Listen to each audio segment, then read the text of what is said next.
even the one who's the more girly of the two, spending $3,000 on a ring. And we're back in third quarter planning. Adam. A 4-year-old boy is killed in Polk County.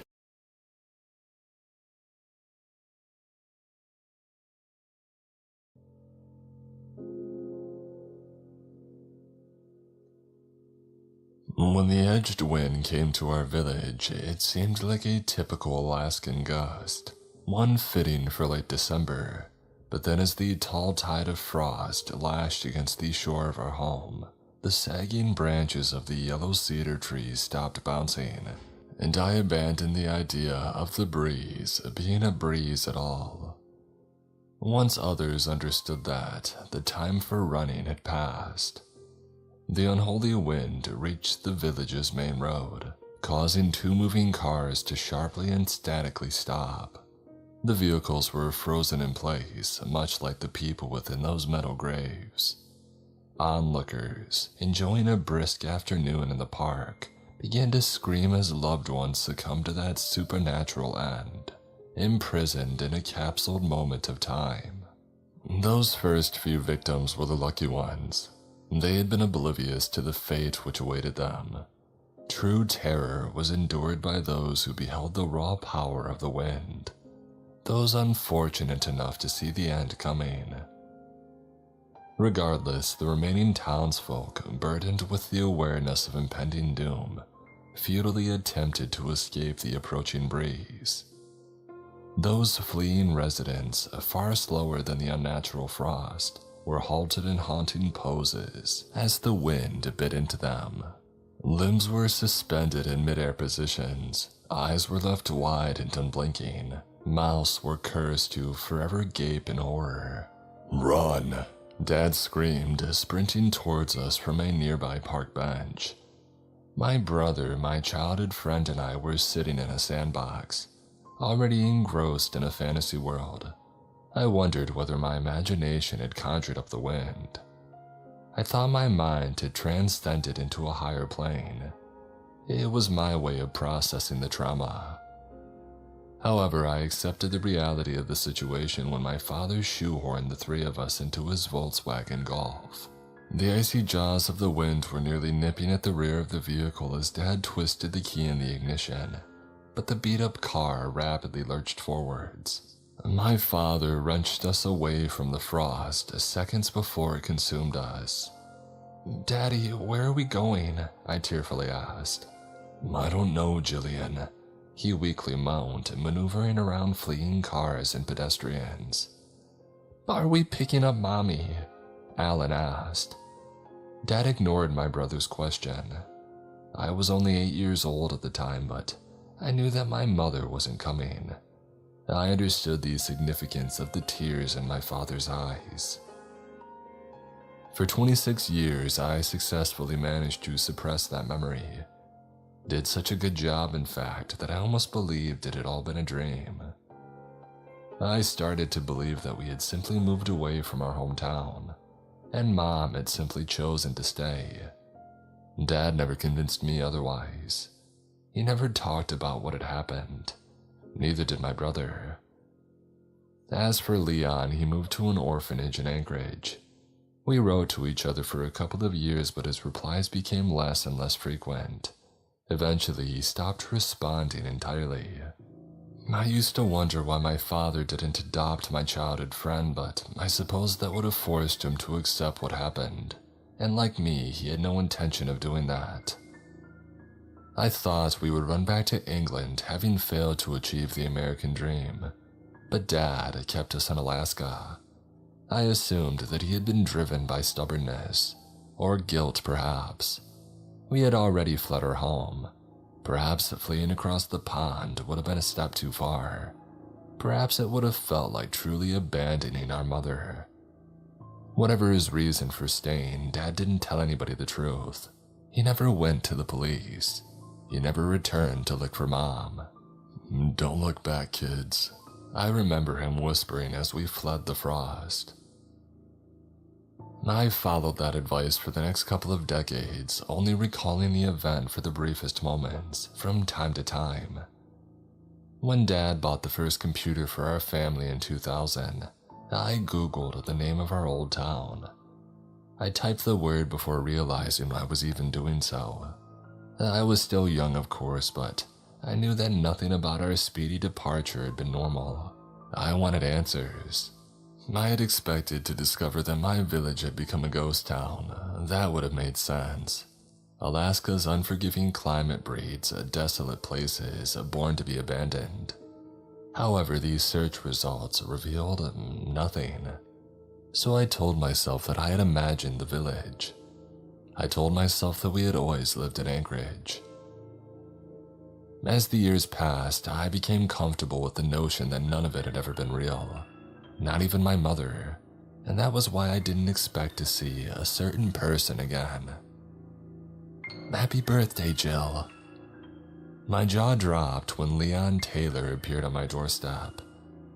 It might seem strange that I would recognize a man who was a child when I last saw him, but Leon always had distinctive features.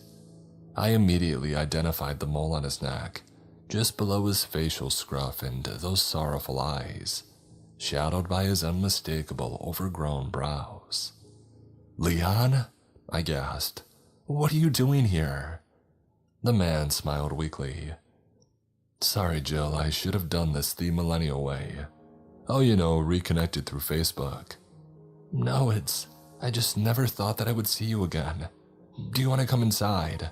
I asked, motioning at the hallway. Leon nodded, and so I made a couple of coffees while my old friend seated himself in the living room.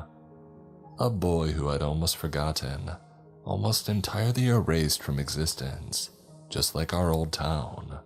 But I had always known just beneath the surface of my shallow memories that it had all been real. The truth of my childhood was always within reach. As I brought the drinks into the lounge, hands trembling, I tried to dispel the thoughts flooding my mind. Thoughts of that awful day. "How's your dad? How's Alan?"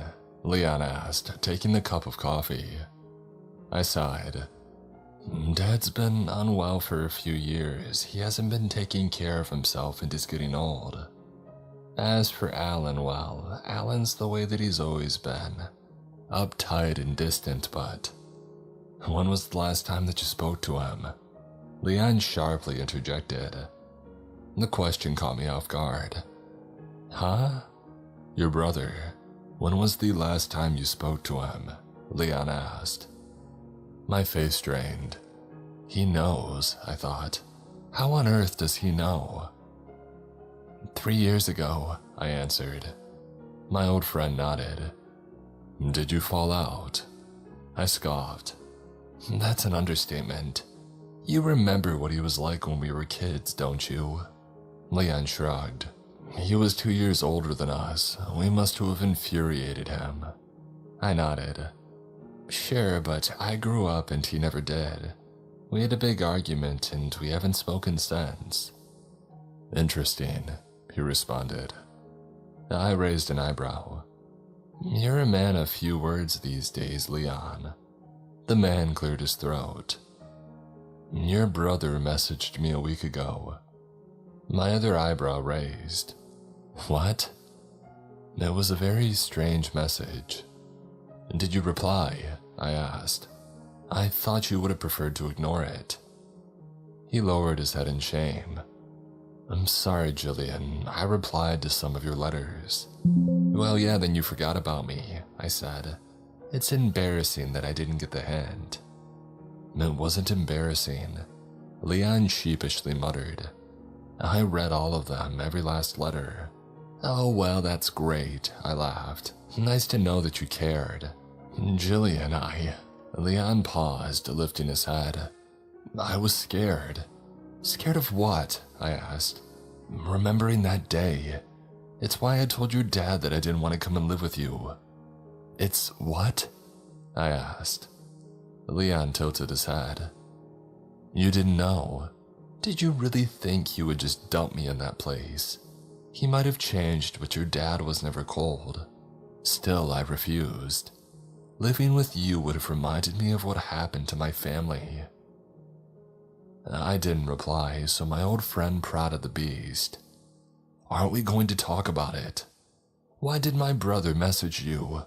I interrupted, avoiding the topic. Leon twitched his lips uncertainly, as if unwilling to part them. He told me that I had to see you.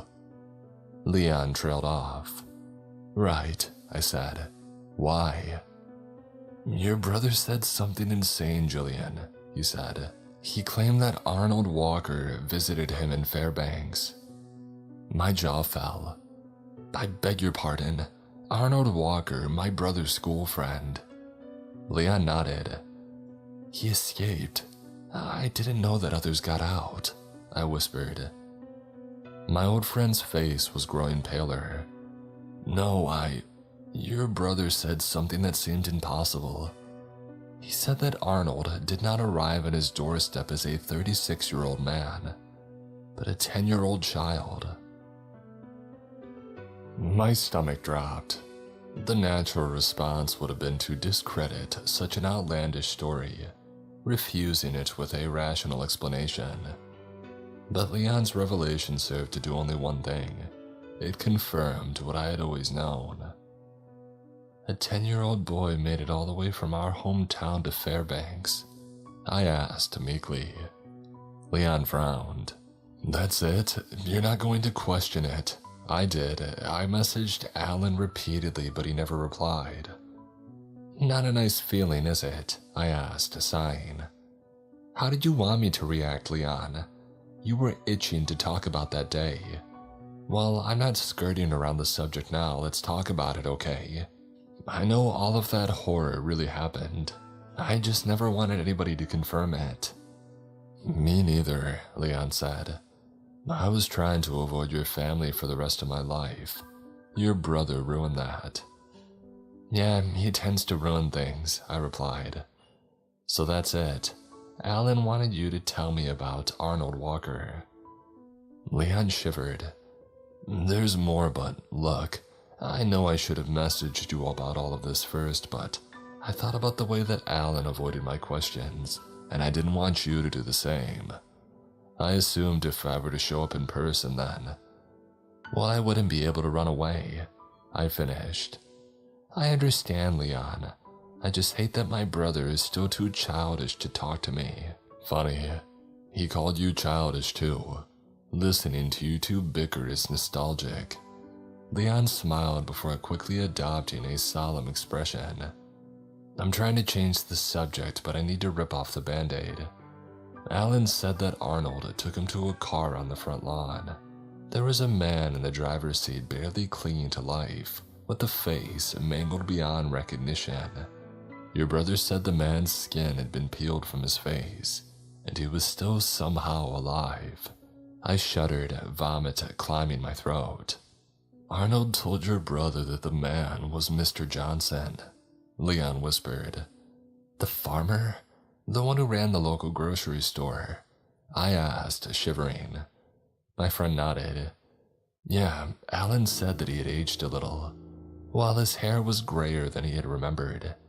The pair must have been on the road for hours, and your brother didn't know how they knew where to find him.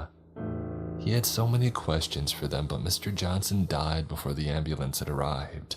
And while Alan had talked to the paramedics, Arnold ran away. He's missing. Shit, I whispered. I'll call my brother. You might struggle, Leon said. Alan ended the message by saying that he was going back home. I gawped. No, he wouldn't be that stupid. Maybe not. You should try to contact him, Leon said. He hasn't replied to my dozens of messages, but he might reply to you. Not sure if he even has a signal out there in the boonies, but you're right. You should try. I spent an hour trying to contact my brother in various ways, but he did not respond. Alan had vanished, and I knew, like it or not, that I had to return to our village too. I should have told Dad. Would have told him had he not been one bad day away from a heart attack. In spite of the man that he had become, I loved him. I didn't want to remind him of the place that we had fled. One person should be spared the horror of remembering, I thought. Leon and I, two strangers who had spent formative years together, piled into my Kia, and we drove from Anchorage to a place that I had long hoped had never really existed. I was going to be horribly disappointed. On a nondescript road that burrowed into the Alaskan wilderness, my throat started to twist and constrict. The outer edge of my vision shrank and my head pulsated with a slowing rhythm as the words had slipped away from me. I struggled to breathe as I came to terms with an awful fact. I recognized that endless road. "Jillian," Leon whispered. "Don't," I begged. I didn't want to hear it. I wasn't ready. I had known all along, of course, that our village existed, even when extensive research had revealed nothing about the town. When I thought of the way the breeze had consumed the town, erasing its residents, it made sense that it would erase the very place itself. After all, even I had started to doubt its existence, and I had lived there. Accepting the unearthly nature of the event wasn't as tough as you might imagine. If anything, I had fought hard to deny it. I wanted to ignore the existence of a paranormal force, though I had witnessed it with my own eyes. Even if there were some Alaskan breeze powerful enough to instantaneously freeze an entire town, we hadn't witnessed that. We had seen something else. We had seen that glacial wind freeze the town. Not its people, but its tether to time. After an hour of following the frosted landscape, we saw something familiar on the horizon. Leon's face mirrored mine as our village appeared, a bulge of ruin and decay growing as we neared it.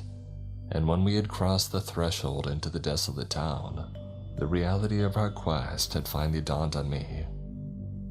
"Where is everybody?" Leon asked.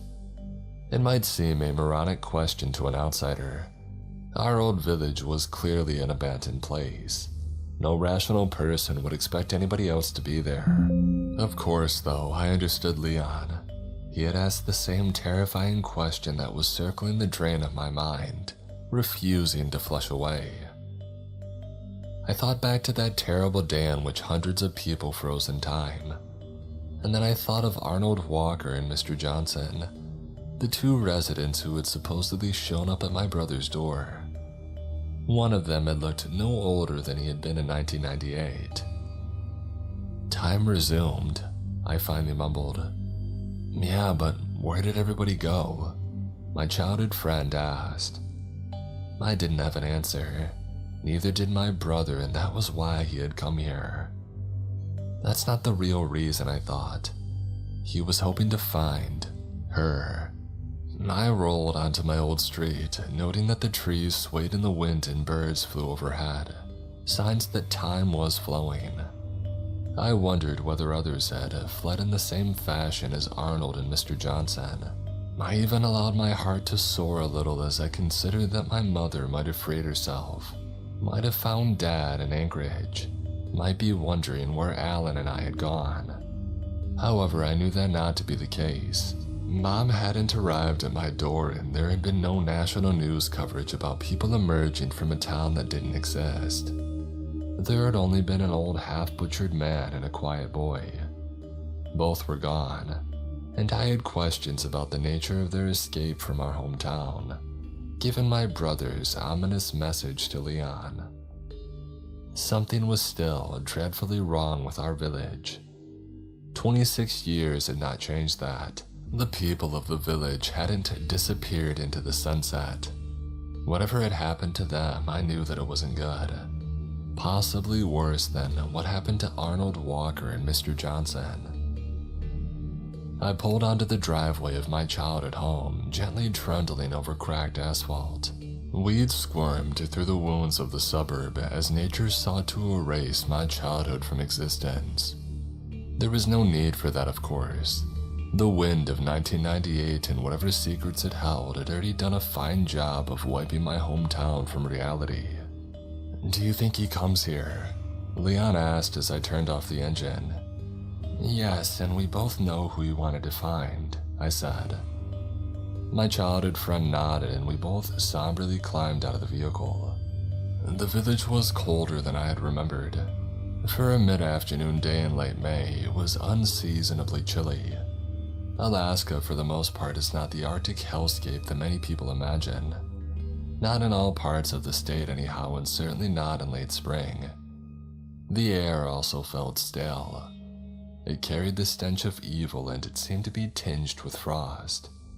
As if that demonic breeze were still lingering in the air, nearly 3 decades later. I knocked on the rotten front door, surprised that it didn't break with a slight rap of my hand. "Alan?" I yelled. "It's Jillian."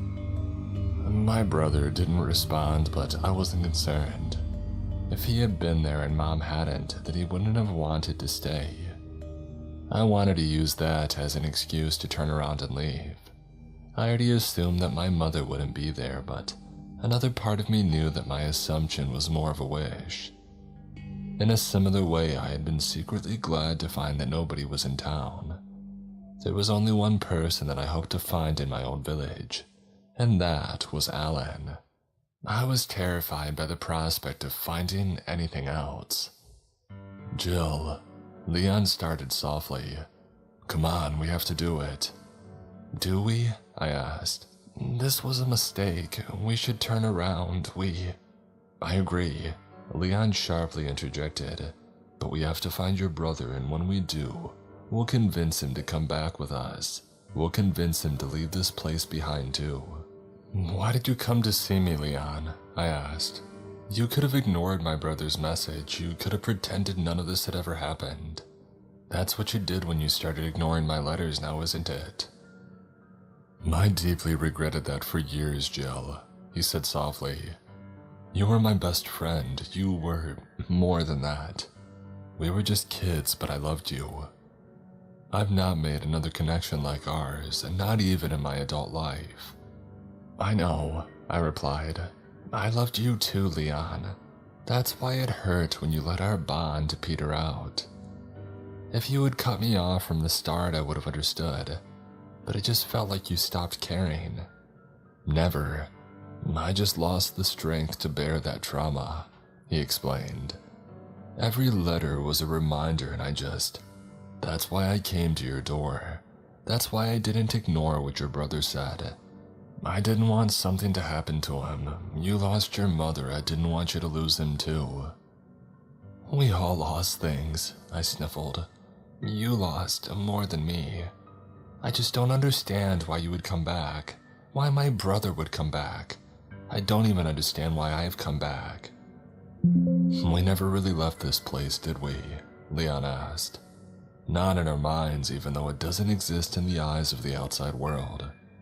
It never left us, never let go. Arnold Walker and Mr. Johnson lured Alan back, and he lured us back." "Well, that's an unsettling way of looking at it," I timidly replied. "It's the only way I've been able to look at it," he said.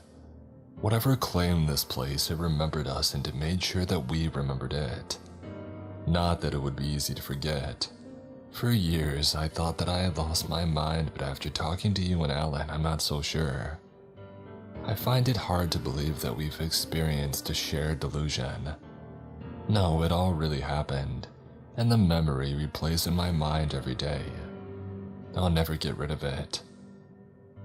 "Dad seemed to do a good job of erasing this place from his mind," I said.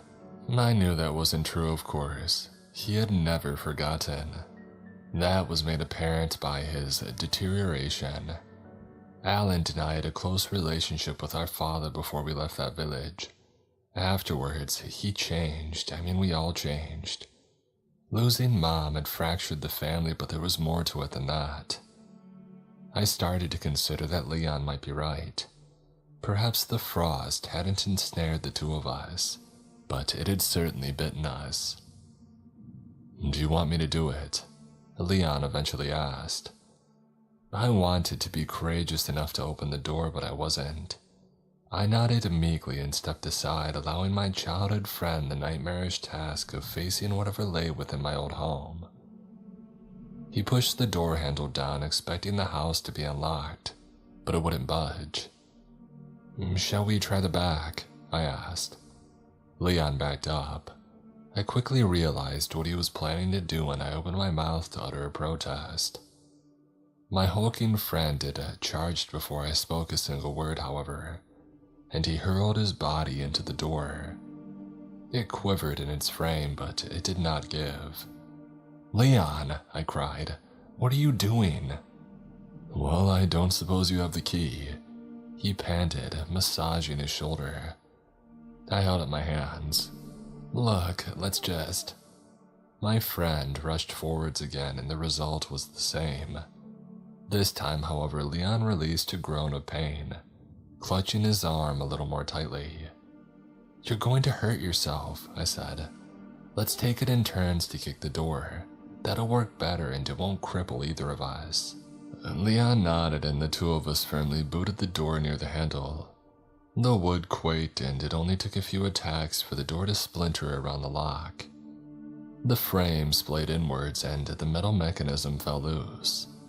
"Whoops, that worked a little too well," Leon laughed.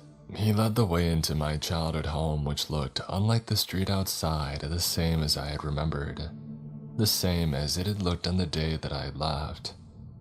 There were no shoes left by the door, no muddy prints on the carpet, no indication whatsoever that my brother had visited our old home, which I had gathered when the front door had been locked. But this was not a relief. I knew in my gut that Alan would have gone there first. "He never made it home." Leon shivered. "This place feels cold." "Frozen," I corrected. "Frozen in time." "Is it safe for us to be here?" he asked. "What if we end up like the others?" "Oh, it's a bit too late to ask that now," I replied. "The breeze passed long ago. This just seems to be the horror that it left behind." Leon accepted my suggestion and then he wandered over to the staircase. My friend took one step before halting in place. For a haunting moment, I believed that he had been frozen in time too. I believed that I had been wrong and the frost had come for us. But I quickly realized that my friend was still moving, still twitching. He was frozen by fear, not a supernatural gale. "There's someone in the bathroom," Leon wheezed. With physical dread in every inch of my body, I joined my friend and looked up. Artificial light spilled beneath the bathroom door into the dark landing. "There might not be anyone in there," I shakily said. "Jillian, this is an abandoned town. There's no electricity. Your house is still frozen in time and it froze with the bathroom light left on. Somebody must have been." "Don't say it," I pleaded, upper lip trembling. "Do you want me to lead the way?" he asked. I didn't though. I wanted to run, but I knew that I would never forgive myself for doing so. Leon was right, of course. I hadn't allowed him to finish his sentence, but it was clear that he was going to mention somebody in particular. Somebody whose face flooded my mind as we ascended the staircase, one tentative step at a time. Somebody whose name started to tickle my lips as Leon grasped the handle to the door. It wasn't locked. "Mom?" I moaned as Leon inched it open. My ageless mother was inside. I'm sure that I would have screamed at whatever we found, but I was not prepared for the state of the statue before me. Mom was standing at the sink, hands cupped below a stream of tap water suspended in time. As I had always feared, the frost had caught her. It was horrifying enough to be frozen in time for 26 years, while the rest of the world had continued. But that wasn't why I screamed. I had braced myself for that possibility. I had spent my entire adult life coming to terms with it. I screamed because I wasn't prepared to see her face.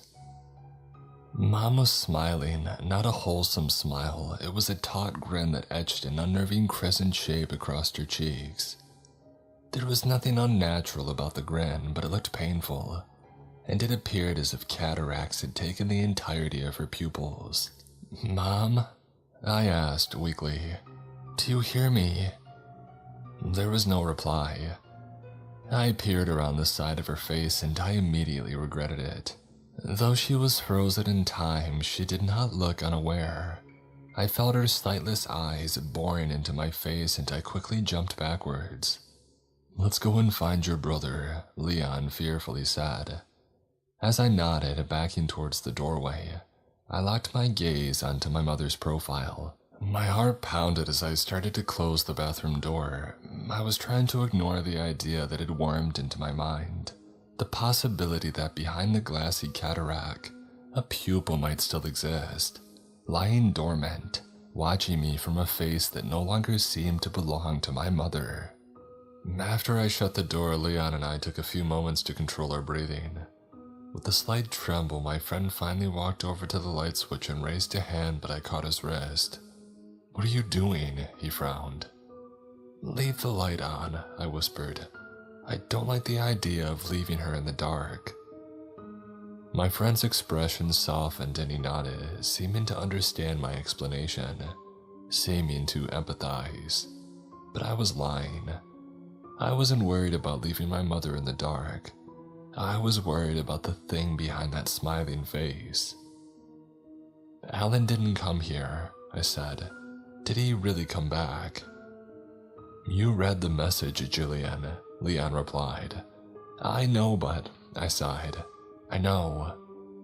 "He might not have come to the house," my friend suggested. "This is the first place that he would have visited. If Mom weren't here, he wouldn't have returned." "Well, let's look around," Leon urged. "You never know, we might find something else. Something to help your mother, perhaps." "I saw her face," I whispered. "She looked far past help." "Don't say that, Jillian," Leon said, eyes watering. "You idiot," I thought. I was so self-centered, so focused on finding my brother and my mother that I hadn't thought about Leon's parents. His brother Carl, people that we had left behind when my father had saved us. I remember Leon sobbing as he begged my father to turn around. "I'm sorry," I said. "We need to find your family too." Leon viciously shook his head. "Only if we find an answer, Jill. Only if we find a way to save them." My friend entered my childhood bedroom and I followed him. I imagine that visiting one's childhood home is a strange experience for anyone, but strangeness morphs into horror when that home is trapped in a moment of time. I felt physically unwell when I saw the glass of water on the bedside table, fresh as it had been on the day that my dad took us to the park.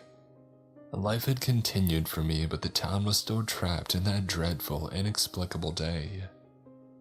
"Jillian," Leon said calmly, "there are people outside." He was standing in front of my bedroom window, and when I joined him, eyeing the road below, I saw them.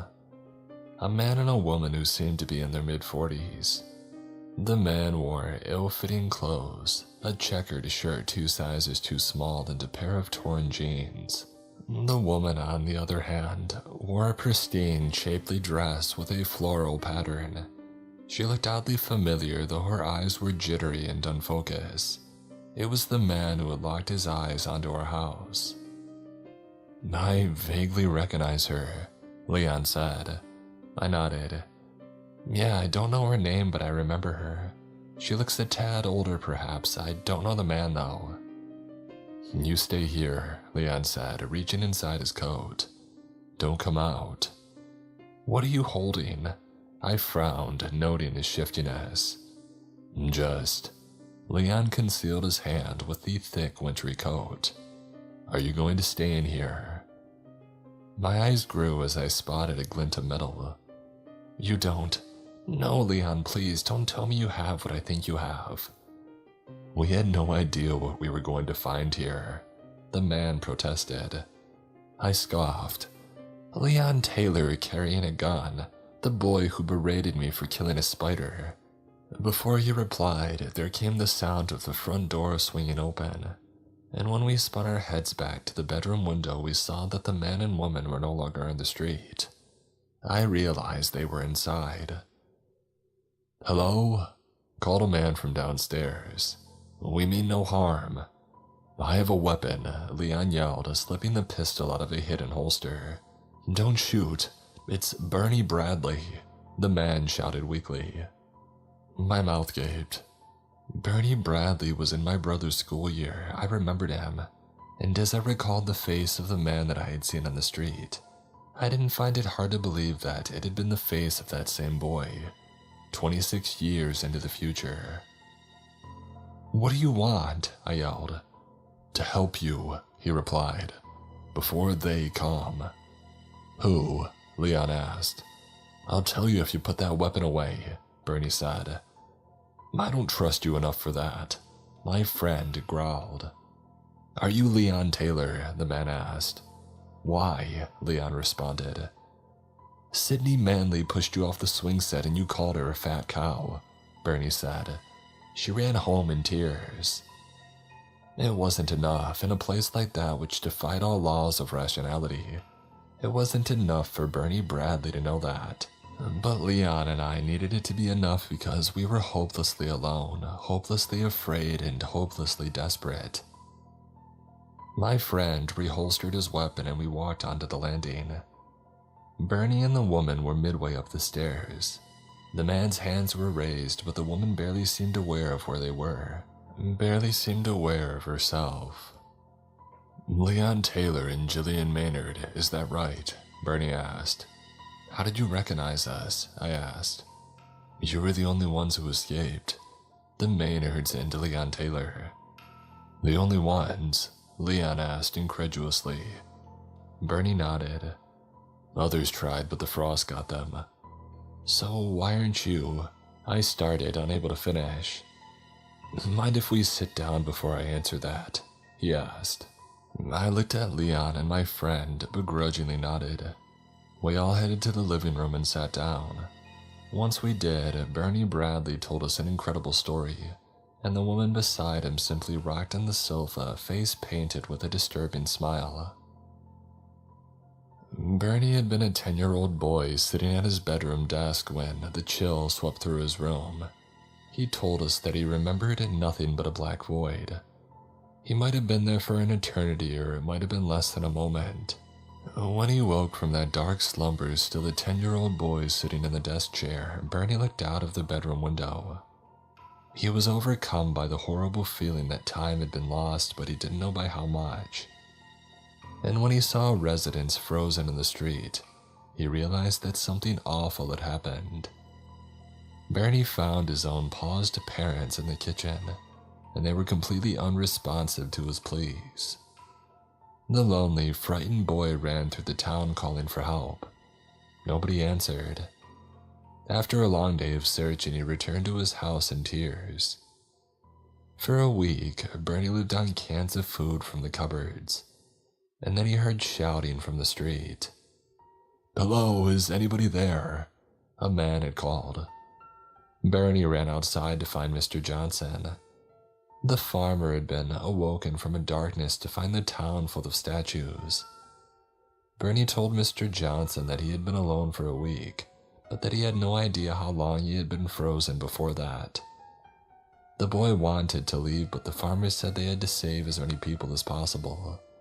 They had a duty to do so. After all, neither the farmer nor the boy knew what might happen to them if they were to run. The frost might return. Anyway, Mr. Johnson took Bernie under his wing.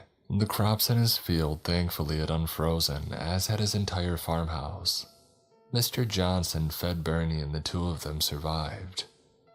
A week later, they found Elizabeth Coulter, the local head teacher, wandering through the town. Over the course of the following year, a dozen more unfrozen souls were saved and brought back to Mr. Johnson's farm. But things changed as time passed. The newer, thawed souls were unhinged.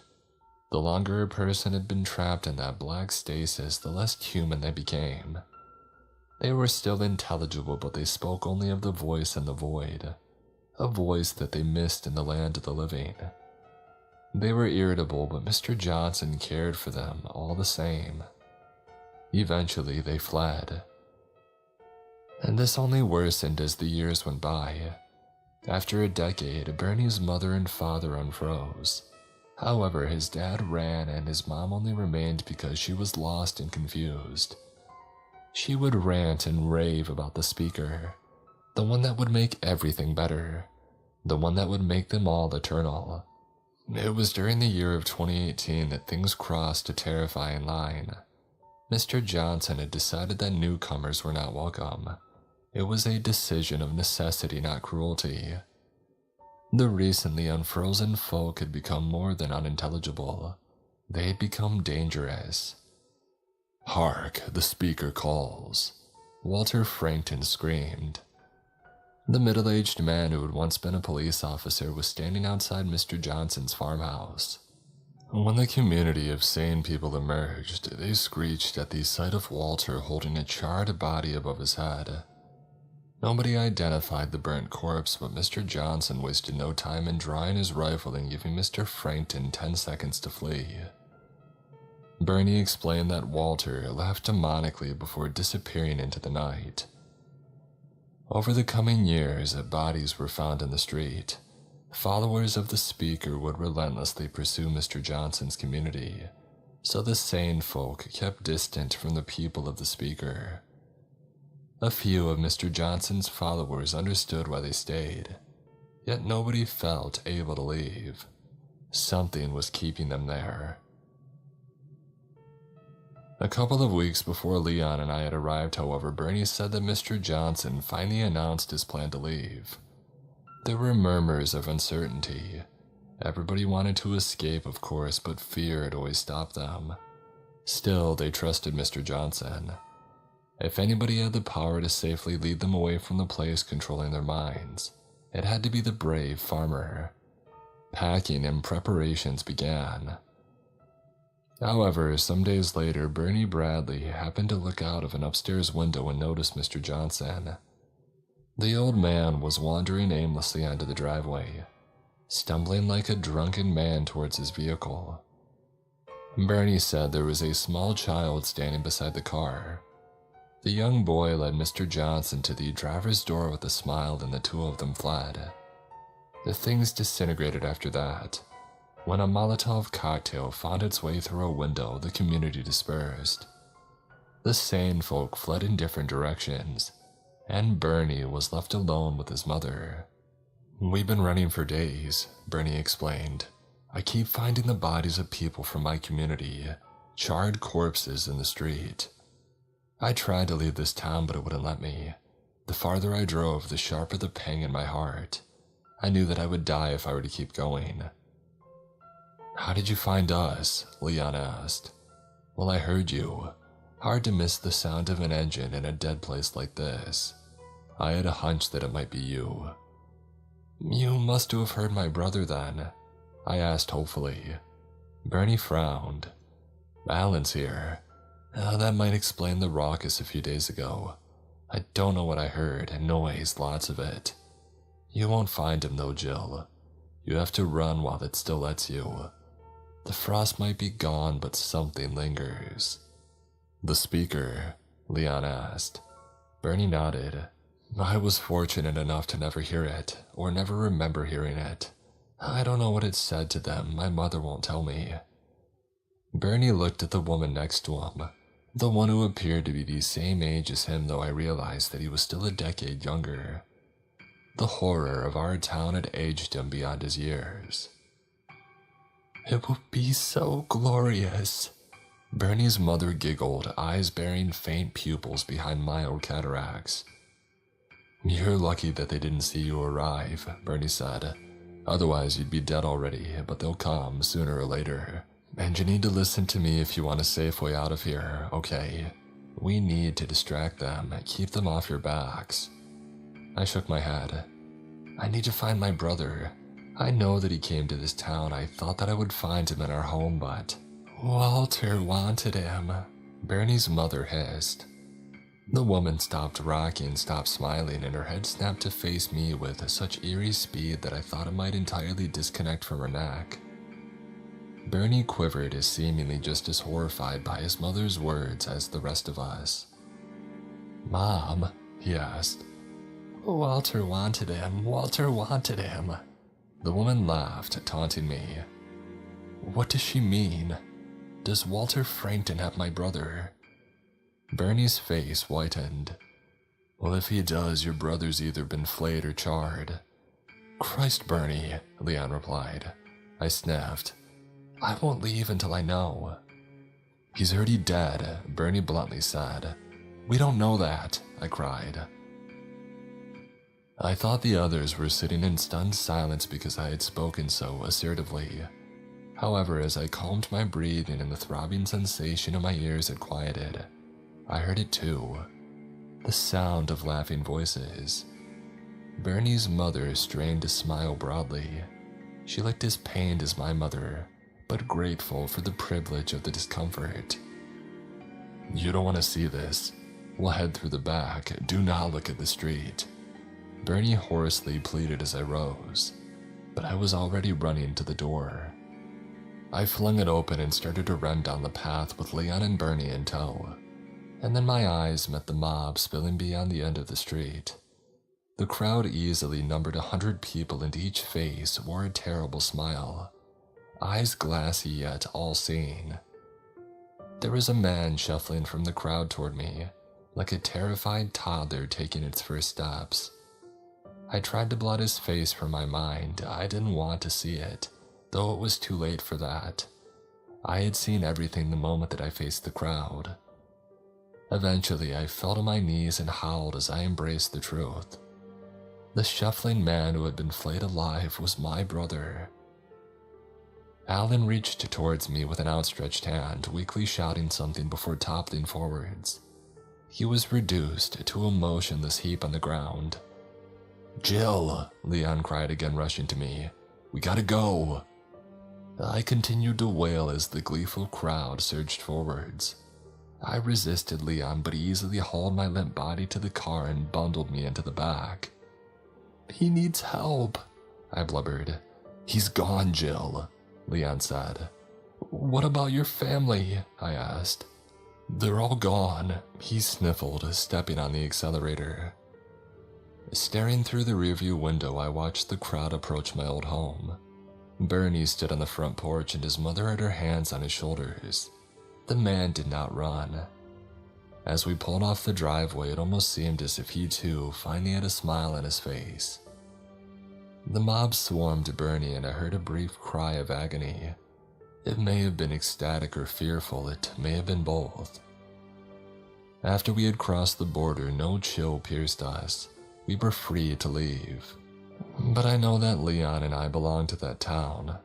I have always suspected that the wind grazed its teeth against my skin when I was a child. It grazed all of us. For even now, I still feel that link, that urge to return to the salivating mob with a smile on my face. When I returned home to find my father was missing, I knew that he felt it too.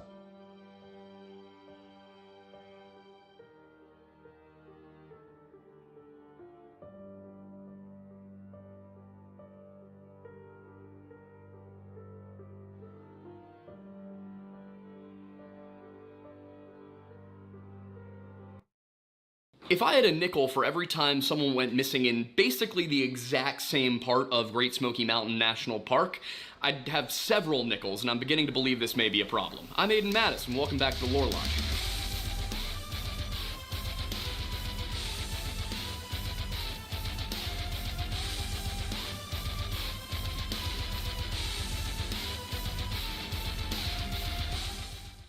Over spring break in the year of 1975, 3 students from Eastern Kentucky University set off for a hike along the Appalachian Trail.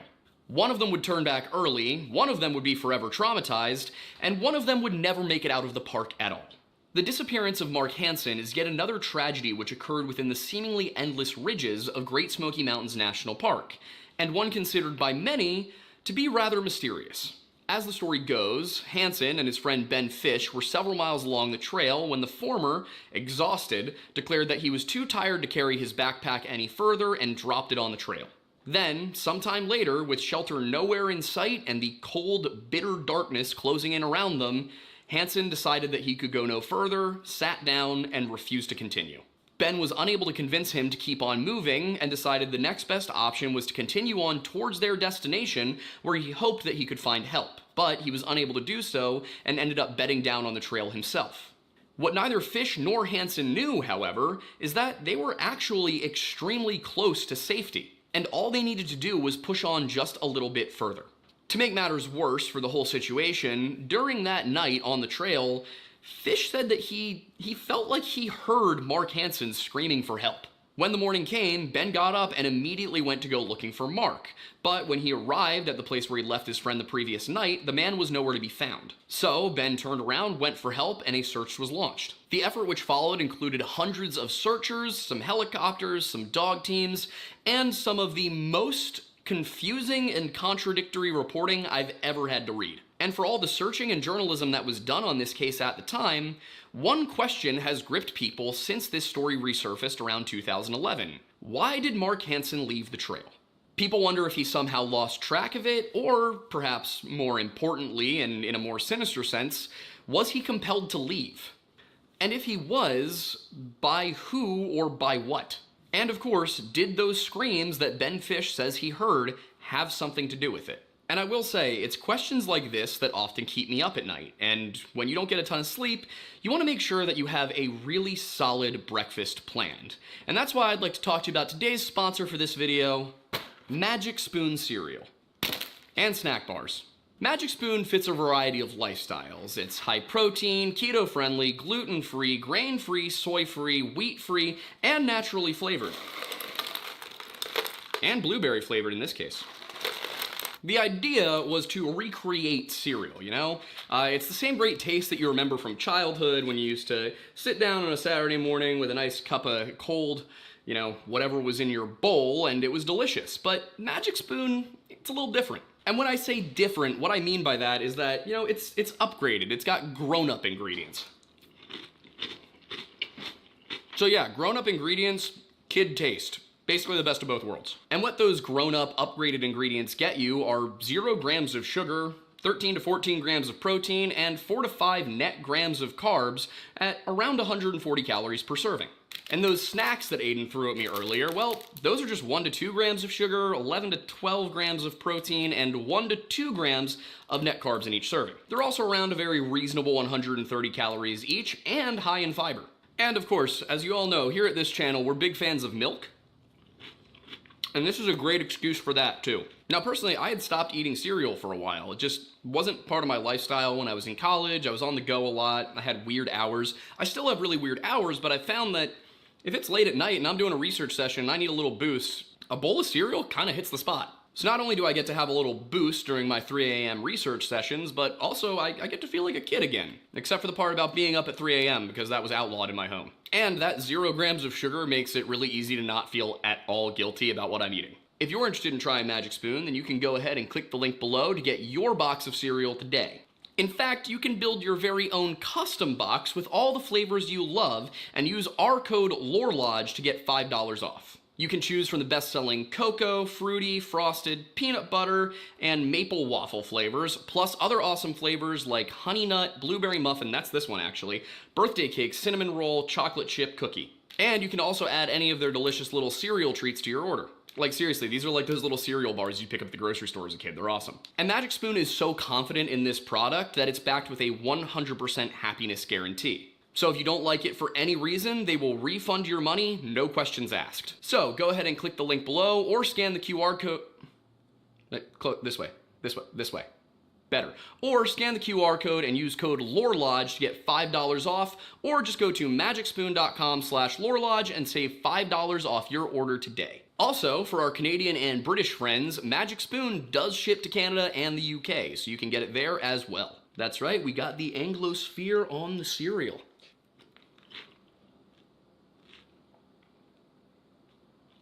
Why are you still watching me eat cereal? Get back to the story.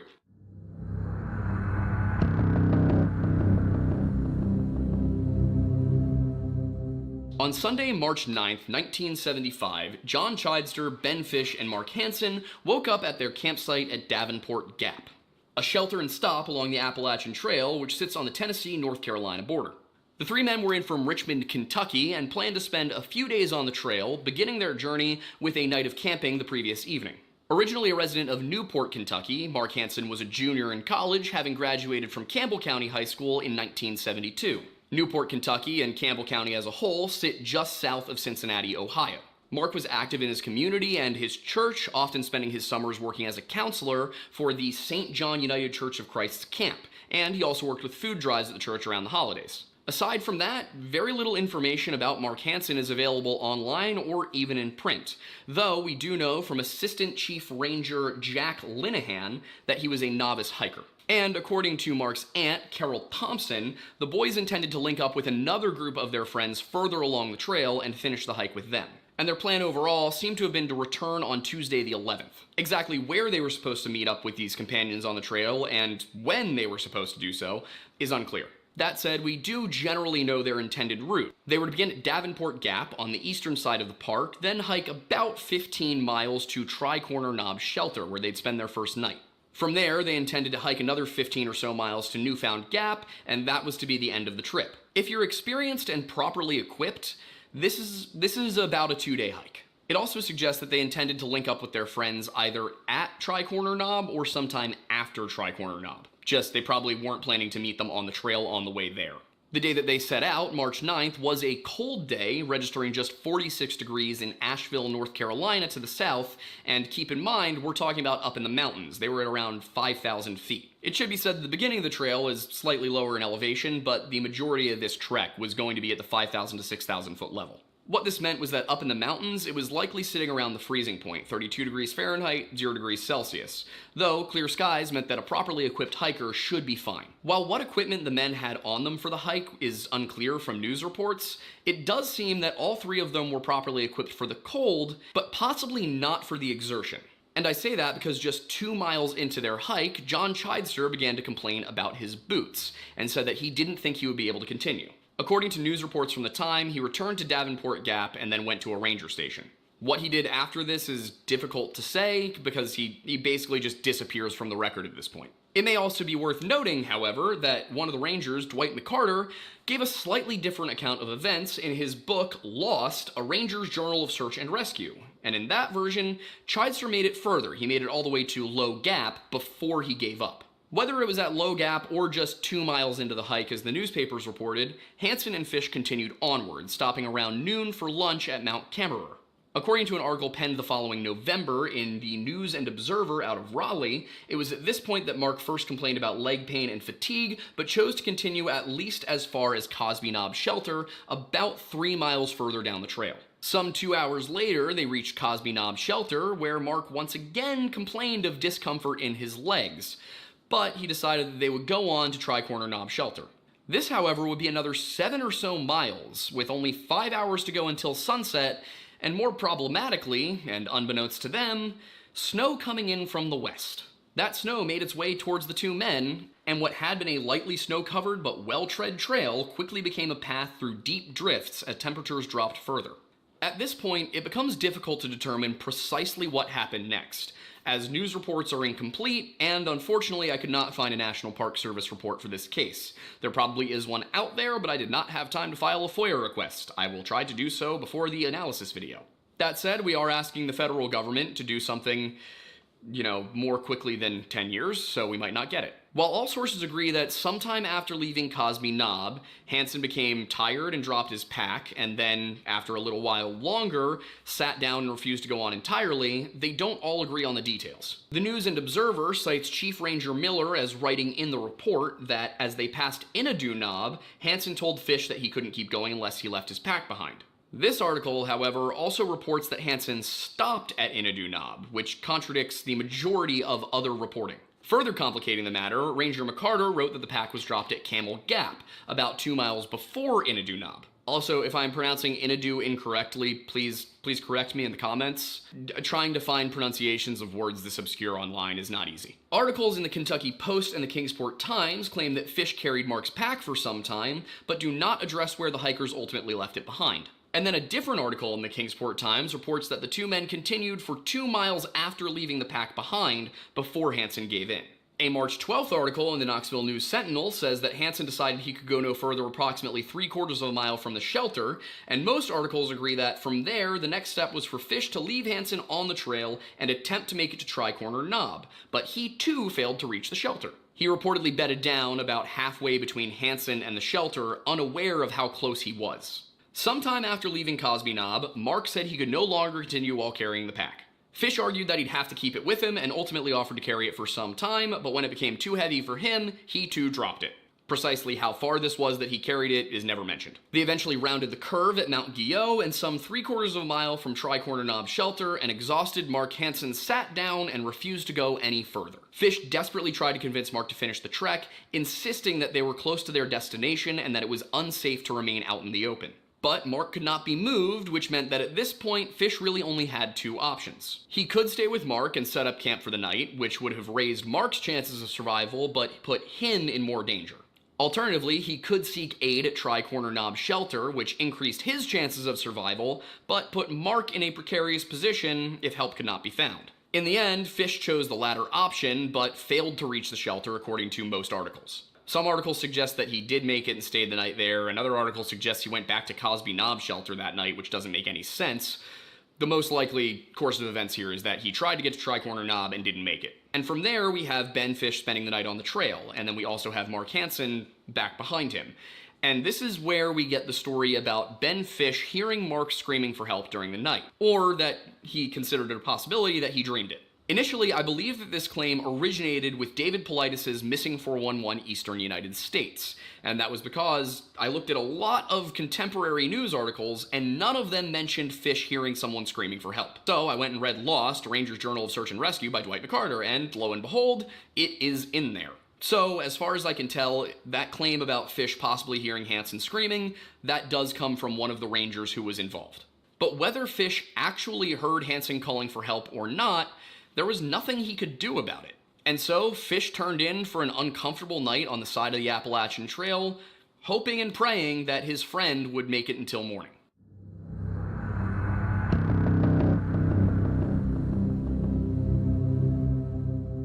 When Ben Fish awoke on the morning of Monday, March 10th, 1975, he immediately went to look for Mark Hansen, but to his surprise, when he arrived where he'd left Mark, the man was nowhere to be found.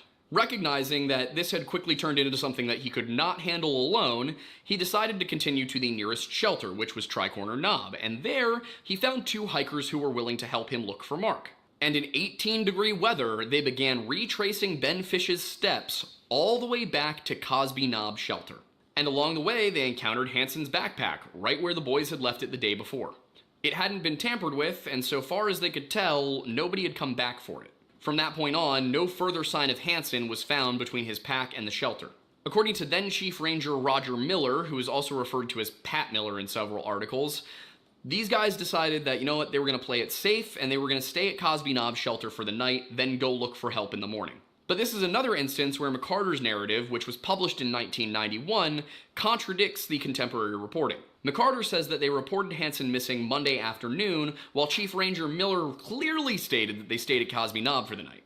The following morning, they diverted off of the Appalachian Trail to the north, following the Low Gap Trail, eventually reaching Cosby Campground, where they reported Mark missing to the Rangers. Rangers responded immediately, all too aware of the danger that Hansen faced after the disappearance of 16-year-old Boy Scout Jeff Haig just 5 years earlier. Unfortunately, they were severely disadvantaged compared to that case, as Jeff Haig had been reported missing just hours after his disappearance. By the time Mark was reported missing, he had been in the cold for 48 hours and without his sleeping bag for about 36 of them. And to make matters worse, around 10 inches of snow had fallen since Mark disappeared, which would have obscured any tracks he may have left. So, some 40 Rangers were immediately assigned to the stretch of the trail where Mark had last been seen. And thankfully, they were actually able to receive immediate support from the air as a helicopter was on hand to look for tracks.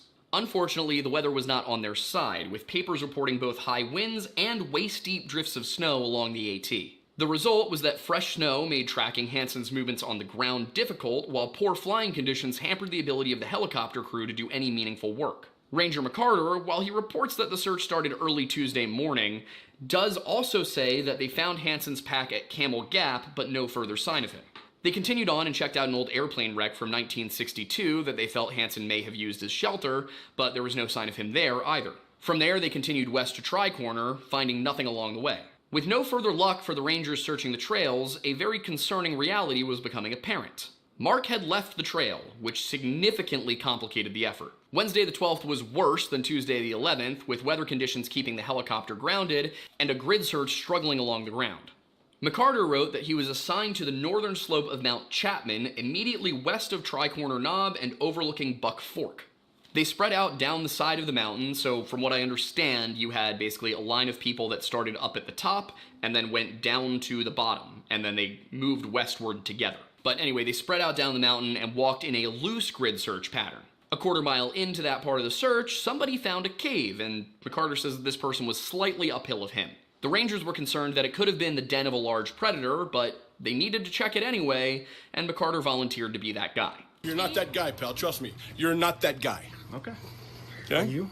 Absolutely. He crawled inside, he found some small animal bones and some fungus, but no sign of Mark Hansen. They determined that a bear, a big cat, or possibly even a boar inhabited the cave, but that Mark Hansen had not been inside. From the cave, they continued along the northern slopes, then toward Mount Sequoia, before searching around the southern slopes on the way back. So basically, they got around Mount Sequoia and then checked the southern sides of the mountains. They found more old, known plane wrecks, as well as a horse camp, but no sign of Hansen anywhere. The weather remained poor on Thursday, with McCarter reporting that it rained heavily, but also that it thankfully did make its way up into the 50s. For our friends on the Celsius system, because I don't have the conversion right in front of me, that's like hoodie weather or light jacket. This is just an extension of the anything but the metric system thing, I guess. On Thursday, the search was narrowed to a 1-mile radius around Tri-Corner Knob, with McCarter assigned to check the Yellow Creek drainage. I think he may have meant the Straight Fork Raven drainage, as he says that he was supposed to search to the southeast, and there also doesn't appear to be a Yellow Creek drainage, though there is a drainage with a Yellow Creek in it.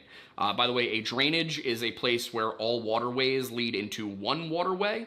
I learned this during this research bit. So basically, if you're up in the mountains and you've got a few creeks running out of the mountains that all form one big creek, that's a drainage. I guess it would be the opposite of a delta. Anyway, they made their way down the Balsam Mountain Trail as far as Gunter Fork Trail, but found nothing along the way aside from an abandoned shed, which they did note could be used as a base camp if they found any sign that Mark was down this way. But Mark was not down that way. By Friday, the search was expanded to a 2-mile radius from Tri-Corner Knob, still with a focus on the major drainages that made their way down the mountainsides. Now within that radius, there are at least 6 waterways that match the description here, including Left Fork Raven Fork, Straight Fork Raven Fork, Big Creek, Deer Creek, Ramsey Prong, and Buck Fork. And to handle all of these areas, the Park Service could only muster 50 men during the week, so all that they could really do was add to the list of places that Mark Hansen wasn't. As far as this day of searching goes, McCarter wrote that he was assigned to check Mount Guyot and Old Black Mountain, but that nothing was found. Also, while McCarter said Old Black Mountain, I saw it referenced as Old Black on the maps.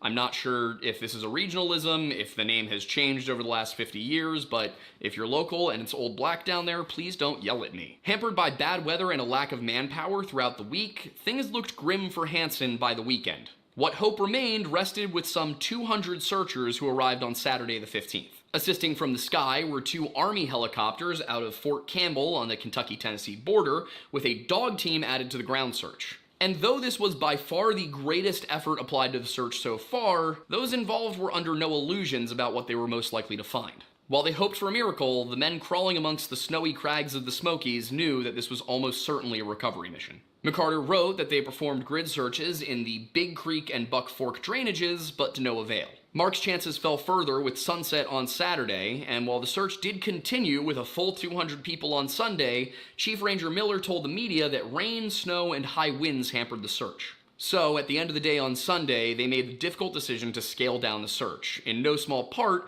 due to the inherent danger with searching the remaining areas. The small task force which remained on Monday the 17th was ferried from position to position by those Army helicopters, systematically clearing the drainages around Mark's last known position. And while they had checked a few of these areas before, there had been some snow melt, which meant things obscured at the beginning of the search might be visible at this point.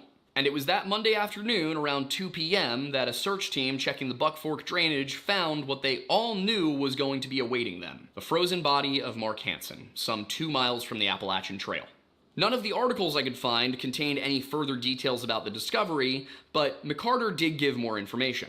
He wrote that Mark was found sitting in an upright position, leaning against a rock and tree. His parka was open, his gloves and a boot were in the snow nearby. And upon discovering Mark, authorities attempted to reconstruct what may have led him to his position. And they determined that he most likely died within 24 to 36 hours of when he was last seen. Sevier County Medical Examiner Dr. Robert Lash suggested that Mark evidently chose to follow a watershed and got a lot further than we thought he could have in his exhausted state. And then, as he tried to make his way down the mountain by following the Buck Creek drainage, Mark most likely succumbed to a combination of exposure and freezing. As for the removal of his gloves and boot and the unzipped parka, they suggested that this was likely a case of paradoxical undressing. So he probably sat down against that tree to rest, took off his boot and gloves, and mercifully drifted off to sleep as hypothermia took hold. Mark's body was brought back, and his funeral was held 2 days later, and since it was published in the Kentucky Post, I thought I'd read you the article written about it. And it goes as follows. Aiden, give me the mood lighting. No one will ever know the thoughts that filled Mark Hansen's mind as he faced a cold and lonely death in the Smoky Mountains last week. No human hand comforted him, no one was there to hear his final prayers. But Mark Hansen was never abandoned, either by the God he worshipped or by the scores of friends and relatives who filled St. John United Church of Christ, Newport, Wednesday morning to pay their last tribute to the brave young man. Though he be dead, yet shall he live, Reverend William Schreer told the assembled congregation. And it was with the message of life and hope eternal through faith in God that he and Reverend Jack Rameli sought to comfort the bereaved members of the Hansen family. All of us are caught up in what is clearly a tragedy, Reverend Rameli said, but he asked the mourners to do some remembering, the kind of remembering which brings joy. Each of you knows what was good and true and beautiful in his life. He recalled the Mark Hansen he had known, the Mark Hansen who, having just returned from college, would come to the church to help deliver Christmas trees and Thanksgiving baskets to the poor. The Mark Hansen who gave of his time to serve as a counselor for the church and camp. An act of devotion, he told his listeners, is greater than any sermon.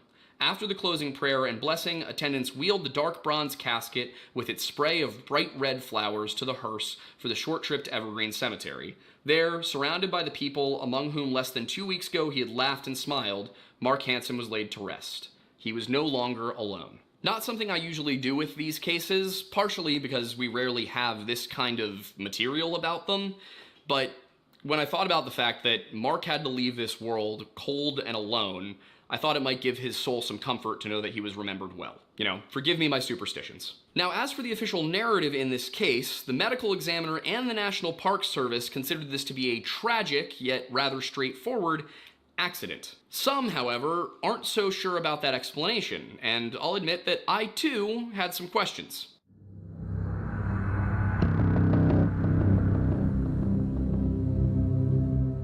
Though certainly a lesser-known missing 411 case, the story of Mark Hansen has still made its way around the podcast and blog circuit, with a number of common questions arising.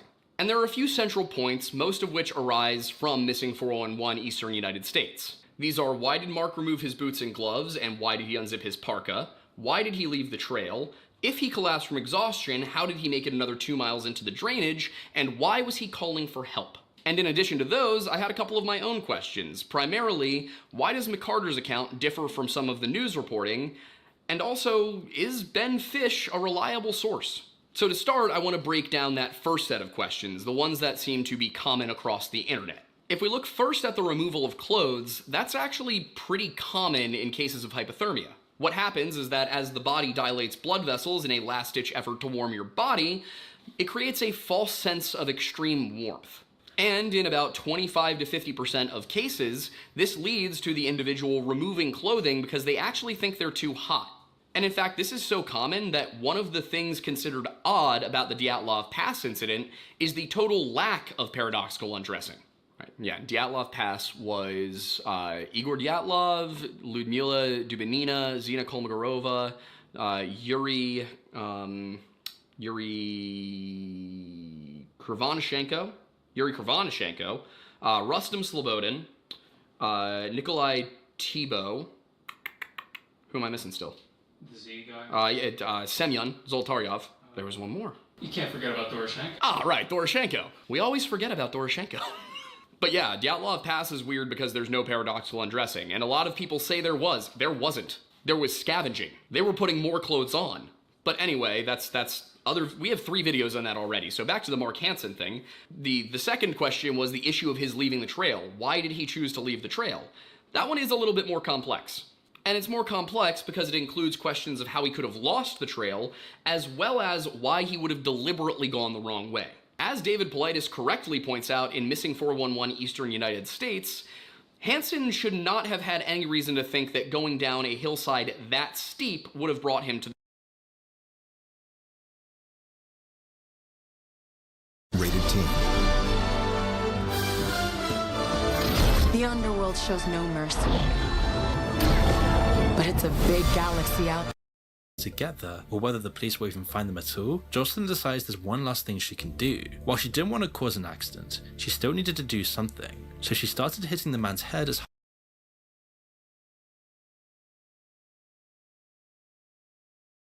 Some of the wealthiest families in America live and make their money in New York City. For decades, a small number of families have made fortunes as the main purchasers and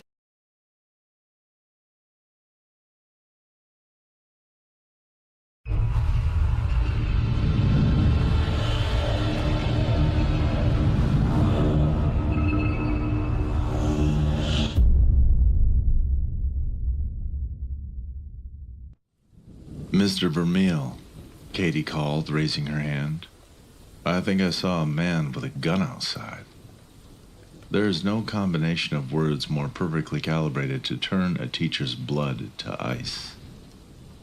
The horror only settled deeper in my chest when I watched my kids go crowding around the windows, chattering excitedly amongst themselves, like a shooting star was going by. I don't see him. Where is he? Oh, he's right there, behind the tree. What's he look like? What's he doing? I couldn't see a thing out there myself. The thick, oppressive blanket of mountain fog that always settled on this school made visibility low in the best of times. All I could see was that endless ocean of trees disappearing into that vast backdrop of white. But I trusted my students and took the reports dead seriously. Get down, I finally shouted once I'd worked out the knot in my throat. Get down under the windows. Don't let him see you. It was the first time I'd raised my voice at these kids, and that scared them more than the man outside with a gun. The room was booming of squeaking chairs and shoved desks as they rushed to huddle under the windows. All the while, my heart was pounding in my ears as I scrambled to pull the Velcro straps over every window that would release the safety shutters. Every instant, I felt certain some homicidal maniac was about to take my head off with a .308 Winchester. I wasn't even just scared to die. I was scared of my students being forced to witness something like that. I was scared that he was going to kill them all. But I got lucky. Or maybe he had mercy. The only way to reach the headmistress's personal phone was an old school red telephone that sat on my desk with a bit of tape reading for emergencies only. She'd always been very particular that she be called instead of the police in times like this. All I had to do was punch in *66 and she picked up in an instant. I was embarrassed to imagine what I must have sounded like. The incomprehensible verbal diarrhea of a man who'd never dealt with a situation more deadly than a bicycle crash or a high fever. But luckily, she seemed to parse together exactly what I was getting at, and her stoic, commanding tone silenced my babbling in an instant. "It will be dealt with," she said. The siren started blaring all over the school like it was about to be leveled by a tornado, or maybe nuclear Armageddon. Under the din, my students all frantically whispered to each other, trying to guess what was going on. "He's a hunter," was the consensus. That almost calmed me down. If he was just some hunter after the elk and mule deer up here in the Rockies, then no biggie, right? But for some reason the word hunter seemed to strike the kids with terror. Outside, I heard the screech of tires and 2 rear doors being slammed open. My curiosity piqued. I'd seen that black van labeled security parked in the lot, but never gotten a glimpse inside of it. Despite all my better judgment, I couldn't resist the tiniest peek under the corner of his shutter. Out of the van poured 2 individuals dressed like school security guards, and more like the sort of shadowy government agents you'd see in the movies. Black suits, shades and earpieces fitting their perfect comb-overs. I think what I saw them do next was the moment that forever changed me. It forever shattered my delusion that the universe is ultimately a rational and orderly place. The 2 guards checked off their equipment, dropping to all fours, and broke into a sprint. Under other circumstances, it would have been laughable. As it was, though, it stole my breath away. They ran not even like primates would, but with the same exact speed and style of wolves. They must have been going 15 miles per hour at minimum. Human bodies just don't work that way. We can't twist our bodies in such a way to allow ourselves to full-bore gallop at that kind of speed. Our joints weren't meant to bend in those directions. They disappeared into the forest like hunting dogs let loose upon the scent of prey. I jumped in a gasp, spread across the room as a gunshot erupted into those woods, and then another. 2 shots total, echoing down the foggy valleys of the mountain, scaring away the crows. Then came the long silence as I held my breath, waiting to see if the nightmare was all over, or if it was just beginning. And that's when the screaming began. It started as a rumbling murmur, one that I couldn't place. Then it acquired peaks and troughs, reaching pitches that managed to strain my ears. At its height, it almost seemed louder than the gunshots had been. It was a man's voice, at least at first, but then it devolved into something that didn't sound human at all. Like his vocal cords had been ripped into, like a dying animal. Yet somehow, even that didn't horrify me as much as my students' reactions. They seemed relieved, even laughing amongst themselves, as if this proved we were out of danger.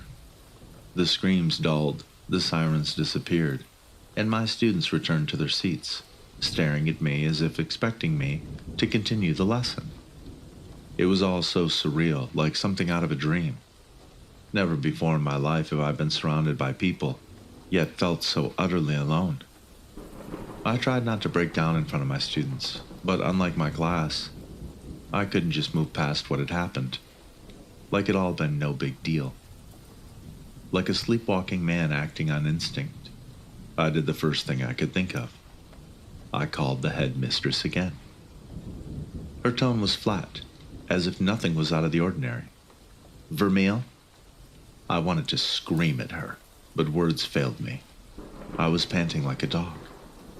I then took a drink of water with a shaky hand. I need to know what that was out there. Mr. Vermeil, this phone is only to be used in the case of emergencies.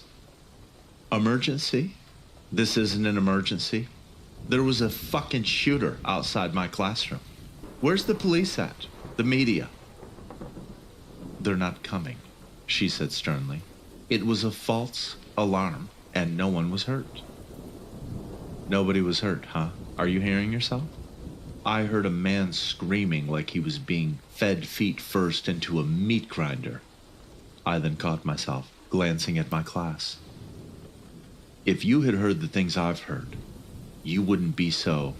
When I employed you under the auspices of the Integration Initiative, it was because I was assured of your dedication to teaching. Surely you recognize the importance of not allowing your class to fall even a day behind the schedule outlined in the syllabus. Do you understand what I'm saying? We cannot allow every minor incident to interfere with their learning. Minor incident? Am I the only one who hasn't lost their mind? If this is what you consider routine, then I don't know what else to say. Mr. Vermeil. She spoke in that tone that always silenced me, as if she commanded my very mind. In the silence, she let out a long sigh. When her voice returned, I couldn't tell if she was leveling with me or humoring me. Tell you what, I can tell you've had a bad day. Why don't you take the rest of it off? I'll have a substitute fill in while you get some rest. How's that sound? I wanted to argue, to scream and to shout, but I realized how my students were looking at me and noticed the tears on my cheeks. Needless to say, I did end up taking the day off. All the while I agonized over whether to quit. I mean, this was supposed to be my big break. My first real teaching job since the incident a few years back. No more tutoring, no more subbing, getting to head my very own class and create my own lesson plans. I spent the night on the couch watching the news like a hawk. It was all still small-town nonsense. A cat stuck in a tree, a charming local bake sale. Not a word about whatever had happened in that school on the mountainside. The headmistress's gaslighting was starting to work on me as well. If nobody saw anything wrong with what happened, then the problem must be me, right? I must have misinterpreted everything. There had to have been some reasonable explanation for what I had seen and heard. So the next morning, it was right back to work. The thing is, I've never gotten a good explanation for what the integration initiative was. I'd assumed it was some sort of remedial education program. After all, the bulk of my class was severely behind by 5th grade standards. Many needed to learn basic social behaviors, properly expressing their emotions, how to read or write, or even how to speak at all. The Hastings twins, for instance, they were brother and sister, or so I've been told, but near impossible to tell apart. They were both so androgynous, with flawless pale skin totally free of even a single strand of hair, even eyebrows. And they never, ever emoted or reacted. Never even blinked. If you didn't know any better, you'd assume they were mannequins set up on their desks, positioned to stare at me in perfect stillness as I taught. But they were just one of the more extreme examples. A few more like normal kids, just a little behind. Katie, for instance. When I had a quiet moment in class that day, I noticed her completing a maze in her coloring book with a crayon, and beckoned her over. She sat politely across from me as I composed myself. Katie, I just wanted to say that you were very brave to speak up yesterday. I know that must have been scary. School is supposed to be a safe place. If you ever need to talk to me about anything, you can just let me know, okay? She stared at me for a moment, and then said as casually as you discuss the weather, I hope he suffered. There was a long silence. I blinked, trying to register what I just heard. What was that? I said, I hope he died, very slowly, she continued. Her face was blank, and her tone was flat. I hope they took their time with him, and I hope that he felt every moment of it. I wiped the sweat from my brow. I don't know that that's the best course of action, Katie. He was a hunter, Mr. Vermeil, and he deserved it, she insisted. I hope they hurt him really, really badly. I hope they took him somewhere so they can keep him alive. I hope they're taking away his fingernails and his teeth and his eyes, and he's crying and screaming. And, Katie, I suddenly cut in. Do you remember how we talked about no-no subjects? And she nodded. After all, we'd spent a lot of time in class discussing what was appropriate to say. I continued, trying to hide the quiver in my voice. Well, it's not appropriate to, talk about death and suffering. It was like a switch flipped. In an instant, Katie went right back to being just an ordinary little girl. Oh, I'm sorry, Mr. Vermeil. I'll remember that for next time. And just like that, she went right back to her desk, leaving me dazed and stunned, like I'd been punched in the mouth. Even now, I can't help wonder what she meant by next time. I've learned my lesson. Never talk about what happened to anyone. Never even mention it. And the same goes for any other strange oddities I'm beginning to notice around the school. like the ditch full of shed skins of something much larger than any reptile we have up here in Colorado, or the sound of loud TV static emanating from a bathroom, I'm 100% certain, had no television. All of it's completely normal to everyone around me, except for me, and I can't get it out of my mind.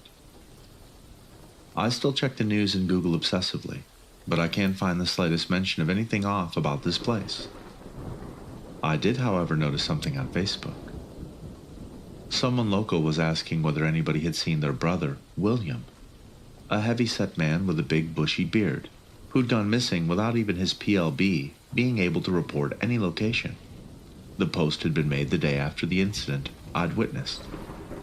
Apparently, the last time they'd spoken, William said that he was going out on a hunting trip. It's crazy what the human mind can adapt to, if it's determined enough.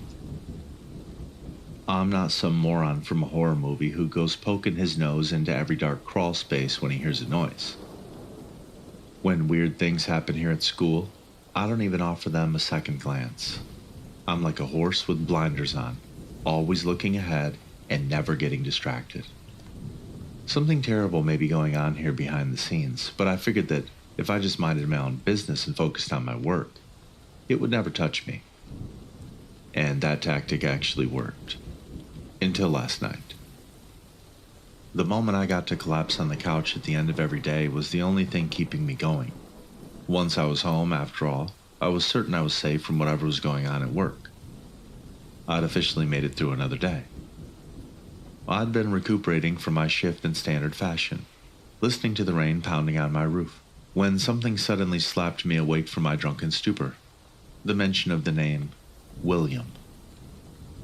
I popped up in an instant, staring at the news report as if it was spellbound. They'd found his hand, and just as Katie had hoped, it was lacking all of its fingernails. Crews were being assembled to scout the woods for the rest of his body, and I prayed their search would lead them to the school, but no dice. The hand had been found on a cliffside dozens of miles away. No foul play was suspected, only the ravages of nature. I watched as a forensic scientist speculated that a bear or coyotes either killed him or consumed his body after death by some other cause. The news report then cut to static. I groaned, missing the days of CRT television, when all you had to do was give it a good smack on the side. I was just about to give up and go grab another beer when my phone started vibrating in my pocket like crazy. One of those doorbell cameras had come with the house here, and it just buzzed me with 6 notifications back to back. Each read the same.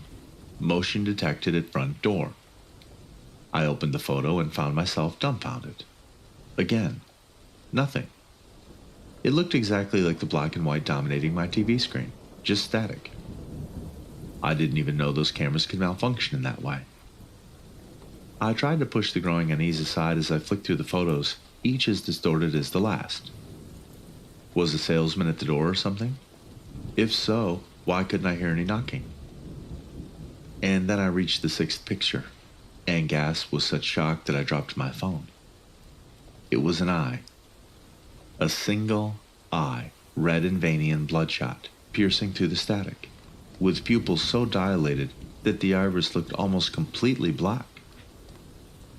It was as if somebody was pressing their face directly against my door camera, just to stare back at me through my own screen. Like they were peeking through a keyhole. I stared at my phone on the ground, my heart seizing in my chest. I knew it was just a still photo, but I couldn't help but feel I was locking eyes with something staring back at me. And then I heard crackling in my TV set, and looked up to see it yet again. That very same eye staring at me from behind that blurring fuzz of static, gazing rapidly around the room before settling to meet my gaze. Its pupils dilated even further, as if excited by the sight of me. And then came a crash and roar that shook my home, and I screamed and fell to the floor, sure some demon was charging towards me. But it was only a bolt of lightning crashing down right outside my door, and my TV screen burned out. Every light in my home flickering and dying, a terrible silence and darkness settling upon my living room. With trembling hands, I reached for my phone to flick on its measly little flashlight. I know I was probably just giving away my position, but I couldn't bear to sit there in that pitch blackness, knowing something could come at me from any angle in the dark. The faint outline of that black eye seemed to have burned itself into my phone screen, but I tried to ignore it. What was I supposed to do? My every primitive instinct was screaming at me to run, like I was some deer in the woods who could sense that the wolves were circling. But how could I escape something I didn't even understand? I hid in my bedroom, with all the superstition of a child who believes hiding under a blanket would protect them from the monster in their closet, staring at my door and clutching my baseball bat like it would do anything. The static then returned, outside this time. At first I thought it was just the rain beating against my 2 windows, but then I turned and saw a hint of white light pouring through the glass. I hid just in time. Something unfathomable walked slowly past my bedroom windows, which was doubly concerning given the fact that I was on the 2nd floor. It had the shape of a man, I thought, at least the roughest silhouette, but it was composed entirely of static, like a TV screen turned to a dead channel, screeching that static screech and bathing my room in that flickering white light. Even when it passed, I stayed hidden, too scared to move, to breathe, to even think. Tears were streaming down my face now, and I couldn't stop shaking all over. And then I screamed and jumped to my feet when my bedroom computer screen suddenly blared to life, roaring with the crackle of static that felt like an ice pick working its way into my brain. And from that static, something began to emerge, almost like it was oozing from the computer screen before morphing into a solid shape. I dropped to my knees and covered my ears, screaming and pounding my head, but nothing worked. The static just kept getting louder and louder. And then there it was, floating above me, something that mockingly disobeyed every rule of God and nature with its very existence. And through the flickering static it was composed of, I caught glimpses of eyes, thousands of them, all bloodshot and black, staring daggers into my soul. It floated ever closer, its flickering hands reaching out as if ready to settle around my neck. I remembered the way William wailed in the woods, and I wondered if I'd sound similar. But when its grasp was only an inch away, it froze in its tracks, and I heard a floorboard creak from my bedroom door, which now stood ajar. It was the Hastings twins. They settled their emotionless gaze upon the impossible creature, and opened their mouths to speak for the first time, but not in words. Instead, that same horrible static came rumbling up their throats in unison, and the creature crackled back at them, as if they were having a conversation. No, an argument. And once it was settled, the things hovering above me seemed to begrudgingly flicker out, like a TV set being switched off. And the Hastings, too, nodded before disappearing back into the blackness of the hallway.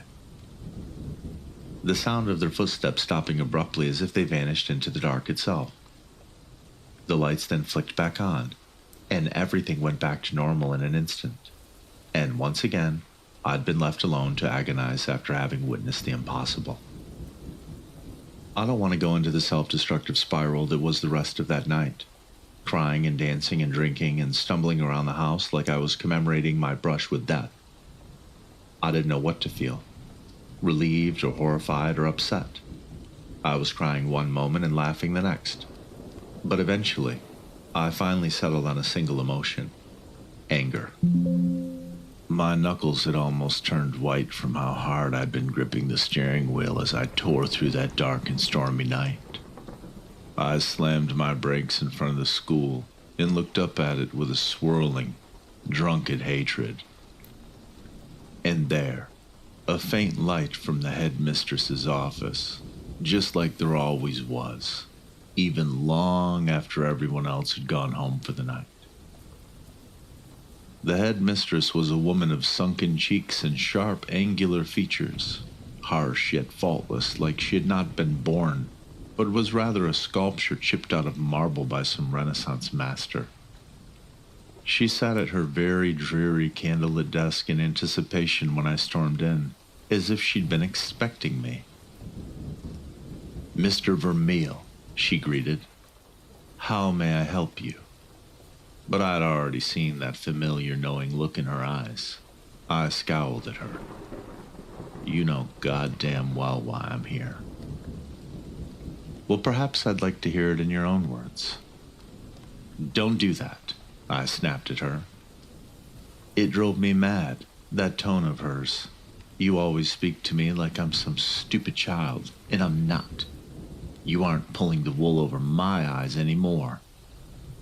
Her brows raised almost imperceptibly. Did she not even realize she'd been doing that? Or was she just surprised I'd called her out? My apologies. She then composed herself. Please, state your piece. I sat down across from her, collecting my thoughts, and started.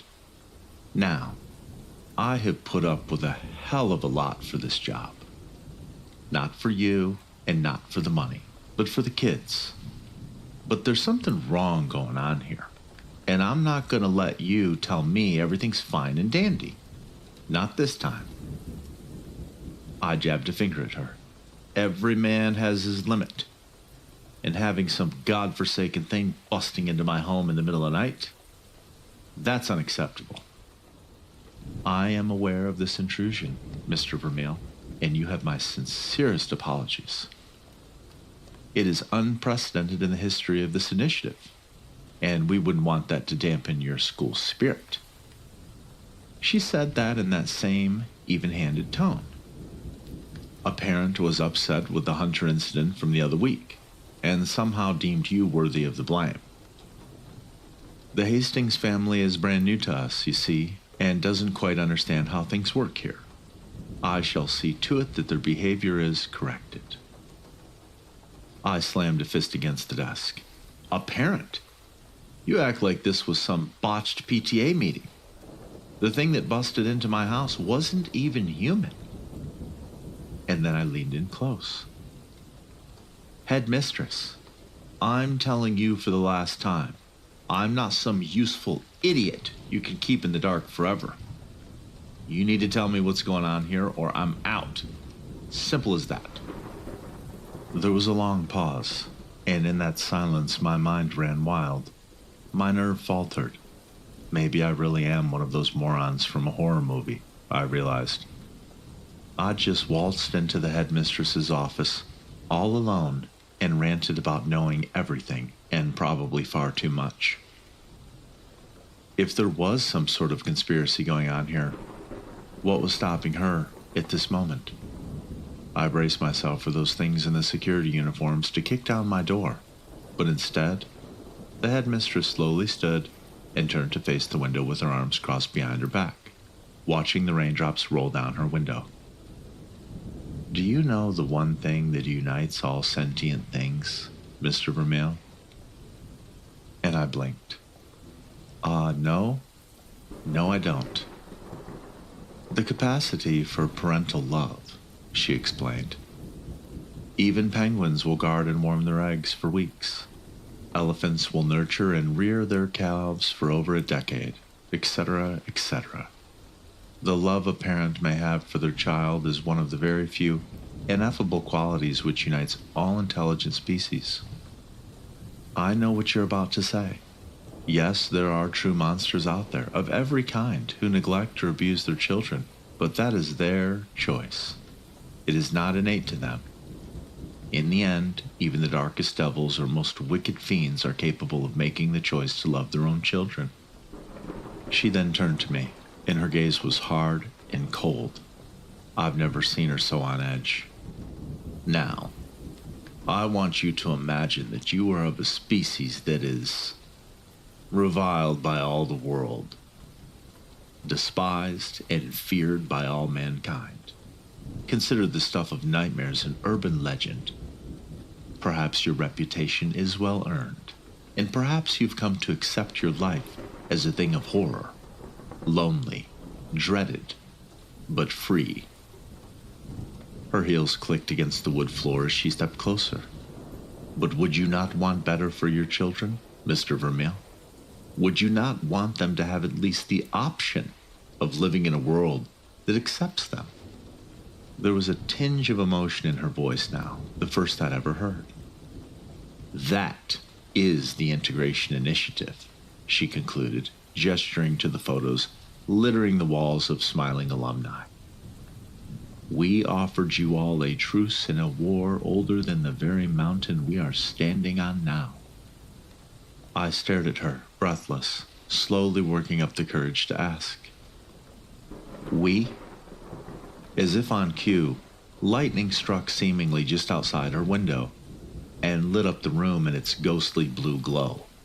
And in that light, the headmistress's shadow appeared to encompass her entire half of the room. It had the shape of something not only inhuman, but which defied all natural laws. Some impossible, cyclopean beast, adorned by 1,000 writhing, grasping tentacles, the sort of creature I could imagine pulling entire ships down beneath the sea in some bygone era. But the lightning passed, and all that left was the woman standing before me, staring me dead in the eyes. Do you understand, Mr. Vermeil? What else could I do but nod? I think it might be time for me to face facts. I really am no different from those morons in horror movies after all. I've been doing a lot of poking my nose where it doesn't belong recently, and I found something interesting in one of those old storage closets. A school photo marked September 14. There, the headmistress was in the back, and I could almost swear I saw a smile there, which I'd previously thought was impossible. She was a fucking bitch, after all. But she wasn't the only face I recognized. That little girl in the bottom right? It had to be Katie. But she looked different, blank and robotic and expressionless, like the Hastings were. As if she didn't quite realize how to act human yet, but it had to be her. Sure, it was chronologically impossible, but at this point, I was ready to believe anything. I beckoned her over to have a seat next to me at recess, photo in hand. Hey, Katie, I greeted her. Sorry to interrupt, I just wanted to ask if this picture, well, if it looked familiar to you. She took one look at the photo and the biggest grin dawned on her face. Oh yeah, I remember that. That was when I first got here, she said, and held it in her hands and started laughing giddily at the sight of herself looking so stone-faced. Look at me, I look so goofy. Man, I really had no idea what I was doing back then, she said. Are you sure? Because this photo, it was taken about 10 years ago. According to your file, you would have been a baby when this was taken. And I took a deep breath. Katie, can I ask you how long you've been here at this school? She froze. That big grin slowly fell into a frown, and her voice lowering. Well, Mr. Vermeil, that's one of the things I'm not supposed to tell you. And then she shrugged. I'm sorry. One of the things? Oh, God only knows just how many things even my students know about this school that I'm hopelessly unaware of. I think she could see the despair on my face, because she tried offering something else in recompense. But I can tell you about him. And she pointed eagerly to the boy standing beside her in the photo. An unassuming boy with dirty blonde hair. I'd never seen him before. You see him? His name was Elijah. He was my very first friend ever. He was the headmistress's son. Did you know that? No, I did not. I had no idea. I shook my head, flabbergasted. I couldn't imagine that statue of a woman having any family whatsoever. I mean, for crying out loud, who would even fuck her? Do you mind if I ask what happened to him? She looked left and then right before leaning in and whispering furtively in my ear. It was the hunters. And then her friends called her over, and she went right back to chasing them around the playground, leaving me with a million lingering questions. I'll be honest, I'm not coping with all of this terribly well. I'm already lapsing back into old bad habits. There's a good reason, after all, that I was fired from my last real job. But the moment I stepped onto school grounds, I forced that smile back onto my face. Can't let the kids know that there's anything wrong with old Mr. Vermeil.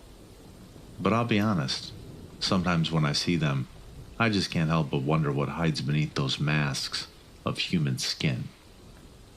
Am I doing the right thing here? The social skills I'm teaching were supposed to help them live a normal life. But what if they don't end up choosing that path?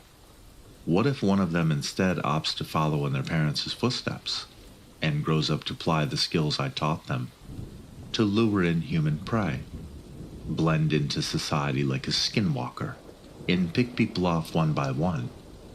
Would that blood be on my hands? It was just as my doubts were at their peak when I received the first text from an unknown number. I was ready to dismiss it as typical spam, but opening it stole my breath away. It was a distant photo of me and Katie as we had just been talking, and judging from the angle, it must have been taken from inside the school. I quickly glanced up at the upper windows but saw no sign of any silhouette staring back at me. Accompanying it was the words, "Do you know what she is? Do you really, truly know?" I know I should have blocked the number and immediately contacted the headmistress. But curiosity started to burn in my chest. I needed to know, so I replied honestly that I hadn't the foggiest idea. The next text came almost instantly. "This is the trail of death her mother has left behind in her wake. Study it carefully."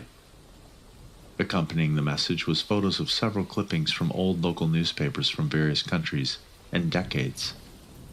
The first came from the cadre of Moldavia. An old man complained to the municipality about a terrible buzzing sound that would echo across his fields for hours at a time.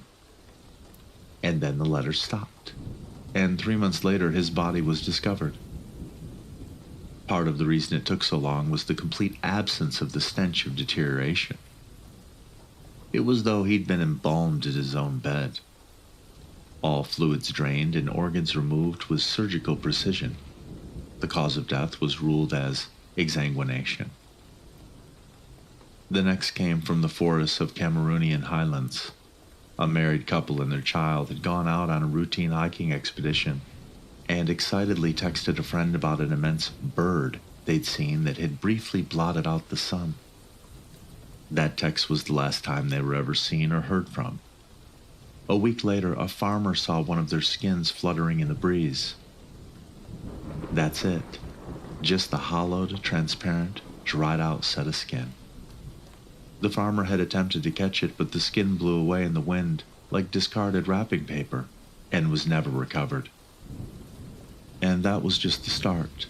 He had a whole laundry list of articles, and poring over them brought tears to my eyes. Oh my God, those poor people. What kind of creature could even do that sort of thing? My eyes drifted back to Katie, and I wondered again what lay beneath that disguise. Given the age of that photo, was she even truly a child? For all I know, she could be older than I am. Then I got another text. "This place is playing you for a fool. I know what's really going on here. Meet me in your office." In my dinky little office was nothing. Doubt crept in. Was this some sort of test set up by the headmistress? I was just about to take my leave when suddenly an unfamiliar voice opened up from directly above me. "Mr. Vermeil." I looked up and saw a face staring down at me from the vent grate in the ceiling. No, not a face. It had all the features of a face. Eyes, ears, nose, smiling mouth. But all arranged in the wrong order, as if plastered to a discolored lump and dough ball of flesh. It felt like something out of a dream. It stammered blithely, uselessly. The meat started to push forward, dividing itself into 5 neat sections through the slits in the vent grill, like a human body being pushed through a pastry cutter. I watched as tissues and sinews and raw bone dropped to the floor like melting candle wax, melding into a puddle of viscera that grew solid as more biomass gelled with its bulbous form. And in time, that puddle of meat dripping from the ceiling became a man. That smiling face was staring me down again, now in proper arrangement, yet no less deranged. He was handsome, actually, with a fit figure as perfect as his fine gelled hair, nude but sexless as a Ken doll.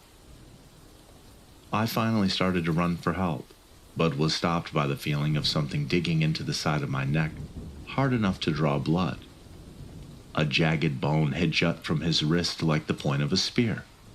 "Ah, you had your chance to go running away. It's too late now," he whispered. "Oh, don't look at me like that. I only wanted to make your acquaintance. I'm a big fan of yours after all." A fan? Oh, yes. I've always admired the sort of man willing to betray his own species for a quick buck," he mocked. "This is nothing personal, really. I'm just here to do my job, like you. In fact, I was thinking we could work together." I felt like I might pass out. Seeing this, he let me sit down at my desk, albeit with the bone still in my throat.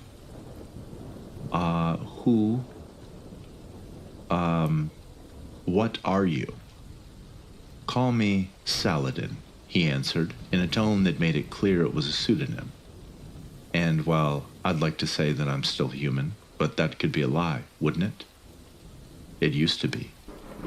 But in my line of work, I've had to find ways to even the playing field. I noticed the irony of being accused of betraying my species by a man who seemed to have forsaken his completely. I was then reminded of an old Nietzsche quote, something about he who fights monsters. "Don't you mock me, boy." His face suddenly soured as if he'd read my thoughts. "You'd become some breed of whore, too, if you'd kept consorting with these unnatural things.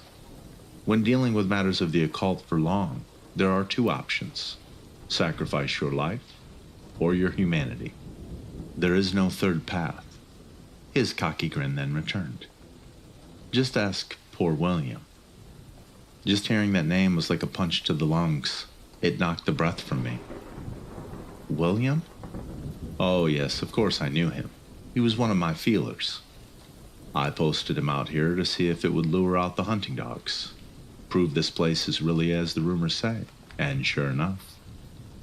A streak of rage rose in my chest, battling the fear.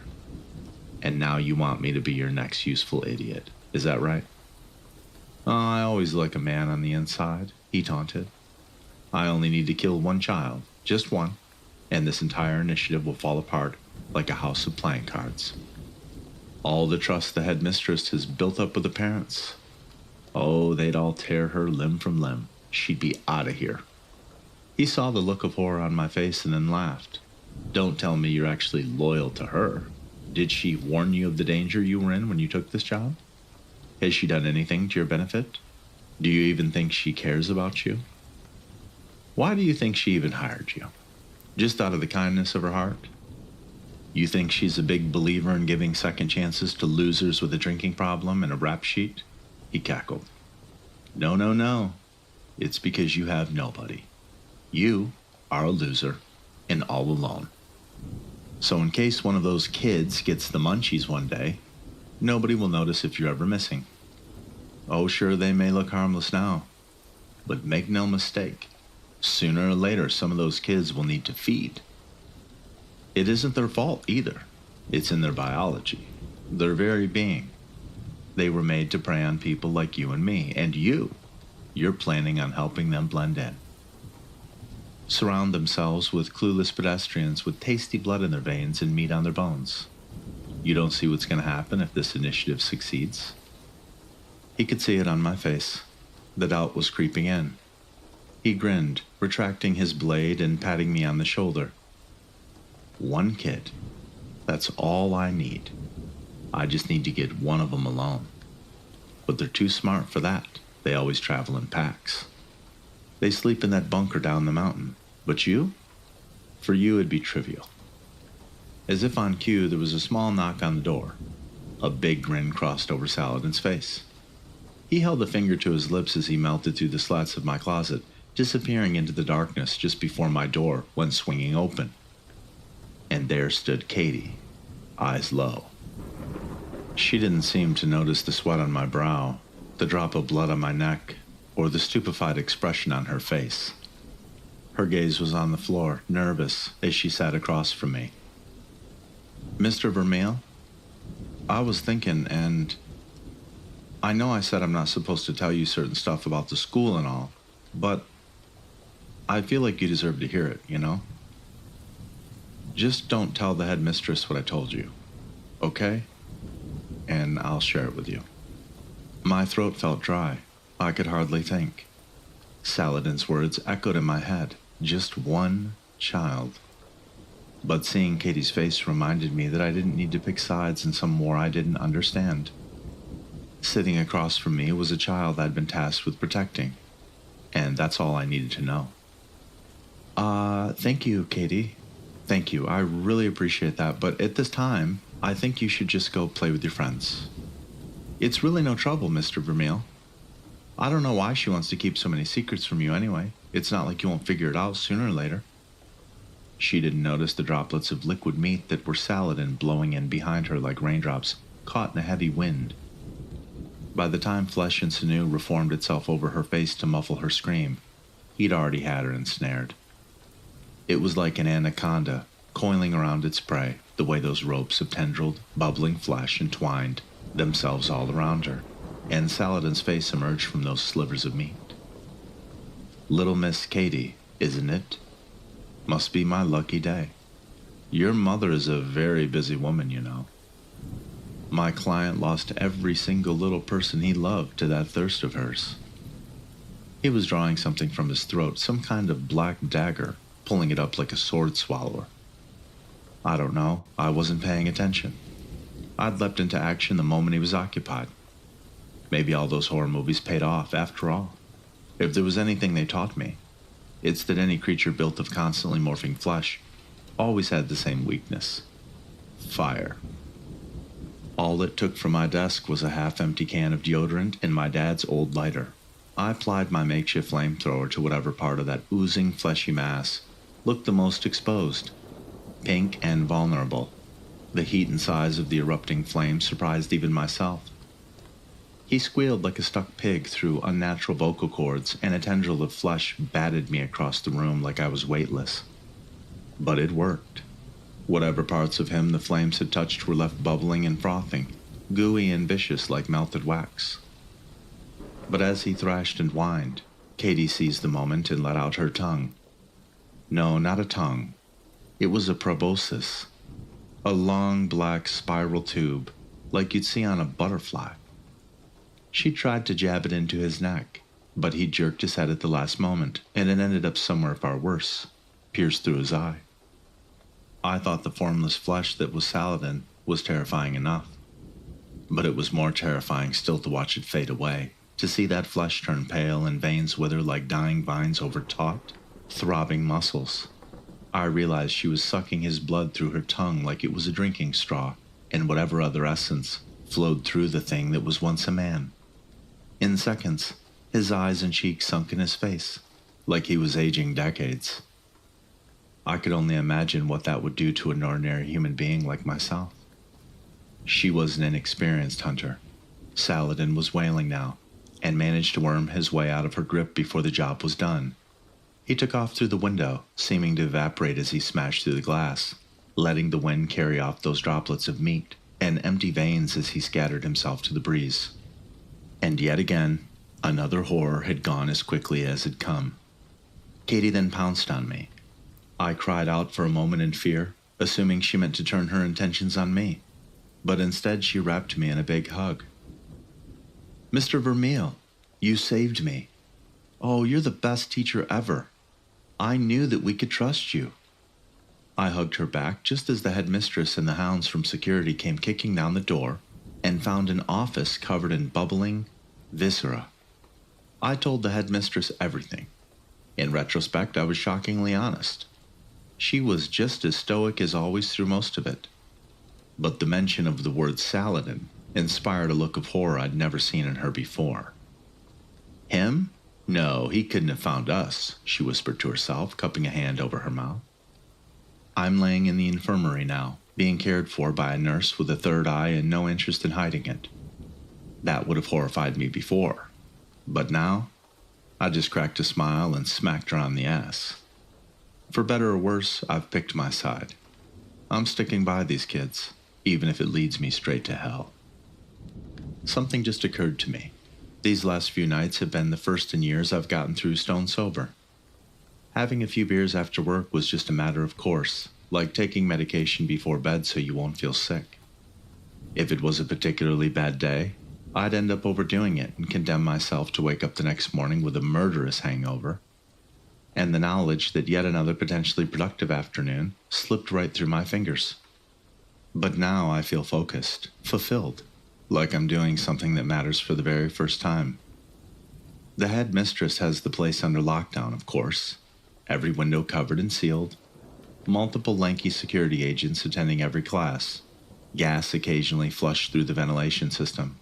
For a woman so emotionless, the slight perspiration on her brow was basically her equivalent to a nervous breakdown. And yet, of course, she demanded that her precious teaching schedule be maintained, through thick and thin. I didn't mind. I liked to think that I was helping keep the kids sane, although really, it was more like the other way around. I noticed the kids didn't bother to hide their less human features anymore either. Like Billy's arm stretching a creepy 17 feet to collect his graded papers from my desk. Or Abigail climbing along the walls like a spider during recess.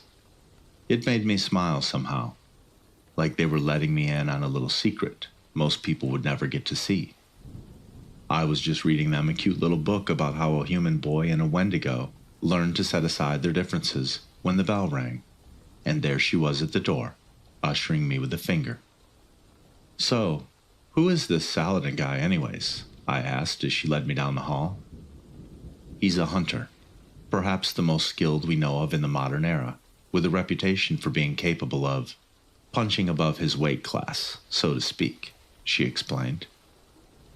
"We thought we had him occupied, chasing false leads across Bangladesh. To think that he was here in America all along, that he was slowly narrowing in on our exact location all this time and we never knew. Well, that would be very concerning." She clenched a hand into a fist, and for her, this was the equivalent to screaming in frustration. "Well, why do you think he decided to target me?" "Because you're the first fully human teacher this school has ever had," she confessed. "You were an unprecedented experiment. Even though it may introduce many risk factors such as this, I thought it would do good for the children to have experience with a regular, everyday human." "Oh, okay. Did you really choose me because I was a loner? Or expendable, though?" She didn't hear that question. Or maybe she just pretended not to hear it. Saladin always pursues more covert means of achieving his ends, at first. He likes to take his quarry by surprise. But if that fails, as it now has, his plan B invariably involves some form of overwhelming force. She sighed. "But there is some good news, at least. Thanks to the efforts of you and Katie, he was forced to leave behind his weapon of choice." From her sleeve, she produced the blade that Saladin had been pulling from his throat. The one that would have dealt Katie that killing blow, if I'd just been a second later. It was jagged and black, and looked primitive, but a bit dazzling with the scarlet streaks embedded into its surface. "Well, what's so special about that? This is a blade of obsidian damascene, with agilophotis. To put it simply, it can cut through anything." I reached out to feel its shiny surface, but she jerked it away from me. "I would recommend you avoided even so much as touching it. It may have deleterious effects on a regular human." For some reason, I was reminded of Saladin's words. When dealing with matters of the occult for long, there are two options: sacrifice your life or your humanity. There is no third path. We came upon a heavy iron door in some obscure corner of the school, and she set about unblocking multiple tiers of locks. "I apologize, Mr. Vermeil. I know you appreciate your autonomy, but I must insist that you remain within the complex for the duration of the lockdown," she said. "And that means staying in the dorms. The bunker down the mountainside. I'm sure you've noticed it?" Is this some sort of secret path? The school's access tunnels provide secure routes to many places, but I must confess, while the school itself was made to provide a safe and welcoming front for human visitors, the tunnels were not. They were never intended for your kind. She paused. Even she seemed the slightest bit nervous. There are many dangers down there, so I must ask that you stay by my side and do exactly as I say when I say it. Do we understand each other? She didn't have to ask me twice. I immediately saw what she meant when she said these tunnels weren't designed for human use. They were horrifically claustrophobic labyrinths of concrete, to the point I sometimes had to bend down or angle myself sideways just to squeeze through. The must was suffocating.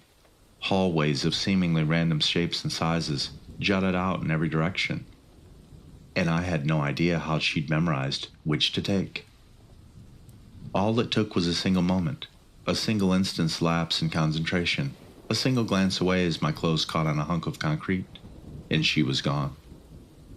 I'll be honest, I don't do well with cramped spaces, and when it fully sunk in that she had vanished, and I was alone down here in the dark, my first instinct was to crumple into a ball and start sobbing. Embarrassingly, I had to calm myself down in the same exact ways I calmed my students when they were having a tantrum. I talked through my feelings. I took deep breaths, and I grounded myself. You've been through so much worse than some tight hallways, I thought. Keep it together. But every step forward was a Herculean effort, like I was knee-deep in sludge. All I had to light the way now was my little phone flashlight, and the darkness around me seemed to somehow be fighting back against the light, and was rapidly taking territory. I'd venture forward down a hall, and it'd get tighter and tighter with every step, so I'd turn, and somehow, the same thing would happen on my way back. Was I losing my mind down here in the dark? Or were the walls really closing in on me? And every so often, I'd run into one of those shed skins, like I'd seen in the ditch outside the school all those days ago. They'd tangle around me like a spider's web, and I'd cry out as I thrashed to tear them off of me. On a closer look like this, they didn't seem reptilian in the slightest. They looked human. And then down the hall came a sound. I breathed a sigh of relief. "Oh, thank God," I called out. "Headmistress, I'm right here." But then came another sound, the guttural crackling of a snarl rising from an unnatural throat, and I realized that I had just drawn the attention of something terrible. I bit my tongue to stifle a gasp. Mentally, I screamed at myself over how stupid I'd been. I tried to turn my flashlight off, but ended up dropping my phone and illuminating the entire hall. All I could do was back up as far as I could, press my back to the dead end, and await whatever was coming to me. Footsteps in the darkness, of a sort of hobbling, awkward gait, were coming my way. In the dim light, a silhouette came vaguely into view. It looked roughly the shape of a man, but the proportions were all wrong. The shapes, it was like a child's drawing of a human being. Too angular, too thin, and along that jagged form was a garden of tumorous growths, hair and teeth and blind half-formed eyes, poking from malignant teratomas, cushioned in almost scrotal pockets of loose and wrinkled flesh. There was no head above its shoulders. Instead, there was a limp, swaying tube of flesh, and when it faced me, I could see down into the countless rows of teeth lining that esophageal tube like a lamprey eel. Some sort of black ichor drooled from that undulating tube as the creature stood where my phone had landed, creaking and groaning in place. Then, the thing turned and shuffled back into the darkness. It was blind, of course. It had just been investigating the last noise it had heard. I thanked whatever gods there may be, and clung to my little corner for what felt like hours, before finally working up the courage to retrieve my phone with a shaky hand, and kept creeping down the halls. Then I heard another noise. My blood froze in my veins, but when the headmistress's face emerged from the dark, I almost cried from relief. "Oh, thank God, I lost you. And why didn't you warn me about that creature down here? That blind, leech-looking thing," I demanded. I know you said it was dangerous, but I cannot believe you would let something like that just go waltzing around down here. And for the first time in my life, I saw the headmistress go pale. We don't, she said. This time, she kept a hand squeezed around my wrist as she practically sprinted down the halls. We came to an observation desk observing what looked like some sort of containment chamber. One of those security agents laid sprawled across the floor, split in two. The chamber below was littered with those shred skins, as well as chunks of other things I couldn't name. She looked down on the empty chamber with bewilderment. The cancer. It's really out. Who would do this? The cancer? Why is it called that? And she swallowed her fear. Because that's what it is. It's a walking cancer. Cells growing and dividing aimlessly, uselessly, limitlessly. She gestured to herself. From it, we grow these human skins we wear. Guide its ceaseless growth to build our new bodies, piece by piece. Automatically, in accordance to some built-in schedule, a red light clicked on and then a containment unit accompanied by an industrial whale. Chunks of red viscera dropped from a tube in the wall. And amid the meat, I swore I saw hands, feet, clothes, and more. You feed people to that thing? She sighed as if my human emotions were an inconvenience. The meat is recovered from cemeteries and morgues. Don't lose your composure now. We need to focus. The meat, huh? That's what you're calling it? She then laid out the situation. Every cancer wants to spread. It wants to feed itself. It'll find a way out before long, and when it does, that won't exactly bode well for the people of our cozy little mountain town. Whoever did this disconnected all emergency switches down here, and we didn't have any signal. We couldn't go all the way back to gather reinforcements. We needed to handle this now. On our way out, we found another one of those security agents, sitting near one of the control consoles by the containment chamber security airlocks. This one, I almost didn't recognize as human at first. A man-sized tumor had mostly consumed him, that hairy throbbing mass bulging as we neared, as if sensing we were threats. Only one arm and his head poked free from the malignant growth, eyes wide and yellow, mouth hanging open breathlessly. The headmistress stood over him, coldly. It was you. You did this. Why would you do this? He croaked out a few words in a slow wheeze. Saladin. He had my family.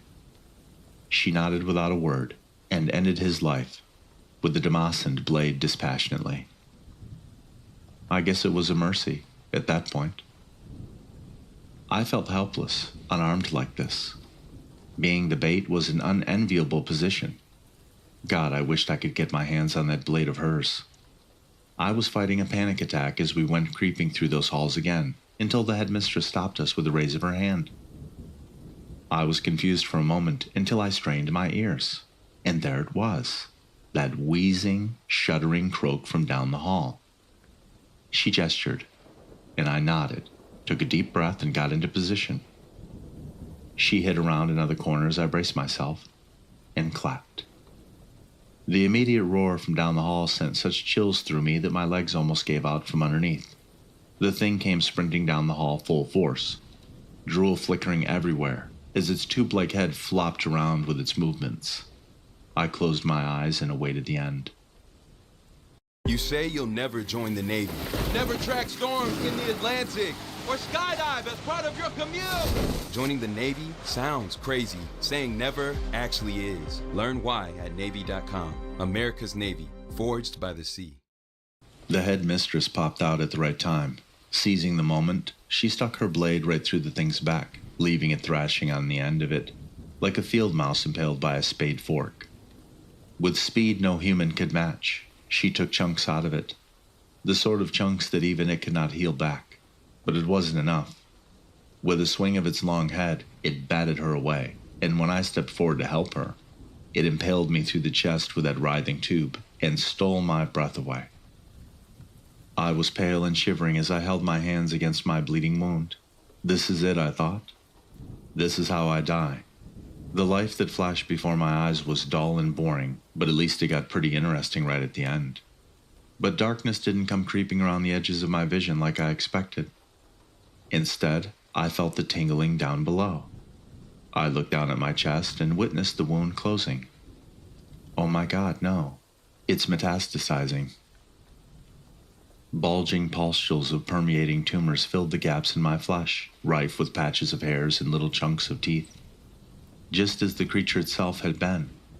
I screamed at the agony of it as the cancer cracked through my ribs and pushed my heart and lungs aside. And then those thin, bony hands settled on either side of my head and yanked it upwards with a strength that should be impossible to them. In a rational world, it would have ripped it off. Instead, I felt jolted high in the air and realized my neck had been extended a good few feet through sheer cancerous tissues, like a character from some morbid cartoon. My head bobbed on its distended neck like a jack-in-the-box as I was left staring down at my own body. Every single thing the creature did to me just created more of me to fill the wounds. Oh my God, I thought. It won't even let me die. It was the very distant singing of birds down another hall that ultimately drew the beast's attention away. It visibly quivered as it realized it had found its way out. All we could do was watch as the thing tore off into the darkness, roaring to itself as if in triumph. I don't know how many hours have passed. I'm in the infirmary again, now, largely returned to normal. The three-eyed nurse seems bored even as she treats me with medicines and surgeries no earthly doctor would ever recognize. Reversing slowly and by degrees, the impossible ways the beast had twisted and reshaped my body. I've at least regained some control of my physical faculties, but in the process, I've been exposed to whole new categories of pain. Types of agony I thought were impossible. Types I never would have had to know had I gotten a job at any other school in the world. But the poor headmistress in the bed next to me seems more miserable, still. Shell-shocked even, her eyes sunken and haunted. He'll be back, I can hear her whisper. He'll let the cancer gorge itself, grow and grow. And then he'll be back. It started with the animals. Hunters noticed populations dwindling rapidly and then inexplicably in our little patch of the enclave.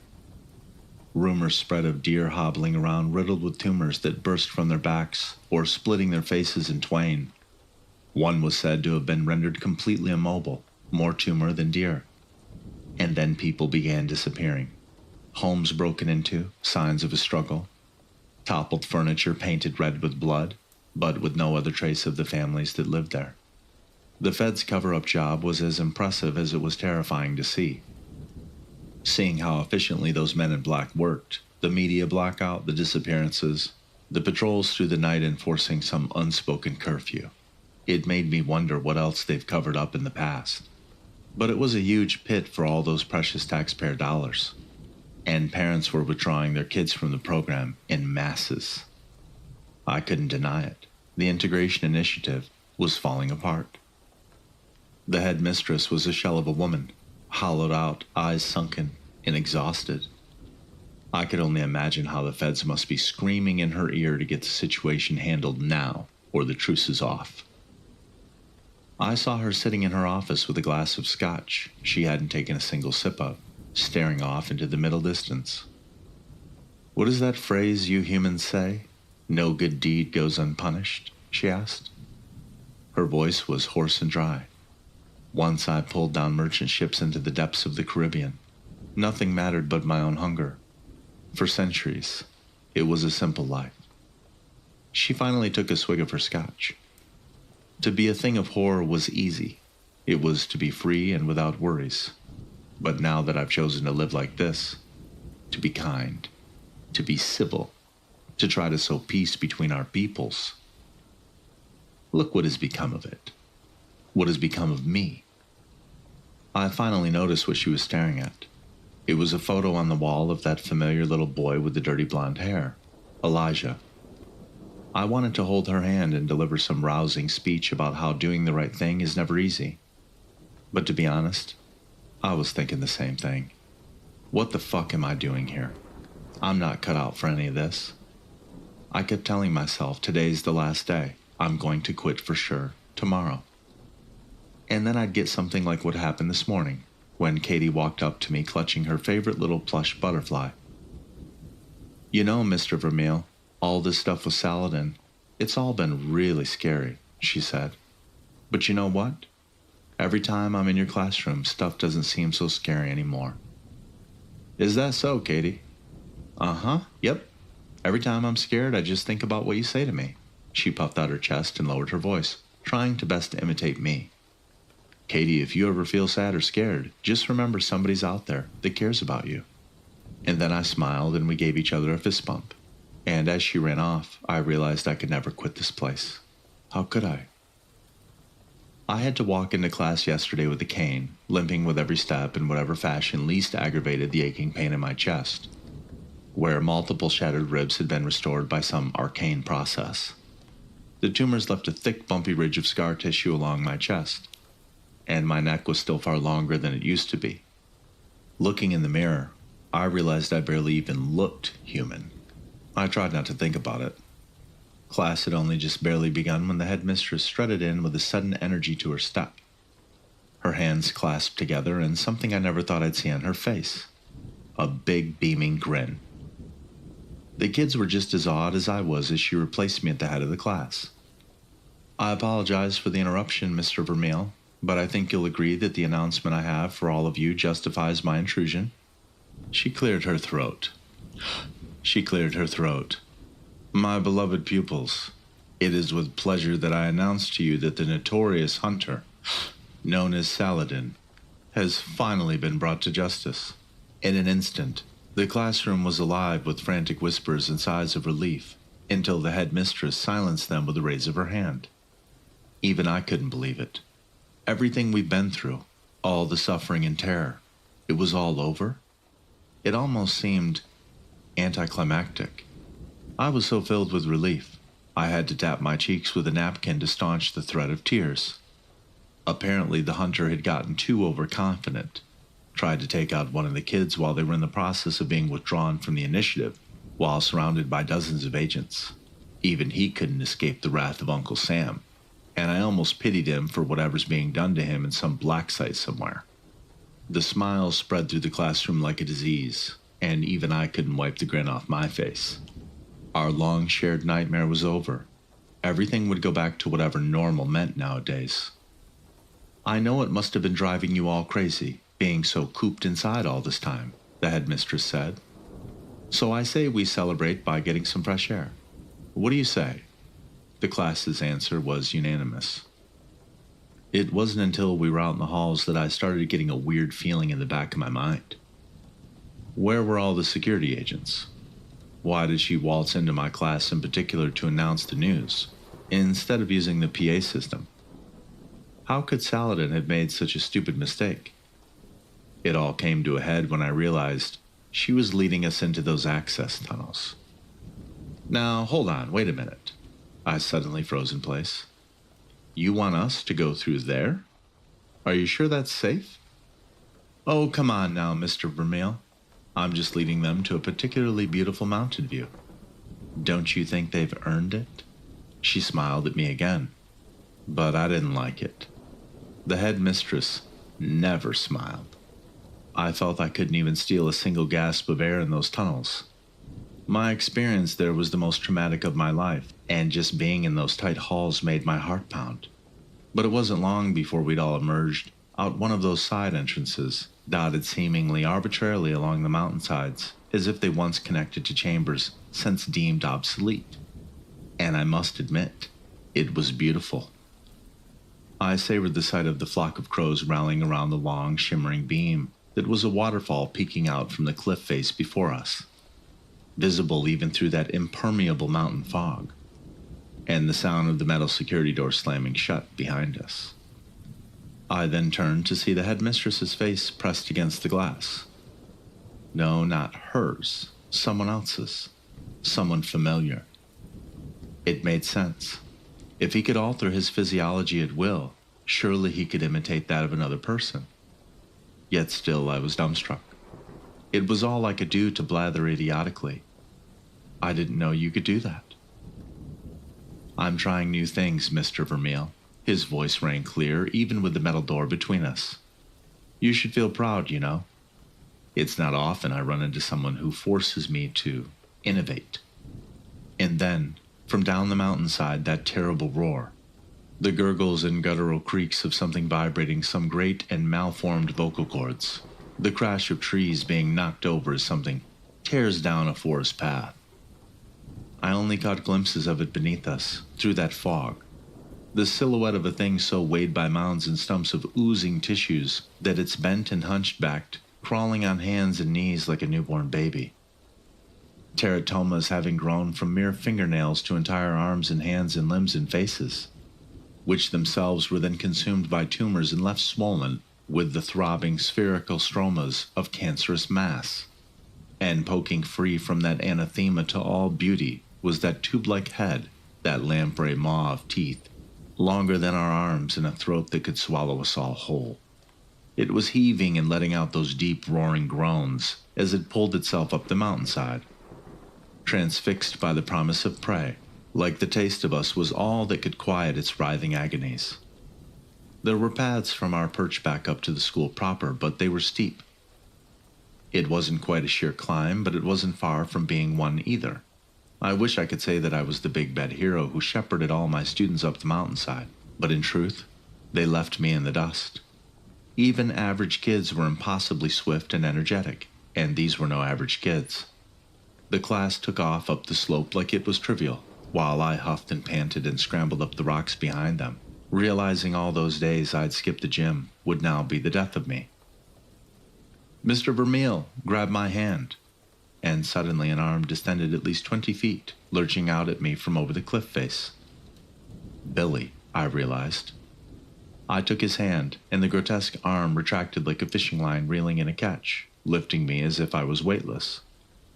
The school came into view, but that cancerous leviathan was outpacing us, and horror rocked me as I felt the very earth shake as it dug its limbs into the mountainside below us like climbing axes, bile spewing from its tube as it roared with a hunger.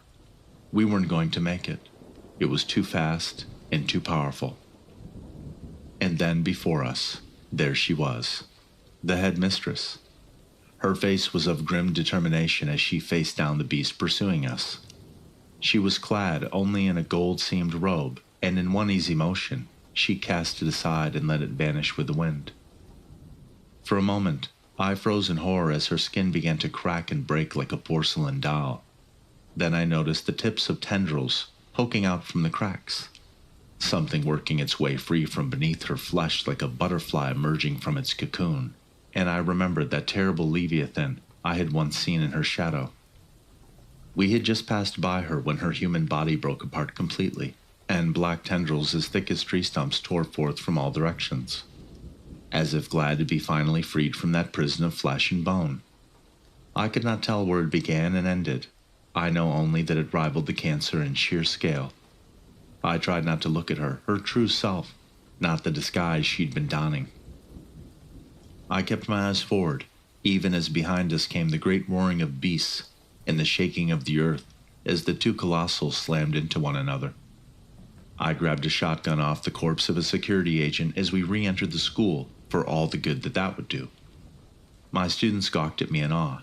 They'd never seen me like this before. There's supposed to be a safe room on the west wing.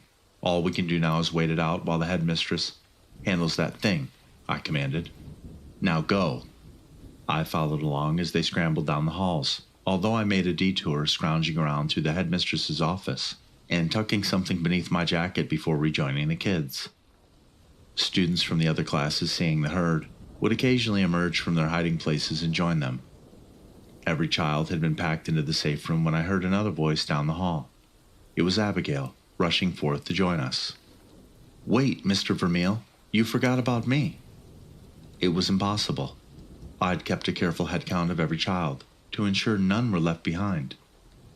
In an instant, I raised the shotgun and unloaded it into the face of the thing, pretending to be Abigail. "You're not gonna fool me twice." The thing bent over backwards from the force of the gunshot to the point the top of its head rested against the ground behind its feet. Then it sprung instantly back to a standing position, its flesh beginning to twist and meld, the cruel cackle of Saladin emerging from its bullet-shredded lips. "Maybe you really are smarter than I give you credit for, Vermeil." I slammed the safe room's door shut behind me and stood there with my gun pointed at it, the kids all cowering behind me. There was a silence for a while, punctuated only by the building and shuddering upon its foundations as the Leviathans fought outside. Then came a slow, rhythmic tapping on the door. "All I have to do is wait you out, Vermeil," came the voice. "Sooner or later, one of those kids with you is going to get hungry. And when they start getting desperate, you're going to look like a nice, juicy meal." "Why are you doing this? Just for some money? I'm sure whatever they're paying you, the feds can quadruple it," I called. "Oh, it's not just about the money. I consider this more of a self-funding hobby. Clearing these creatures off the streets before they even have a chance to grow up and hurt anyone." "Oh, get the fuck out of here. Don't act like you have the moral high ground. Not after what you did to all those people. Feeding them to the cancer just to what? Fuel your little crusade? Was that just collateral damage to you?" And that comment seemed to actually tick him off. "Those deaths are on you, not me. You're the one who forced my hand. None of this would have happened if you would have just given me the kid. Leave them alone. I'm not giving you any of the kids. They're just children. They're monsters, Vermeil. Demons in human skin. They're designed to kill and devour people like you. I don't care what they are." I pumped the shotgun. "They're my kids. And I'm not letting you hurt a single one of them. Go fuck yourself." My heroics were interrupted, however, by what felt like a Category 5 earthquake, rocking me off of my feet. It seemed those titans outside had come crashing into the school amid their brawl, tendrils and cancerous limbs tearing into the very foundations. For a moment, it felt like the entire structure would crumple in on itself and crush us like bugs. It was only by the grace of whatever gods there may be that only the other wing of the school was destroyed, although some blackened tentacle tore a hole right through the wall of the safe room. Everyone and everything in the room lay in a cluttered heap. When I managed the strength to arise, Saladin was standing over me, a big grin on his face. My students were quivering with fear. I knew that with their strength, if they all attacked at once, they could tear him to pieces. But they were frozen in place, because in the end, human or not, they were just kids. Terrified children faced with a man who wanted to hurt them, and they couldn't defend themselves. Someone needed to step up and protect them. "Last chance, Vermeil," he said. "You've proven yourself competent. I could use someone with your talents." I didn't bother bantering. I just raised the shotgun and blew a baseball-sized hole through his chest. It didn't even slow him down, of course. The wound healed almost as quickly as it came, but it did piss him off, and he came stomping towards me. Good, I thought. Get closer. I need you closer. I managed to blow a few more holes in him before he smacked the shotgun out of my chest with one hand and curled his fingers around my neck with the other. I gasped and wheezed as he strangled me, lifting me off the ground as his grip on my throat tightened. Tears streamed down my face as my vision darkened. "Maybe you aren't that smart after all," he taunted.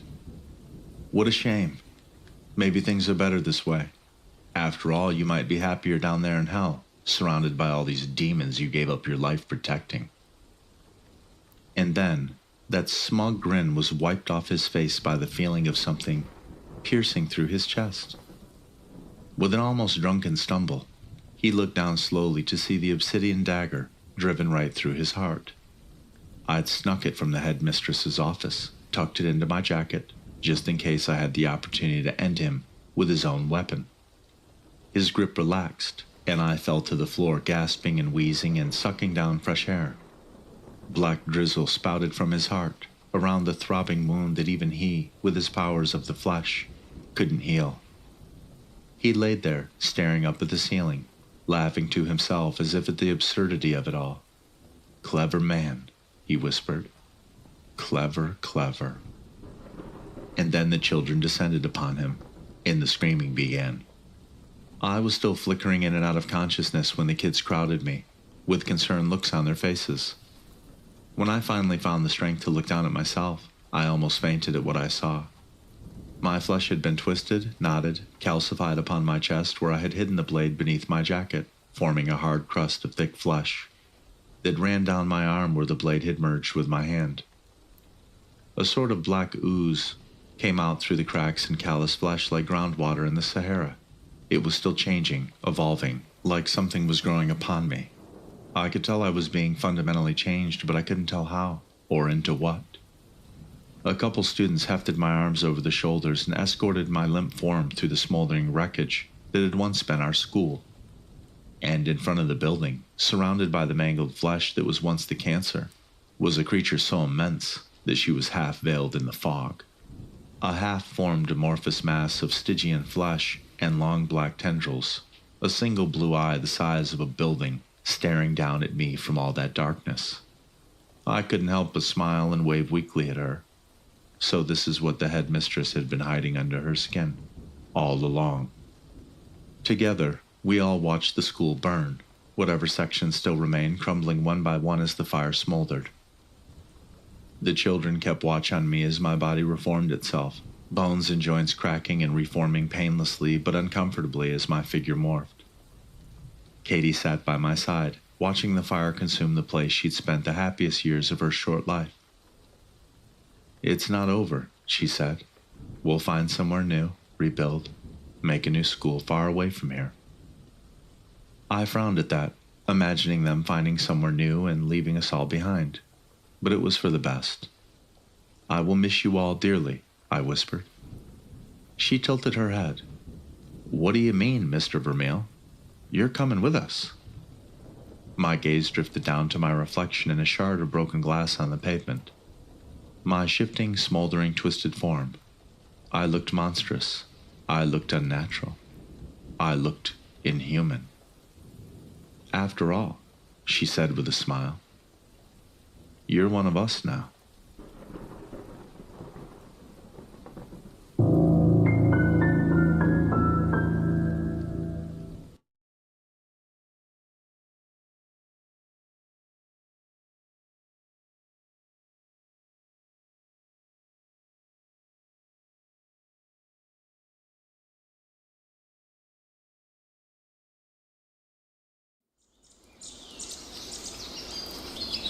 Last summer, my younger sister went missing on a camping trip with friends.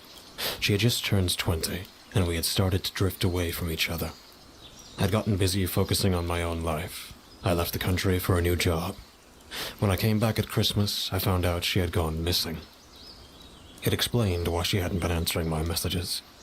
I didn't understand why no one contacted me about her disappearance. The police claimed to not have my new number, and I didn't have access to her phone.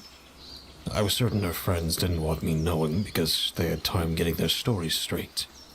I asked for a leave from work to track down those 4 friends. They all claimed that she had gotten up in the middle of the night to go to the washroom, and no one noticed she hadn't come back until the morning. I didn't buy it. They all said a slightly different location from where they camped that night. None of them gave collaborating details about the campsite. One said they used logs for seats. Another said the entire area was clear. They were lying where they had set up camp, and it caused the search team to be looking in the wrong place. I passed along the information, but since it was still winter, the rangers couldn't search the forest. They promised when the weather got better, they would try looking in other popular camping areas in case the foragers got confused. Her friends smartened up and refused to speak with me. Threats of lawyers started. I couldn't do anything else but go back to work and wait until spring.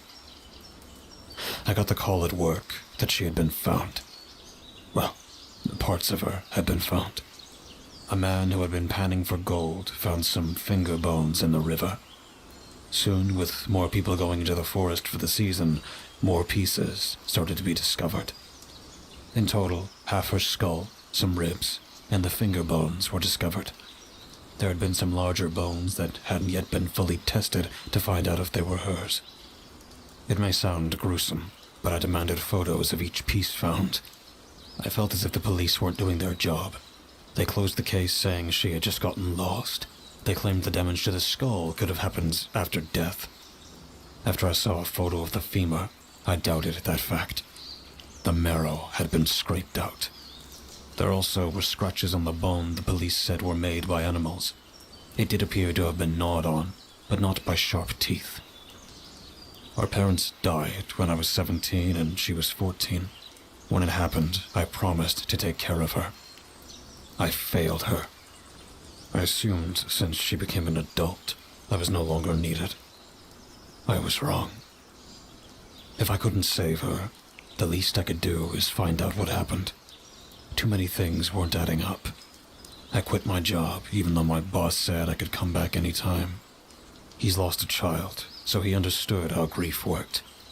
I did some research and packed what was needed. Then I drove to a small town by the forest looking for answers. I questioned some of the local shop workers trying to find out what happened before the group went into the woods. Apparently, my sister had become friends with those 4 locals she camped with.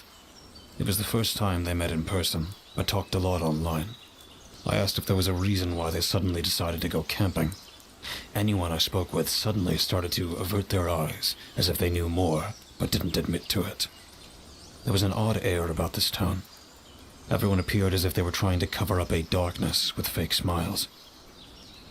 After my short investigation, I headed over to the ranger station.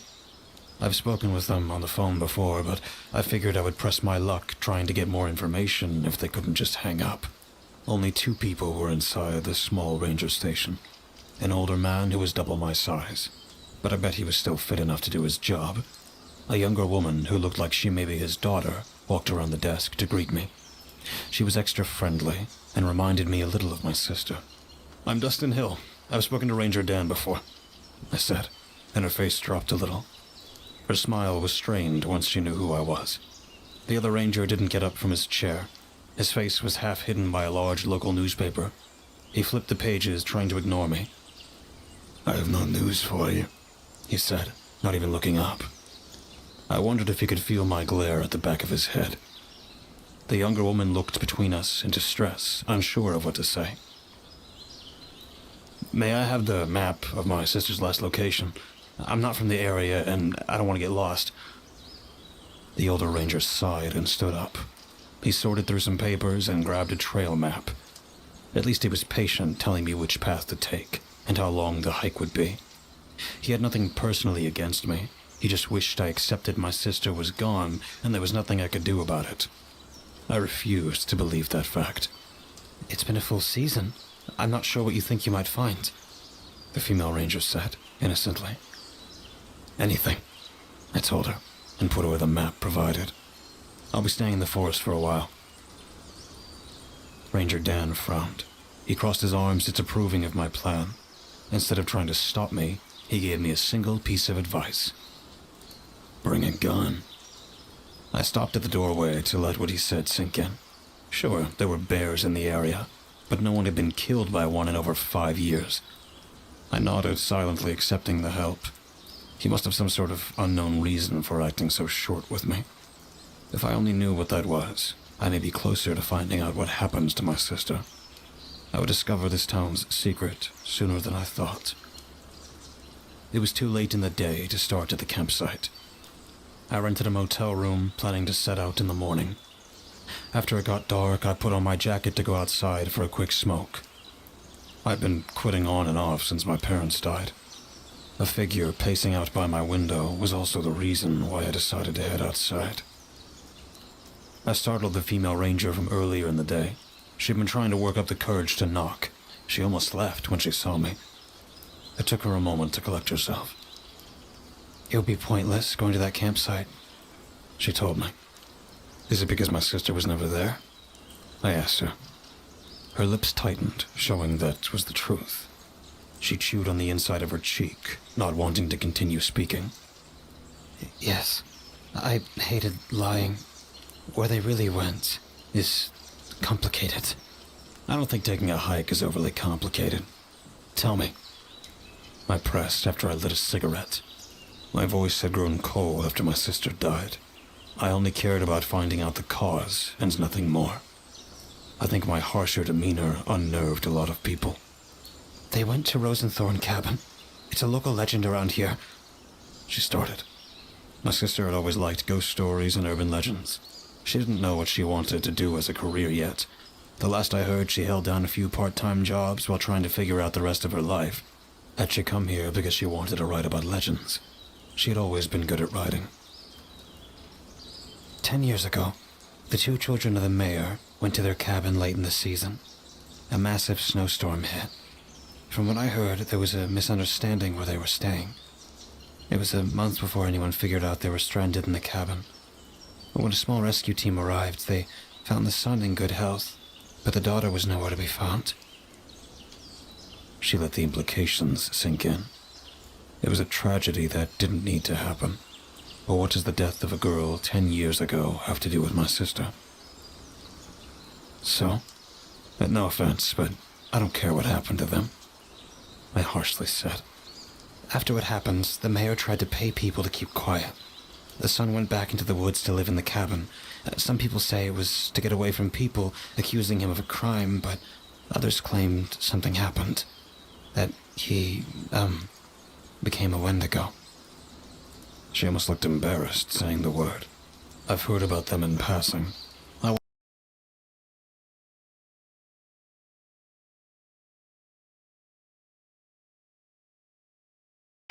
Wix gives you the power of AI to build the website you need with full business functionality.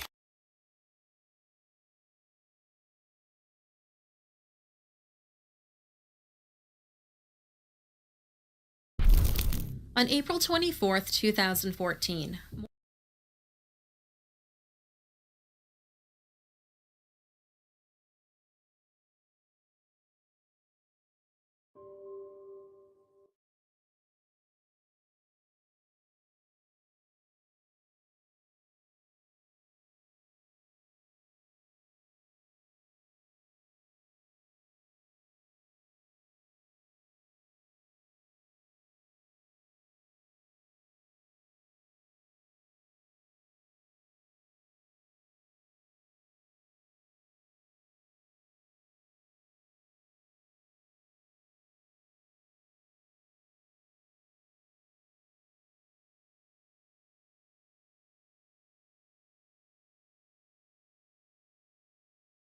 Reddit humanoid encounters. Pretty spooky. But the way I came up with this video idea is when I came across this post. People who've been claimed to encounter a humanoid, whether that be extraterrestrial, Bigfoot, or whatever. What's your story? And so I will be reading some of the replies from this post, and we can dive into their first-hand encounters. And yeah, I'm really excited to get into this because humanoid stuff, super interesting. And also, before we get into the first story, please consider subscribing to the channel. It's the channel's goal to be at 250,000 subs by the end of the year, and I think we can do it, so please subscribe. But alright, anyways, let's get into the first story. This one's from my girlfriend. When I was a child, around the age of 6, perhaps younger, I used to visit my uncle's house on occasion with my mum and Nan. Each time I was there, I would go to my uncle's bedroom to look at the mummy that laid on his bed. That's what I thought I was seeing, an adult woman that seemed to look like they were wrapped up in bandages or some material. My uncle was the kind that would tease you or wind you up, so I never believed it was real, just something he'd rigged to scare me. Each time I went to his house, I would drag my mum or my Nan into that room to show them, and frustratingly, each and every time they would claim not to be able to see a very obvious mummy laid out on the bed. It got to the point one day, after dragging my mum and Nan up to my uncle's room, and them not believing me, that after they left, I stayed to watch the mummy lay in bed. I stayed in the doorway, the furthest I would ever go, with the side of the bed facing me, and glared as angrily as a little girl could at the woman in bed. Then it sat up and turned to face me. I froze. It was when the thing started to get off the bed towards me that I discovered my legs again and ran. Years later, my Nan took me and my friend to my uncle's house to dog sit while he was away. It just so happened that his bedroom was where we would be having our sleepover. The room had been changed and there was no mummy this time around, but retelling this story was enough to freak us both out the night, though it didn't stop us sleeping. My mum and Nan can recall me asking about the bandaged woman in the bed, and other things I'd seen and experienced as a child, but no one else had experienced the mummy in that house. This happened when I was 7. I grew up on the military base We lived in the PMQs, not entirely sure on the age of the houses, but our basement did have a bomb shelter in it. So I had just broken my leg, and my dad moved my bed to the living room and set up my computer so I could play Buzz Aldrin's Race to Space whenever I wanted to. I was also given a frying pan and a pot if I ever needed anything in the middle of the night. So it's God knows what time, and I'm woken up by a sound. I look around and don't really see anything until I notice a hand come out of the entranceway to the living room. I immediately look at the TV to see if I can see its reflection. I do. It looks like a man my father's build and height, but the uniform was wrong. My father, a few times, was called and deployed on moment's notice. I could just tell this was his World War II uniform, so I freaked out. I grabbed the frying pan and pit and began slamming them together as hard as I could. The figure in the TV just walks away into the dining room and then turns to the kitchen from what I could tell. Just as he turns, my father is already in the living room asking what's wrong. I replied, "Someone's in the house." He immediately goes for his baseball bat and starts searching the house and checking the locks and windows. Then gets on the phone and calls the MPs, and before I know it, he and the neighbors and the MPs are outside securing the whole damn neighborhood. They never found anyone, and I've never had a similar experience since then. I was 7 or 8 years old and visiting my paternal grandparents with the rest of my family. They lived deep in the woods, and I always hated it there. It felt like someone was watching and was always eerily quiet, like not even crickets chirping. My little brother and I shared a bed in one room on the ground floor. My brother would sleep at one end, his head against the window or wall, and I would be on the other, facing the window. On this particular morning, I woke up first. The sun was brilliant, making the room gold through the curtains. And there, a silhouette against the window, was a deer with the biggest rack of antlers I have ever seen. It was right there, like almost pressed against the window in profile. I stared in awe, and that is when it changed. In one smooth movement, it reared up on its hind legs, and it was no longer a deer but a man. There were only 2 men in the area, my grandfather and my dad, and it was clearly neither. Not sure if that made it better or worse. Grandfather was very built for his age, dad had a gut. This silhouette was clearly younger, muscular, but not in the like a brick way my grandfather was. It exuded strength and scared the hell out of me. It stared to the side for a moment and then strode off with purpose. I don't know what I saw. I want to believe it was just a groggy mind of a half-awake kid, but I remember the fear slicing into me. I remember the feeling of something being out there. I saw a humanoid, something in the woods outside my childhood home. This was rural northern Wisconsin, and I was 14. Up until that day, I had zero fear of the woods. I spent most of my time out there exploring and feared nothing. My parents had a lousy marriage and fought a lot, and I felt more at home outside than in the house. On hot nights, I would take a sleeping bag and sleep on the roof of an old shack on our property. I saw bears, I saw wolves. They were always more afraid of me than me of them. I didn't believe in ghosts, Bigfoots, demons, or even God. I only got lost out there once when dark fell sooner than I expected. I stayed calm, found the North Star, and knew that if I continued south, I'd eventually come across the old railroad tracks near my house. Even the thought of spending the night out there didn't bother me. The thought of my mom's rage when I didn't come home did. So it was summer. I had just turned 14. My mom had left my father worked all the time, sister was living on her own. Once school was out, it was me and my cat, and this is before the internet or smartphones. We lived on the dead-end dirt road, and around noon I took my usual stroll down the long driveway to check the mail. My cat followed me everywhere, and I actually kind of relied on him to give me the heads up if there was a bear or something close by. A bit of movement behind me as I stood at the mailbox made me aware that something across the road in the trees, but there was pesky deer everywhere. I heard a loud crash. Then, like something very loudly, making its way through the brush. It's like every goddamn classic horror movie. My brain had no capability for the thought of anything paranormal or spooky. I simply tucked the mail under my arm and headed into the woods to investigate. My cat followed close behind. I got about 10 yards in when I noticed what I hadn't noticed before. There was no noise. Nothing. It was a beautiful June day and there wasn't a single bird singing, no insects, no leaves rustling. It was absolutely silent. At the same time, I registered the silence. I got that eerie feeling that something was watching me. I stopped immediately and started scanning the woods for deers. Hunters know what I'm talking about when I say you look for the shape of a deer instead of trying to pinpoint them by color. That's when I spotted it. 2 brown, furry legs. The top of it concealed by tree branches. I went to sigh with relief when my cat hissed. I looked down and he was completely poofed out with his back arched, looking at the same thing I was. I looked back up and the legs moved. Not like a deer, like a human. Everything happened at once after that. I dropped the mail, picked up my cat by the scruff and ran for it. Whatever was out there with me was running after me. I've never run so fast in my life. I tore up the driveway, into the house, locked the door and grabbed the phone. I called my next door neighbor, who was the ex-chief of police, when he came over immediately with his pistol. He checked out the spot I was in and found nothing. I was so hysterical I was in tears. He stayed with me until I was able to reach my mom and have her come get me. Of course they thought I was completely high or delusional. I know exactly what I saw and felt. It was broad daylight. I never felt safe in those woods again and stopped sleeping outside. Edit. I should probably add that I thought I was looking at a deer's forelegs, but once it took a step I realized the legs were far too thick and human, but with fur for that, and there were only 2 legs, not 4. Plus, I realized it was way too tall for a deer to be concealed by the tree branches. It all happened within seconds. Edit 2.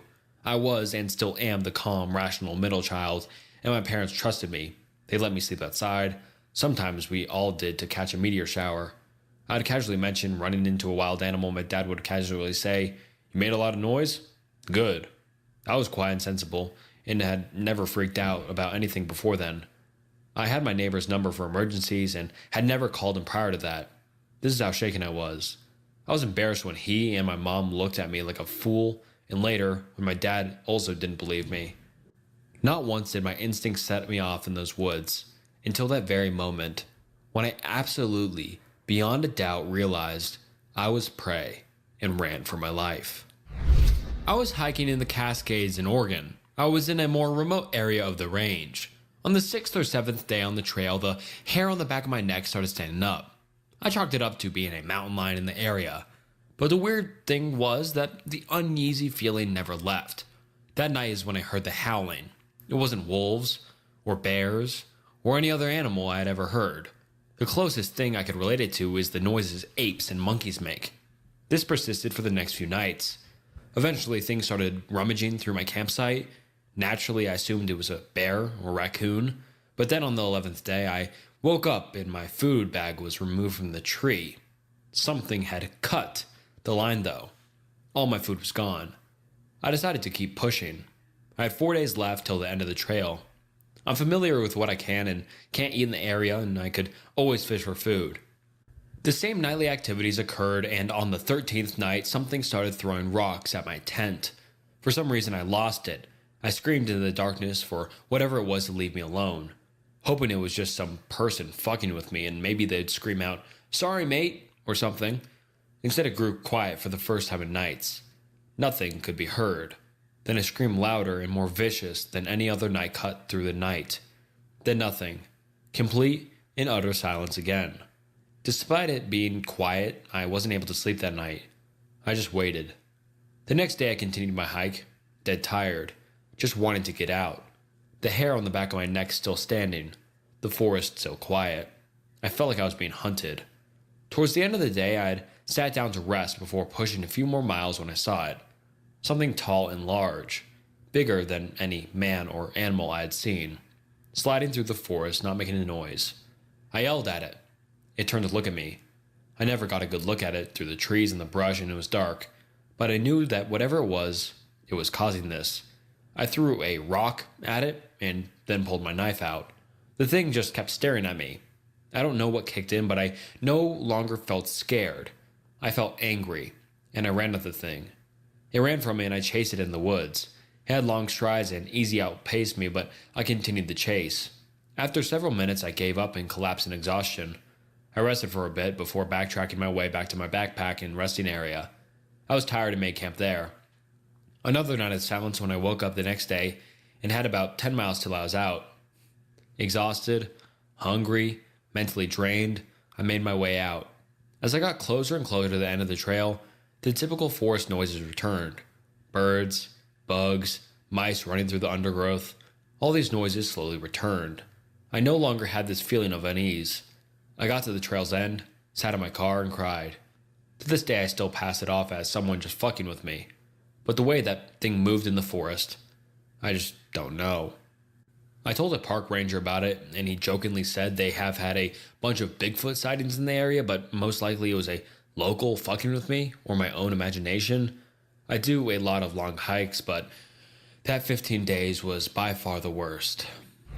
I'm not sure if it fits here, but I'll tell my story. It's a long one, so bear with me. I've never typed it out before, only told it aloud. It's been many years, but the fear has stayed with me. When I was around 12 or so, my mom and I lived in an apartment in Texas. She was a single mom, so it was just her and I for many years. I was, and still am, very fortunate that she puts me first and did her best to make sure I had what I needed. Unfortunately, her work schedule didn't allow for her to be home when I got off for school, so I usually had to take care of myself in the afternoons until she got off. It wasn't too bad. Usually by the time I fixed myself a snack and got through my homework, she was home. I should note that at this time I was still sleeping with my mom. I initially started out in my own room, but I began having these horrible nightmares. It was the same dream every time. I was sleeping in my room and I could see a figure lurking in the hallway. I'd get up and turn on the lights and something or someone would grab my hand and I would instantly wake up. The touch of that hand was the coldest feeling I'd ever experienced. It was so vivid in my mind. I felt incredibly sad, almost like the happiness was draining out of me. I started making excuses about wanting to sleep with her. My mom never made a big fuss about it. We would stay up late reading on a regular basis and I would accidentally fall asleep. I hated that room and avoided going in there at all costs. It got so bad that every morning before school, I would lay out a change of clothes in my living room so I could have them ready when I got home. My mom started to notice this routine and asked why I didn't just simply change in my room. I just made up some stupid excuse and brushed it off. I kept my bedroom shut at all times and would hurry past it if I needed to use the restroom. The dreams seemed to stay away once I stayed in my mom's room. It had been so long that I started to forget about them. One night my mom had already fallen asleep, but I was still nose deep in my latest library book. It was late, definitely past midnight, when I got an eerie feeling. I couldn't place it, but I was instantly uncomfortable. I put my book down and noticed a lump under the covers, towards the end of the bed. We had a cat at the time, but I knew it wasn't her because she hated anything on top of her. I stared at the lump and it started to move towards me. I froze. Every fiber in my body was screaming to move but was paralyzed with fear. I finally mustered a weak "Mom?" and nudged her, all while keeping an eye on the lump. Finally, my mom woke up and as soon as she spoke, the covers went completely flat, like a balloon whose air had been released. I went into a crying fit and told my mom what happened. She assured me that I was reading too much scary stuff before bed and my eyes had played tricks on me. I convinced myself she was right and went to sleep. One weekend I had a friend sleepover. My mom made a big deal about preparing my room for my friend and thought that maybe since I wouldn't be alone that it wouldn't be an issue. We did the whole typical sleepover shenanigans, played with each other's hair and gushed over our latest crushes, all while listening to the newest NSYNC CD. I started to get anxiety as bedtime loomed closer. I somehow convinced my friend that it would be better if we made a bed on the floor in my mom's room because my room got hot or some shit like that. We quietly moved to my mom's room on the floor next to her bed and fell asleep. Sometime in the middle of the night, I woke up instantly and sat straight up. I was staring at a lump on the floor on my mom's bed. I suddenly became overwhelmed with the urge to touch it. I lifted the sheet and placed my hand upon the smoothest object I'd ever touched. I instantly felt every happy memory being sucked away from my body. All thoughts and emotions were drained. I felt Shopify helps you sell at every stage of your business. Like that, let's put it online and see what happens stage. And the site is live. That we opened a store and need a fast checkout stage. Thanks. You're all set. That count it up and ship it around the globe stage. This one's going to Thailand. And that, wait, did we just hit 1 million orders stage? Whatever your stage, businesses that grow with Shopify. Sign up for your $1 a month trial at shopify.com/YouTube audio. Cold. Colder than any weather I'd been through. I became empty, like a shell of a person. Nothing was left but numb darkness. It was as if I was under a trance. The next morning, I retold what happened to my mom and she broke down in tears. She thought that this was all behind us, but clearly it was more than she previously thought. I didn't do much that day. My mom busied herself with Sunday chores while I stared blankly at the TV. As she stepped out for a bit to do some laundry, she ran into her neighbor. Her name has left me, but I remember her being a caring figure in my life and a wonderful friend to my mother. My mom confided in her about all the odd occurrences, and her face went grim. Our neighbor was Native American and was super in tune with her culture and traditions. She explained to my mother that for some time she had been feeling a presence and could not place its origin. My mom asked her to come inside to speak with me. She agreed, but upon stepping up to our door, she retreated. She said the origin was our apartment, and the spirit would not allow her to cross the threshold. At this point, my mom was hysterical, as most mothers would be if someone told them an evil being was possessing her and her daughter's home. Our neighbor apologized, but promised she would gather what she could to help us. In the meantime, my mom reached out to my grandmother. Not that shit wasn't already weird, but shit got even weirder. My grandmother immediately told my mom to call my uncle. He had phoned my grandmother earlier in that day, asking about me, but didn't say why he was so concerned about my grandmother, pretty much brushed it off. My mom called my uncle, and as soon as he answered the phone, he said, "I've been waiting on your call. We need to act now." It still gives me chills to talk about it. We weren't close with this uncle at all and hadn't talked to him in years. He told us that an evil spirit had possessed our home and he was trying to help us get rid of it.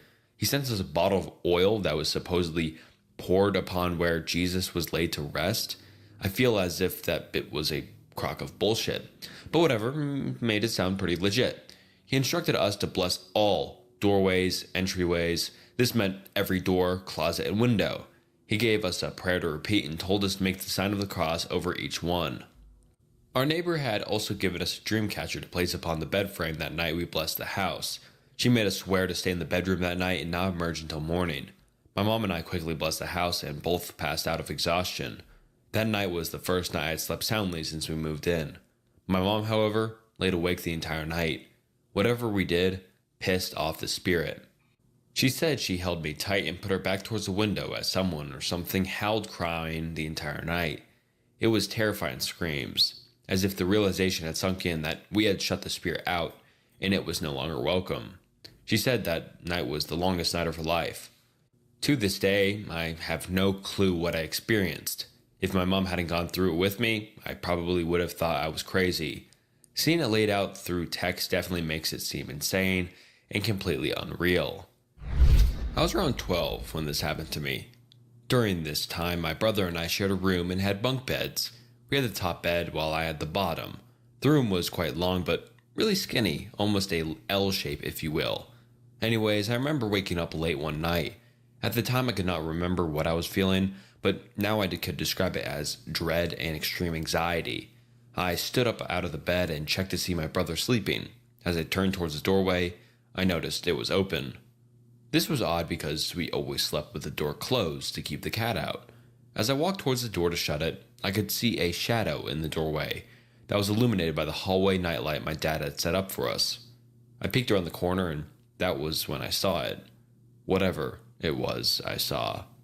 In the doorway was a massive figure, if I had to guess probably around 6'6" to 6'7", extremely lanky. The only details I could make out was its long skinny arms and its eyes, which were red. I remember staring at it for a couple seconds before I entered the room, having to bend at the waist just to get underneath the door frame. The last thing I remember was it rapidly approaching the bunk bed, then it goes blank. I woke up on the floor early the next morning. I told my dad about it the next day, but of course he chalked it up to a bad dream, and realistically, he was probably right. It is just difficult to get over the fact that, to this day, I still remember whatever was in the doorway and the exact feeling I had from start to finish. The final thing about this encounter that convinced me something happened that night was my brother.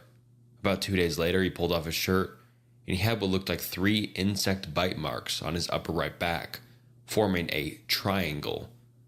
They went away relatively fast, but to this day, he has a mole in the direct center of where the bites were. I'm going to write this on behalf of my mother, who passed away a year ago and saw and heard many things that the average person wouldn't believe. To start, I live on a farm in a house that was built in the early 1900s. To date, 4 people have passed away in the house or near the house. My great-great-grandma died in a rocking chair. My great-great-grandpa was riding in a wagon down our driveway when his team of horses got spooked and he flew off and broke his neck. A hired man's wife fell down our stairs while she was pregnant and hemorrhaged and died. And my aunt died in my old bedroom at age 2. Over the years, my mother and brother have experienced many different spooky things on our property. In the early 1980s, they both heard footsteps walking up and down our upstairs hallway in the middle of the night. My brother was alone once. He was outside doing farm choirs in the dark. He was maybe 500 feet from our house. He had the urge to look over, and every single light in the house was on. My mom has heard people whispering her name. She's heard creaky noises in the house and sounds as if someone has fallen, big crashes, etc. My father has been oblivious to everything and has never heard any of it. In 2004, my mother went outside to fill our wood stove at around 10 p.m. On her way back to the house, she got the feeling that she was being watched. As she turned to look over to her right, she saw this very skinny, gray being standing below our house, staring over its shoulder at her. She got this intense feeling that it wanted her to see it. After a few seconds, it bolted away from the house. She was so freaked out that she sprinted into her house, locked the doors, and collapsed on the floor in hysterics. For years, she'd never tell anyone the story. This was an especially interesting experience, as in the late 1960s, our neighbor just over the hill had great aliens walk into his barn and actually talk to him. It was investigated by some big-shot UFO investigator out of Chicago, too. I personally had never heard or seen anything in our house until recently. Over the years, friends had come over and saw shadow people in our house or heard the pitter-patter of small dog feet on the floor upstairs. As I said earlier, my mother passed away a year ago, and we have her urn sitting on a table downstairs, just below my bedroom. For about 3 months, every night I was in the home alone. My dad is a trucker, so he's gone for a week at the time with a 5-day break in between. I would hear this pounding noise every 30 seconds coming from somewhere in the walls as I tried to fall asleep. I've heard crashing noises, and my dog has perked his ears up because of them. A lot of people are too freaked out to stay overnight at my house without my dad being here. And I'm starting to get that way, too. Late to the party, and this is a bit long. But for as long as I can remember, I've had a spirit that stays with me. Always chalked it up to an imaginary friend when I was a kid. I named him George, and he's been a blessing in my life. I've had plenty of paranormal experiences, but this one there was someone else who witnessed it. About 2.5 years ago, my fiance and I moved into a new condo. We got pregnant about a month later, and I noticed that George had begun clinging to my fiance. He's always been a protector. Anyways, fast forward about another month, around Christmas time, I noticed that George wasn't around. Every night he was gone. I was visited by a little boy who was scared and running from something. That something was an evil spirit in the form of a little girl. Every encountered ended him saying, "She's here." He'd vanish, and I'd be overwhelmed by this feeling of doom. Then I would see her. It got to the point that I was sleeping downstairs to avoid the encounters. They seemed to stay upstairs until my last real encounter. I walked into the kitchen, late one night, to get a glass of water.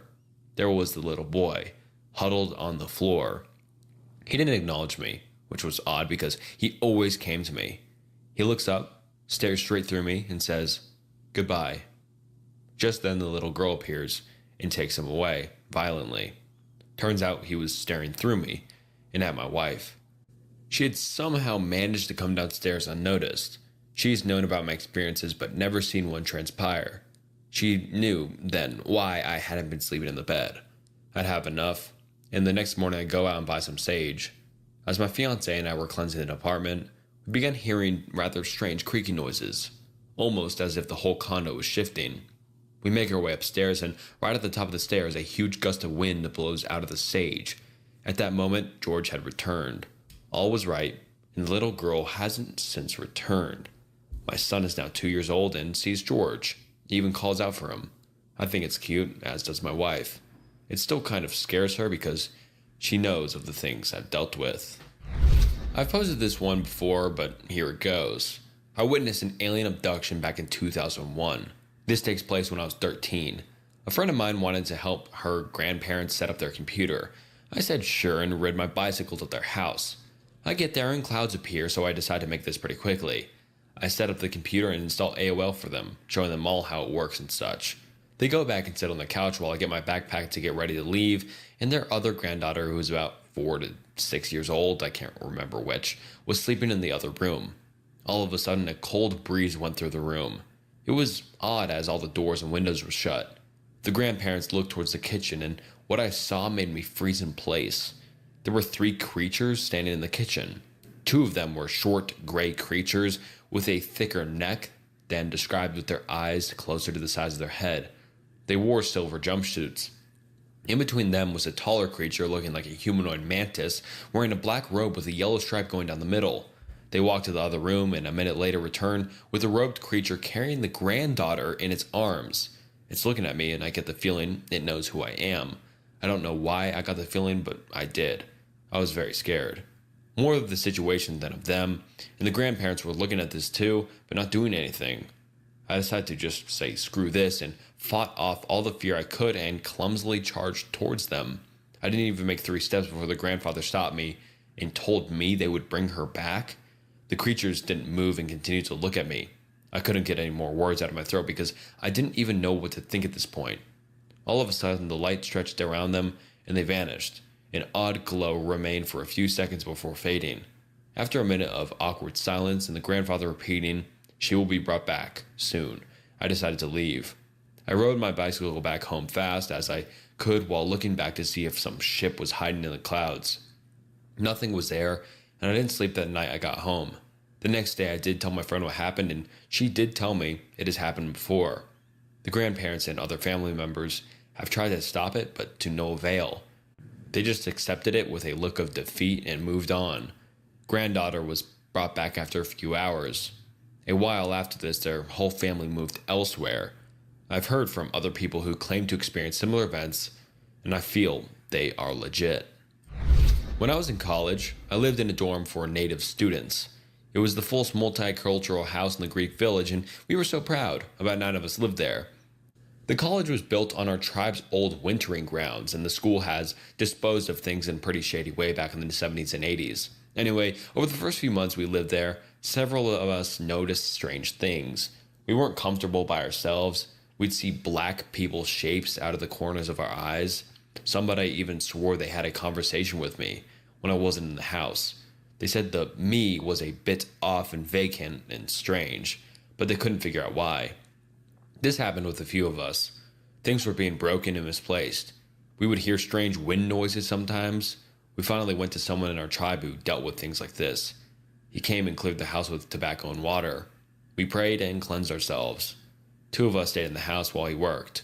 I distinctly remember him walking through the darkened living room, opening the door and hearing what I heard like a tornado whiz through the room very quickly. Then it was over. Turns out it wasn't malevolent or anything, just something that had attached itself to the land. We never had any problems after the cleansing. And alright guys, that wraps up Reddit humanoid encounters. Let me know what you think about these encounter videos. Would you like to see more where people get asked a question and they reply to it? I mean, that could be really interesting and make a few good videos. So let me know what you think down in the comments below. What would you like to see in the future? What would you like to see change? And yeah, anyways, thank you so much for watching. Make sure you like and subscribe. It helps the channel out a lot. And yeah, all right. Anyways, until next time, see ya.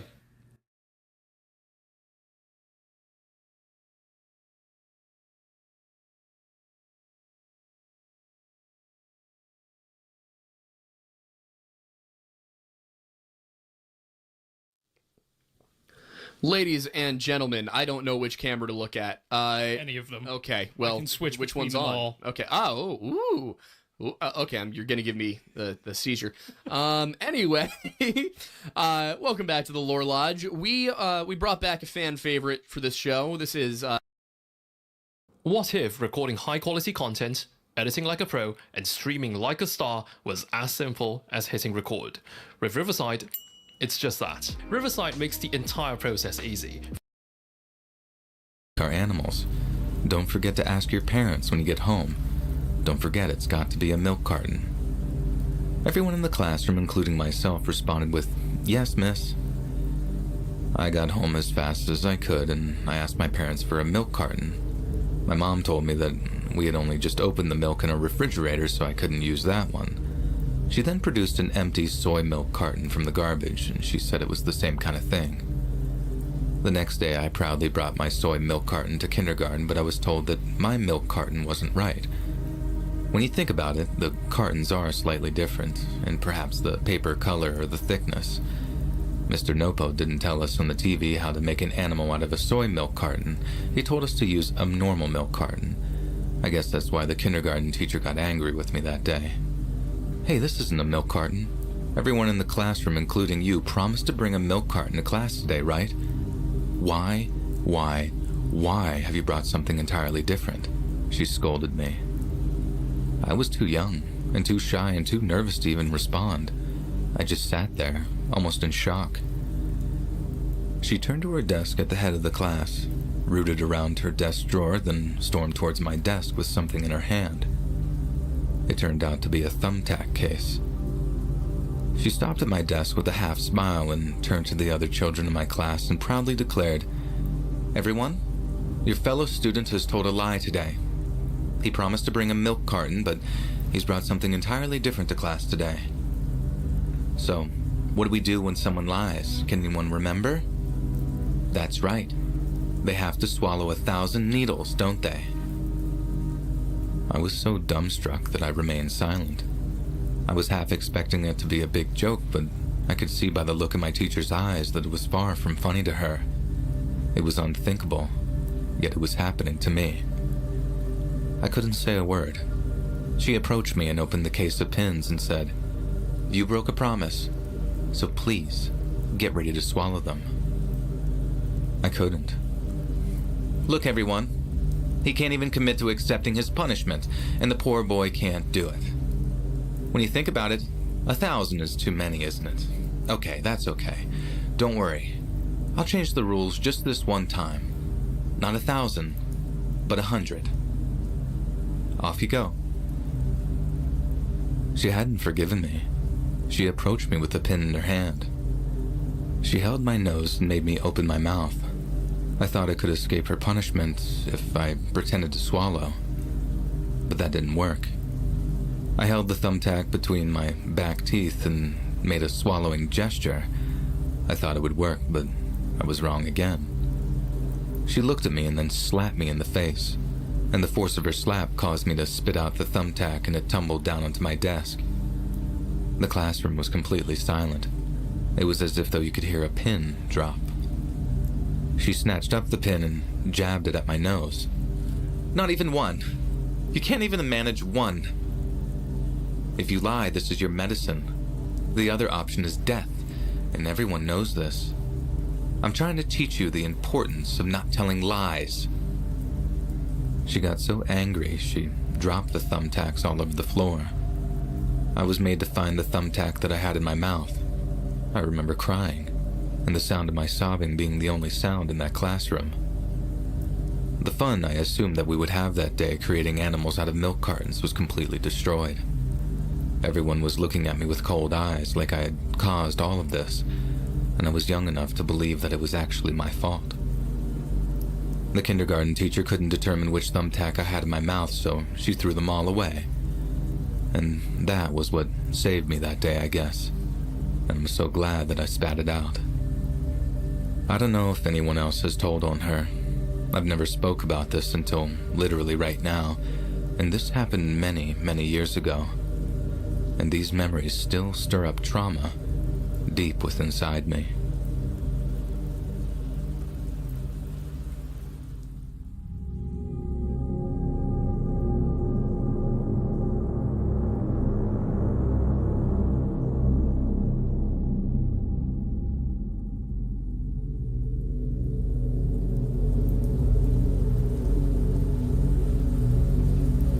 This terrible thing happened about 15 years ago. I was 20 years old and living alone. I came home from work, checked the mail as I usually do, and found a sealed letter. It was a blank envelope, and inside there were 2 tickets to a concert and a letter. A love letter. The writer's feelings for me were pretty clear, and it went something like this. Let's meet at the concert. I'll keep my identity hidden until we meet, and I'm sure you'll be surprised. I'm someone you know. I had a boyfriend, and I had no idea who wrote this. I thought for a moment that I had won a competition or something, and I do remember entering one. But then, instantly, I remembered that I entered that competition only this morning, so there's no way that the tickets could be in my letterbox by the evening. Something wasn't right, so I just didn't go to the concert. I thought that if it truly is someone that I know, as soon as they revealed themselves to me, then I'd apologize, and I was sure that if they are a kind and decent person, that they'd understand my caution. The day after that concert, I found a threatening-looking letter stuffed into my letterbox. "Why didn't you come? You idiot. Don't pretend like you aren't interested." The first letter was gentlemanly, in a sense, but this was the complete opposite. Back then, I didn't have a mobile phone. As soon as I returned home from work, the moment I closed my front door, my phone rang, and I picked it up, and then the other party hung up. And this happened often. I didn't get a call or a letter every single day. It was kind of irregular. I would get one week, and then the next week I'd get like 3 or 4. And this kind of thing went on for about 3 months. It was incredibly creepy, so I actually decided to move away. Finally, I thought I was at peace. Well, that's what I thought until 1 month after I moved into a new place. The same thing started happening again. I didn't get a call this time, but I found another blank envelope in my letterbox. There was no sender's name or addressee name, so it must have been posted by hand. When I saw this, it was clear to me that my stalker had found my new home. I was really scared. I took the letter to the police station. Ignoring the other party is the most effective thing you can really do. As soon as he realizes that he's being ignored, he'll stop. This advice from the police really doesn't solve anything, I thought. And then the officer said, "Look, women who live alone often get lonely, right? And sometimes single ladies have a tendency to allow harmless antics to get blown out of proportion. He laughed and he just pretended that I was delusional. In those days, the word stalker wasn't widely recognized in Japan. The laws in place aren't what they are today, and I felt so sad that he didn't even try to help me at all. He didn't back me up. He actually took the stalker side in the situation. I'll just move again, I thought, but around that time, my boyfriend and I were talking about marriage, so I just moved back in my parents' house while we talked it over. My parents' home was in the same prefecture, but it was way out in the sticks, so commuting to work was a huge pain. I thought that at least I'd be rid of the stalker, though. I was wrong. Carnage and bloodshed were right around the corner for me. I finished working and headed towards the train station. On the way, a man stood blocking my way. When I tried to go one way, he stood in the way, and then I tried to go the other way. He blocked me again. He towered over me. He was peering down at me. His jaw seemed to hang open, and he was breathing through his mouth. It's him. It's my stalker, I thought, but I didn't recognize him. "Why didn't you come?" he muttered. For a moment, I didn't know what he was talking about, and then suddenly I remembered. The tickets. I knew that he wanted an answer, and I couldn't say a word. It was rush hour. People were all around us. I wasn't terrified, but I was scared. It was risky. So I said in quite a loud voice for the benefit of the people around me, "Excuse me. Please let me pass." As I said this, the people around all looked in our direction. And then my stalker did something unexpected. He turned and ran into the busy street. And right before my eyes, he was hit by a car. You may think this is quite cold-hearted, but I just thought as I rode the train home, it's not my fault. I was kind of happy that it might actually all be over. And in case you're wondering, he lived. However, one of the stalker's colleagues saw this all unfold. This guy said that it looked like I was having a lover's quarrel, and when the stalker got hit by the car, he said I pretended not to notice or feigned ignorance and just walked off. And this rumor was spread around by the stalker's coworker. Every year, my company and other companies in the same line of work have a sports day for a bit of friendly competition. I remember talking to a few people, but there are so many people that I can't remember who I spoke to very well. Apparently, this is how I met my stalker. I'm usually really good at remembering faces, but I didn't recognize him at all. I found out that he came to my company a few times a week, I work in the personal department, hidden away in a small office, so I don't often see people other than the ones I immediately work with. Yet the rumors about me grew, and they said that we would often meet at work. Of course, I denied these false allegations and stated the fact that I was the victim of him stalking me. But I wasn't convinced that anyone actually believed me. Another shock was in store for me. I was dumped.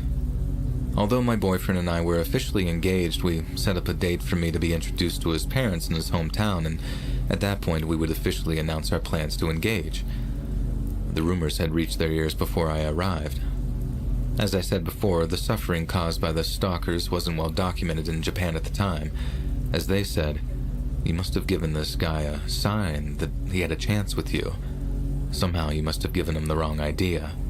You caused his actions. Are you sure that there was nothing going on between you two?" With this doubt and distrust imposed upon me, my boyfriend was persuaded by his parents to end our relationship, and I couldn't believe it. I wanted to escape. I wanted a fresh start, so I resigned from my job as well. It's been over 15 years since this happened, and the wounds caused by the stalker are still very fresh. My desire to work hard at the assumption that I would eventually get married and spend my life with my husband is completely gone now. I came to the conclusion that I would probably end up alone, all because of that stalker. And so far, I'm right.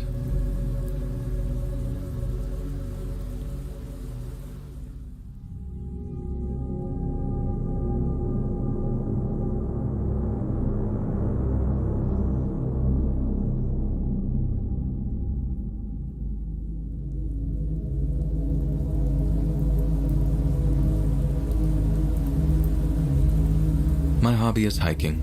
The kinds of mountains I like to hike are ones with no roads, no other people, and where wild vegetables grow, off the beaten track hiking. Sometimes on these hikes I come across strange or unusual things.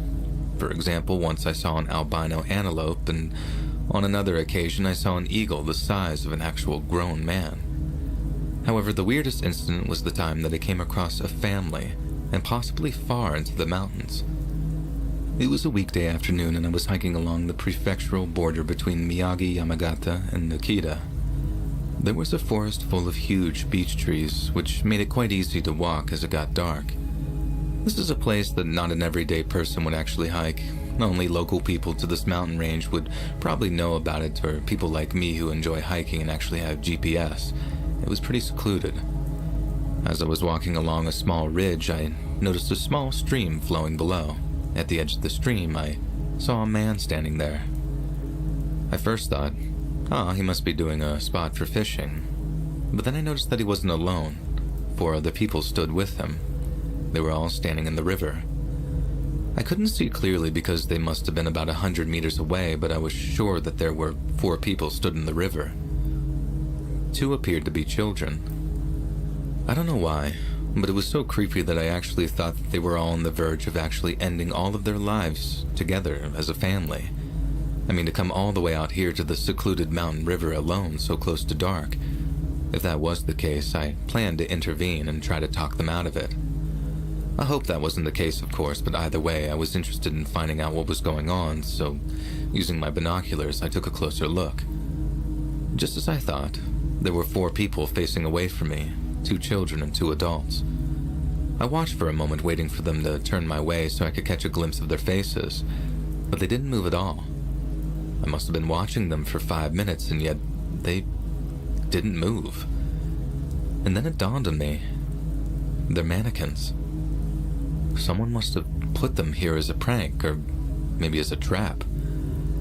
I decided to go in for a closer look since my first thought was to check on the family anyway. I quietly crept closer. I didn't want to be noticed. In my mind, I was planning my escape route.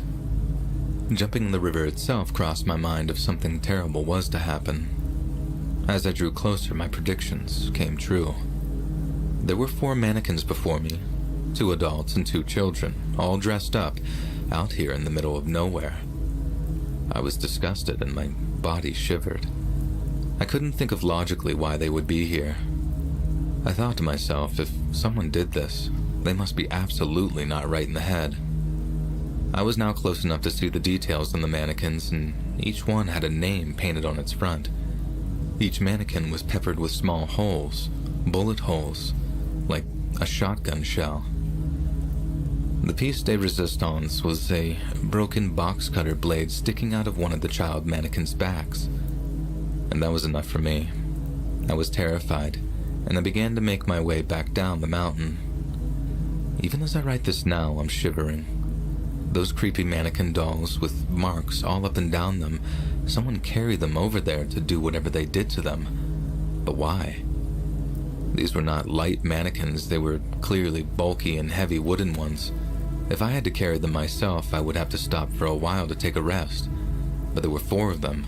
It would take forever to carry them. This all happened about 2 years ago, and I guess they're probably still out there.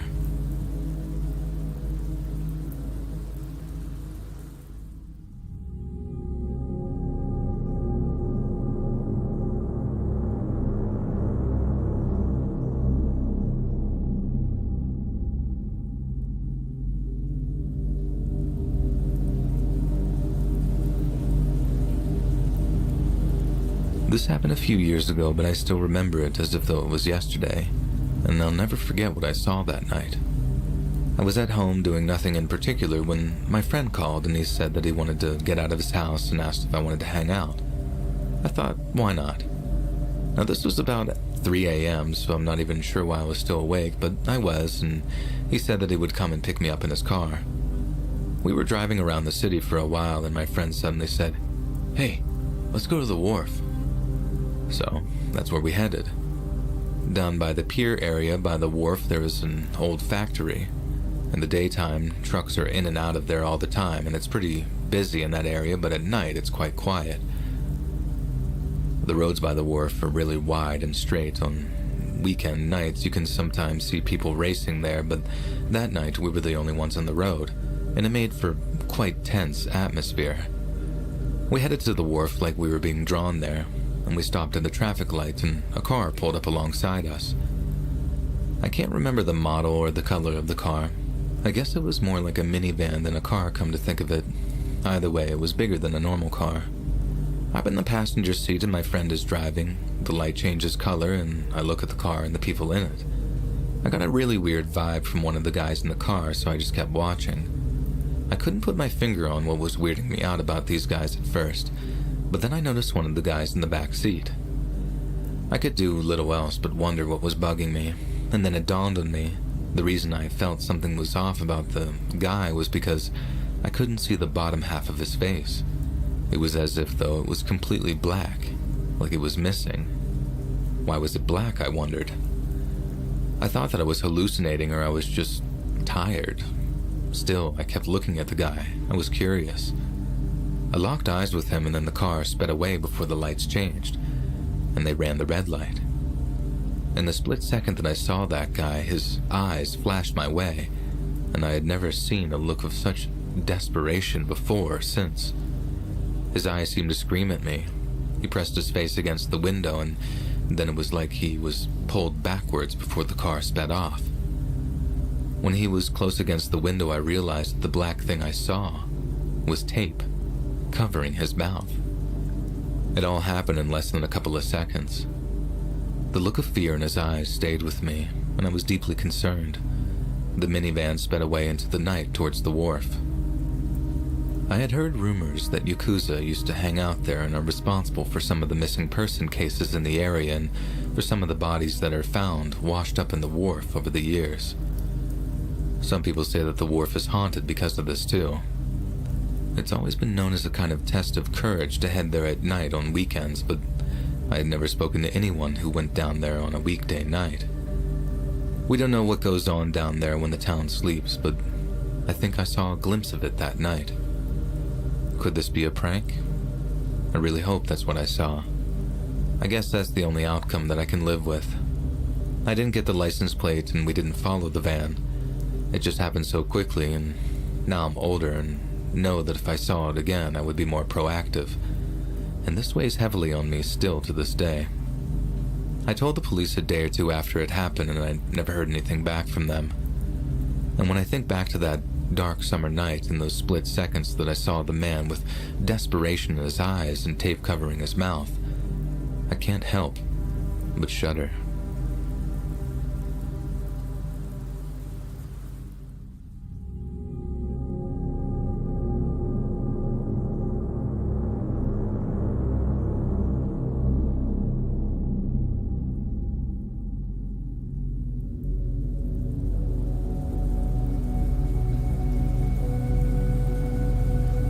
This happened 7 years ago.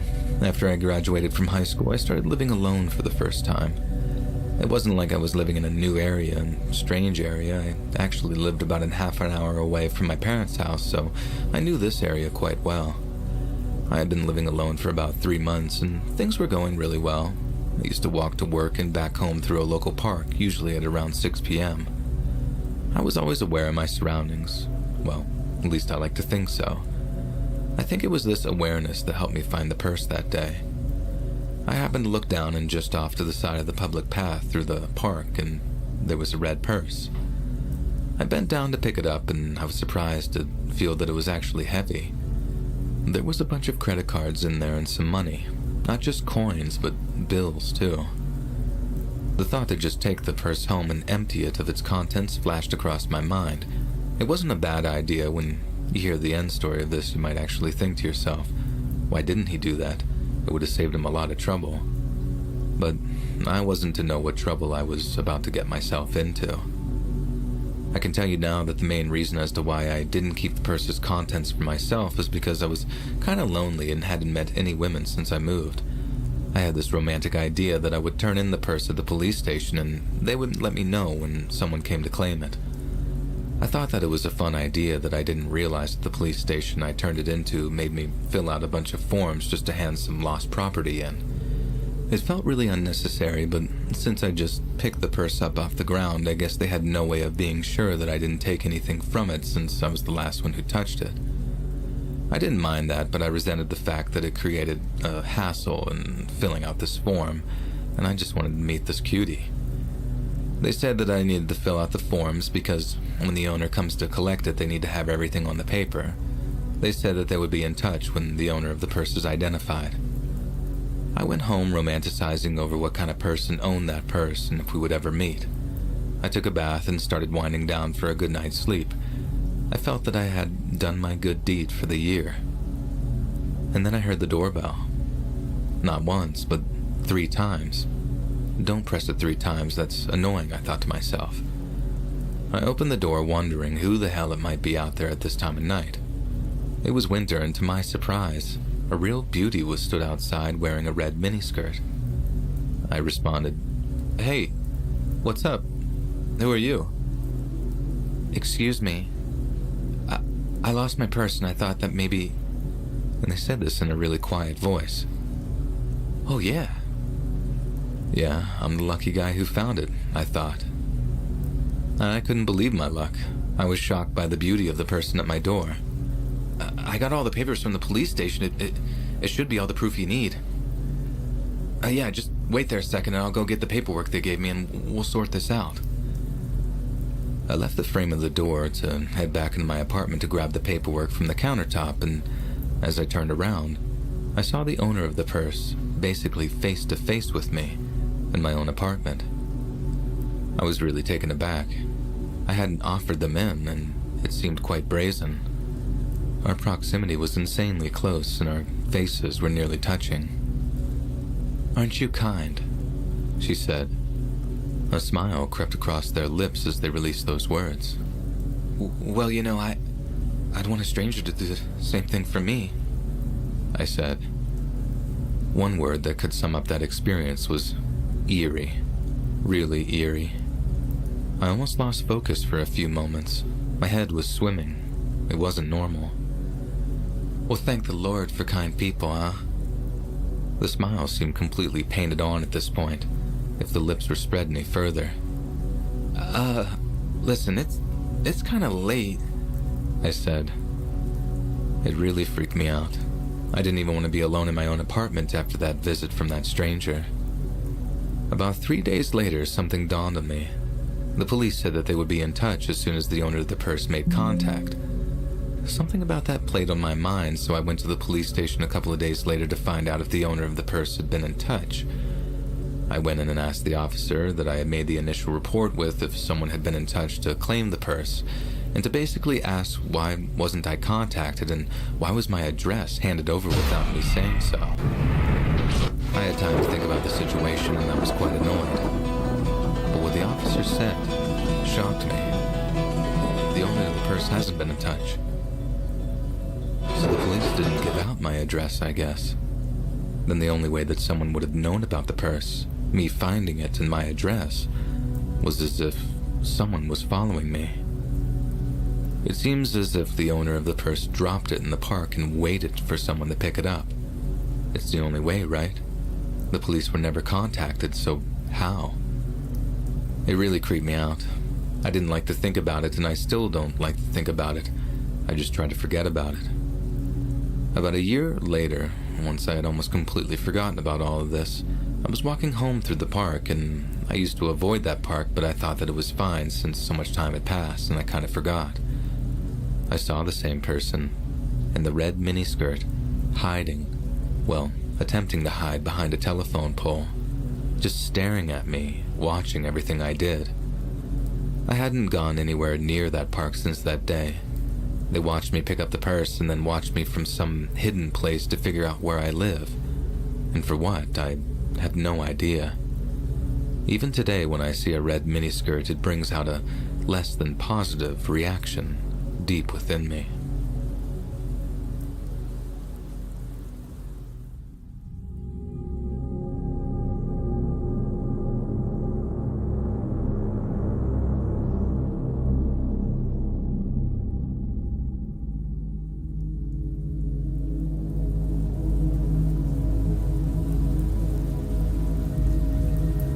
This happened to me when I was in elementary school.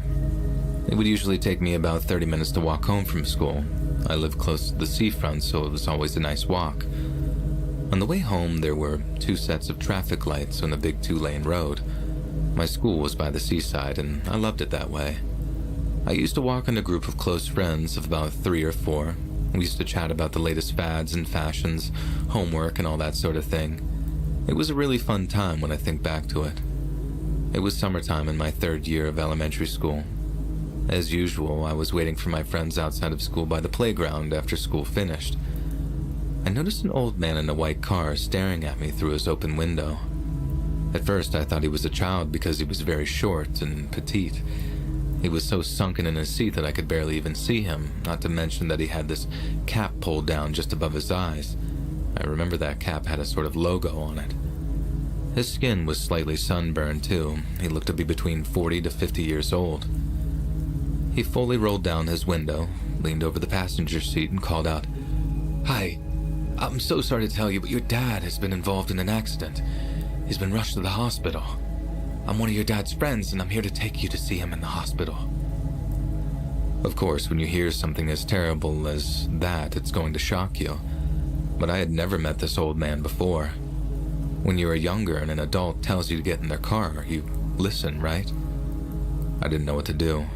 What was I supposed to do right now? My legs were frozen solid. At this point, when my friends arrived, I began to tell her about what I had just heard from the old man in the car, but our conversation was interrupted. "Please hurry up. Your dad's waiting for you," ordered the old man in the white car. My friend and I said nothing. "Your dad asked me to come and get you," he called out again.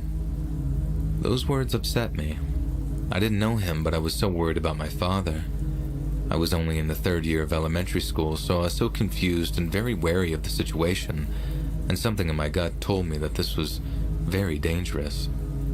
The standoff between us and the old man in the car went on for about 10 minutes, until he said, "Well, fine, don't get in.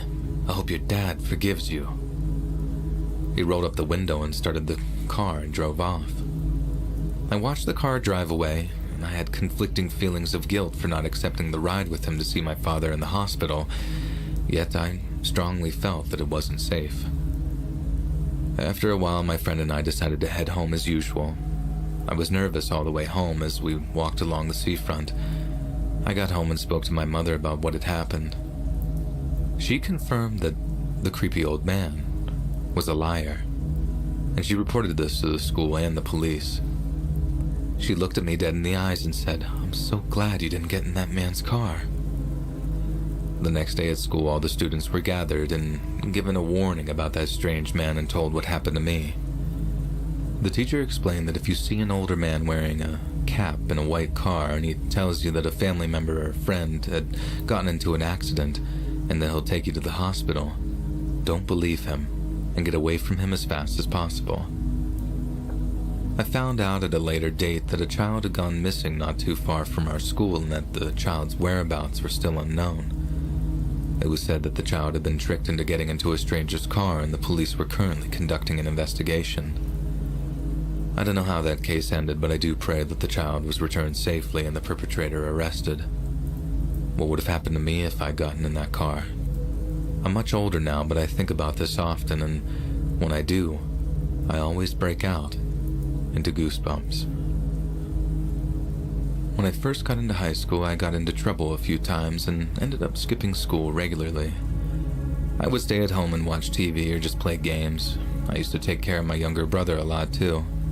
At night, I used to go out skateboarding or go over to a friend's house to play more games. I probably wasn't the best babysitter, I just left him to his own devices most of the time. One evening, I was having dinner with my little brother and we were both watching TV together. I should mention that my mother was in and out of the hospital at the time. I guess that was maybe why I was acting out at school. Every night it was just me and my little brother since Dad worked late. After he finished eating, he suddenly said, "Oh yeah, the phone. I need the phone." My younger brother was 4 years old, by the way. "Hey, where? What? What are you talking about?" I need the phone," he kept repeating while running off. Our home phone was in the hallway and he ran in that direction. I was confused, so I went after him. He was trying to reach the phone on the phone table in the hallway. He was on his tiptoes and he nearly had it. He was whining, asking for the phone. No, you can't play with that. Who are you trying to call anyways? Are you trying to talk to Mom? I mean, she's not coming back from the hospital yet, buddy. He started to cry and he shouted at me to hurry up and give him the phone. I had to pick him up and drag him back to the living room kicking and screaming, and he really wanted the phone. Just then, the phone began to ring. The second my brother heard it, he started struggling against me more, screaming about how it was for him. I said to wait there, I'll go get the phone for you, okay, because he can't reach it. And he suddenly stopped his tantrum and then waited patiently for me to bring him the phone. It was pretty weird, but it was about to get a whole lot weirder. "Hello?" I said as I answered the phone. I'll keep my brother's name just anonymous, just in case. Yeah. Can I speak to Anon, please?" The voice belonged to an older woman in about her 50s, I'd say. It wasn't a voice that I recognized. It was really strange. I wonder what the hell a stranger in their 50s would want to speak to a 4-year-old about. "Can I ask who's calling?" I asked. A friend." "Huh? A friend?" I hung up and was really confused.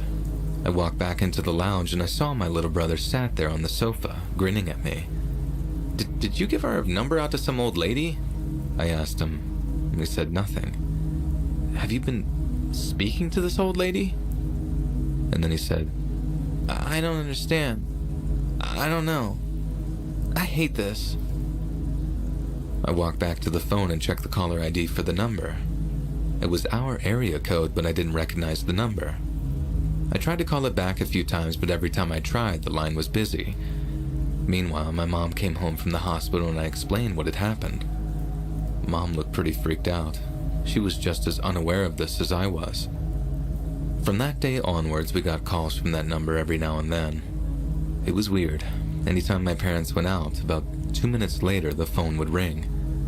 My little brother would start shouting and screaming for the phone, and then when I answered, the old lady hung up. Whenever I called back then, the line was always busy. I moved the phone to a really high place that I could only reach when I stood on a stool. I didn't want that horrible voice speaking to my little brother again. A few weeks later, I had used the phone to speak to the police about the old lady and the nuisance calls. Once again, I was home alone with my brother. My parents weren't home and I can't remember where they were. I was in the bathroom and I had heard the phone ringing. I thought, it's that old woman again. I heard my brother running to the hallway.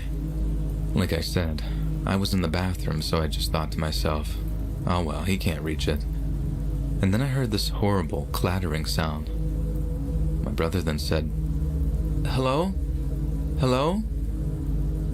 When I came out of the bathroom, I was surprised to see that he had pulled the phone line with enough momentum to bring the phone down from the high place that I had put it.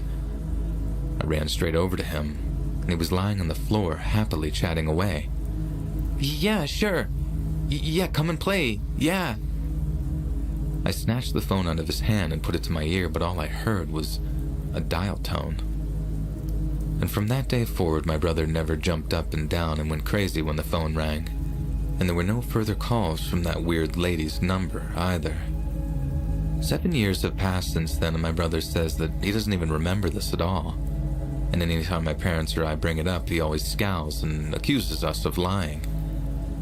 I'm worried about what might have happened, and I'm worried that I might be hiding something. How did that old lady get our number?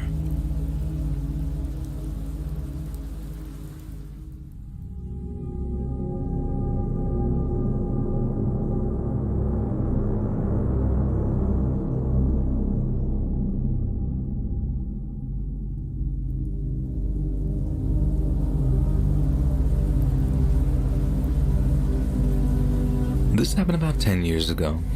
Back then, I was really into dating websites, and before the app days, and before any kind of safety was in place. I would do quite well on these sites. I matched with people who were using the dating sites for the same reason I was, if you get my drift, and we were looking for the same thing.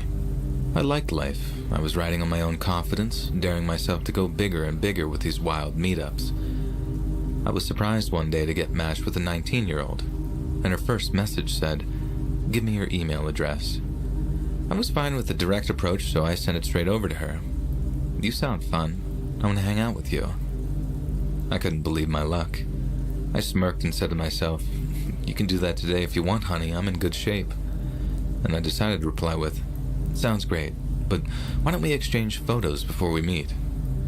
I sent the best photo of myself I could, slightly fraudulent as it was a couple of years old, but hey, I bet I wasn't the only one on that site doing that, you know? Shortly after, I received a photo back, and she was hot. I punched the air in excitement. Life was sweet. She had a pretty sweet tan and a cute pouty look on her face, and I was into that. Home run, I thought. We were both really into meeting up, so we set up a date, and things moved quickly. She would send emails like, "I don't want to go very far, I only have a moped. It would be sweet if you drove to come get me." This was kind of annoying, so I wanted to avoid driving so I could drink, but since she was pretty hot, I guess I could just get loaded when I get home later, I thought. I decided that I'd take her out to karaoke and dinner, and then if there was a chance, drive her somewhere secluded with her, and you know the rest. The day of the date arrived, and we planned on meeting at a home improvement store's parking lot at 6. It was kind of weird, but okay. I got myself looking good and brought protection, and I was sure that I was going to have a great night. I just hoped that the car would be big enough. Then my brother said that he had to use our shared car. This was such a pain in the butt, as I would have to take our older, crappier van. And there went my chances, I thought. I told her that I would be in a white minivan. Then my brother, as if though he was some type of saint, told me that he didn't need to use the sedan anymore. Thanks, bro, I thought. You're a total lifesaver. The sedan was way cooler looking and roomy. And the game was back on. I had a great feeling about the night ahead, and things were going my way. I was set to arrive at the home improvement store at about 5 minutes ahead of the arranged meeting time. I thought that I would drive around the parking lot to see if she was early too. When I was about to turn into the parking lot, I got an email on my mobile phone from her saying, "You here yet?" And I replied with, "I'll be there soon." I couldn't see anyone in the parking lot, so I didn't really understand why she was asking me if I was here yet. And then I saw a woman about 10 meters up ahead. I actually shuddered because this seemed all wrong. She didn't mention anything about bringing a friend, and this was beginning to look a lot more sinister. I saw her sat in a minivan's passenger seat chatting to some guy in the driver's seat. I drove a little away from the van and parked up and pulled my hat down over my face. I wanted to see what would happen when I messaged her next. She got out of the minivan and spoke to someone in the parking lot next to it. Then 2 other men came over and spoke to her, and this really sent chills up my spine. It was so crazy. What were her plans for me? Extortion? Blackmail? She then sent me another email that I got a notification for. "Well, are you close?" I replied, "I got a stomach ache and I'm in the bathroom." A moment or 2 after I saw that it went through, I saw a couple of men jump out of the minivan and walk into the home improvement store. They were probably going to check the bathrooms. "Where are you?" she replied. I stopped off at a convenience store nearby. She must have called the men back because in a matter of moments, they were all in the van and the car again. They left and headed the way that I came. I drove in the opposite direction as fast as I could. I sent her an email saying that I was too sick to meet up, and I never heard from her again. I have learned since not to give out personal information and always make sure the meeting place is somewhere neutral with lots of people nearby. Don't bring too many personal possessions and items like ID, and if something doesn't feel right, always alert the police.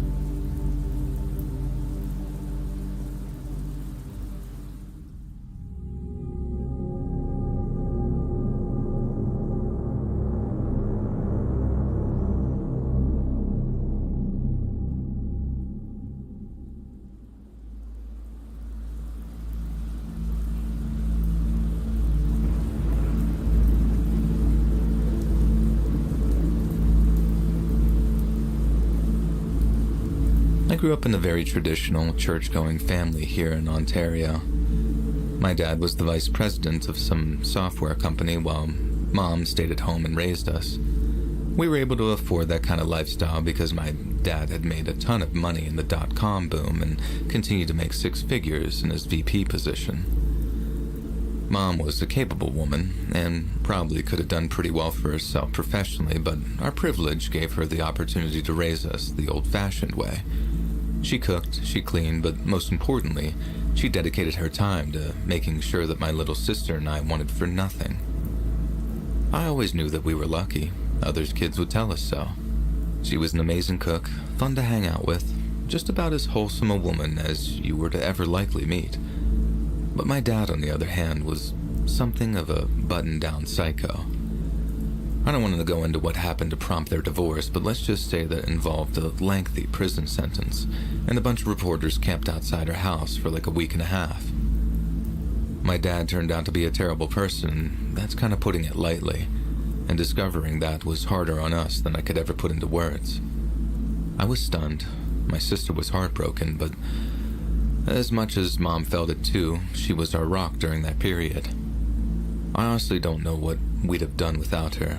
She did everything she could to shield us from it too, but we knew that she was hurting. She just didn't want to show it. She got so much money in the divorce settlement that she never had to work again, so apart from downsizing our house, life pretty much went on as normal. The pain and anger was still there. They just got quieter and quieter each year until we all just got used to the fact that Dad was never coming home and that he'd never really been home in the first place. About 6 or 7 years go by. I'm approaching 30 while my little sister's in her late teens. I'm moved out, living and working on the other side of town while my sister is still living at home with Mom. She was taking a year out of school, just taking time to decide what she wanted to study, maybe working part-time somewhere, but mostly just hanging out. One day I'm swapping texts with my mom when she mentions how she and my little sister had been bickering a lot. I asked what about, and she told me that it mostly stemmed from a disagreement about moving out. Mom had downsized into a much smaller house to keep her costs down, a 1-bedroom, 1-bathroom bungalow that was cozy for one, but pretty cramped for two. She thought my sister should find a place of her own. My sister disagreed, and catty comments ensued, etc., etc. Nothing entirely out of the ordinary for a grown mother and daughter, but my little sister didn't quite see things that way. According to her, our mom had made some real vicious remarks to her, things that were entirely out of character. I asked her to specify, and she said that Mom had cursed at her. In all my years of knowing her, I had never, ever known Mom to curse out of shoot or dang it, so to hear that she'd used something harsher was definitely kind of a shock. But then again, both me and my sister were basically grown by that point, and by their own admission, they had been arguing a lot. Maybe she'd always cursed like that in front of other adults, but we just never witnessed it. Now, a few more weeks go by and I didn't hear anything else about so-called vicious comments, so I assumed it was just a one-off and forgot about it. I also assumed that a big mitigating factor in any tension between my mom and sister had been the fact that my sister had gotten herself a job. She was working in a restaurant with one of her friends, and from the sounds of it, she was enjoying it and making a respectable amount of money. She'd also very quickly gone from part-time to full-time hours, meaning Mom was home alone more and more. Mom often had friends and relatives over, both for visits and to stay overnight. So as much as she had the house to herself, she wasn't alone all the time. This meant that we didn't have to worry about her, or at least, it meant that I didn't have to worry about her so much as I used to. But then came the phone call that turned my whole world upside down, and it came on one of the most beautiful days of the year. It was sometime in late June, and the weather outside was simply gorgeous, so me and my girlfriend at the time decided to go for a walk through this nature reserve just outside of town. We're just walking along, holding hands, wholesome as can be, when my mom starts going off in my pocket. The caller ID said private number, which my girlfriend dismissed as being spam or something. Any other time, I'd have just hit the red button and just declined the call, and I don't even know how to put the sensation into words, but something in my gut told me that I needed to answer. It turned out to be the cops. Mom had been arrested for breaking one of her friend's arms. I couldn't believe what I was hearing. I mean, I literally couldn't. I asked for the cop's ID number, asked where he was calling from, and just in this complete state of denial. The cop was really understanding, and looking back on it was stunningly patient, considering I basically accused him of trying to prank me. He remained patient when I assured him that there must have been some kind of mistake, and that my mother was incapable of doing something like that, especially to one of her own friends. But then the officer reeled off my mom's name, her address, a bunch of other stuff, and then gave me a perfect description of her too. It's only then that I realized that he was serious, that what was happening was real, and suddenly, I needed to sit down. Once I gathered my thoughts a little, I asked the officer what I could do to bail her out or get her some legal counsel, and it's at that point that I realized why the cop had been so patient with me to begin with. There was no bailing Mom out, no getting her legal counsel for the time being. She was being admitted to a secure psychiatric facility for involuntary treatment under the laws laid out in Canada's Mental Health Act, I found out later.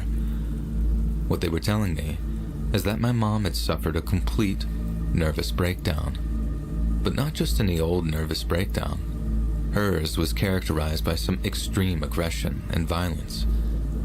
And that's when the head swimming, can't think sort of feeling returned. The words aggressive and violent and my mom, they just weren't computing for me. I couldn't even picture what it might look like.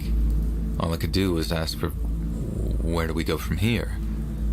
And I was told that a member of Mom's care team would be in touch and that I'd be able to talk to her and visit soon as possible. After the call ended, I immediately got in touch with my little sister to let her know what had happened. She was just as stunned as I was, but if you remember, she'd also noticed the little crack starting to form, so to her, it was less of a total system shock. I asked if she knew which friend it was whose arm she had broken. She didn't, but she said that she'd get to work figuring out who. My sister was closer with my mom's friends back then, so I'm very grateful that she was there to deal with that side of things. I don't know what I'd have done without her. We had to wait a week to be able to talk to her. The state confiscated her cell phone and gave her some prepaid burner thing that she could use to contact us. I almost missed the call from not really knowing when it would come, but when it did, she actually sounded kind of normal. At first, anyway. When I realized it was her, I tried to ask how she was, if she needed anything. All the stuff that I've been waiting to ask her for like a week by that point. She didn't want to know. Instead, she very calmly told me the name and badge number of the police officer who had put her in cuffs, and she then told me to find that officer and spit in his face for disrespecting my mother the way he did. When she hit the word spit, she went from her calm speaking voice to a screech so loud it hurt my ear. I guess it goes without saying at this point, but I'd never heard her sound like that in all the years that I'd known her. And then for her to ask me to spit in a cop's face, it was like she transformed into a completely different person overnight, and it absolutely terrified me. I didn't know who she'd hurt, if she was going to jail or some sort of institution. I didn't know if she'd ever be back to her old self again. But before Mom was calm enough to visit, we got to the bottom of the legal issues that she was facing, which surprisingly were very little.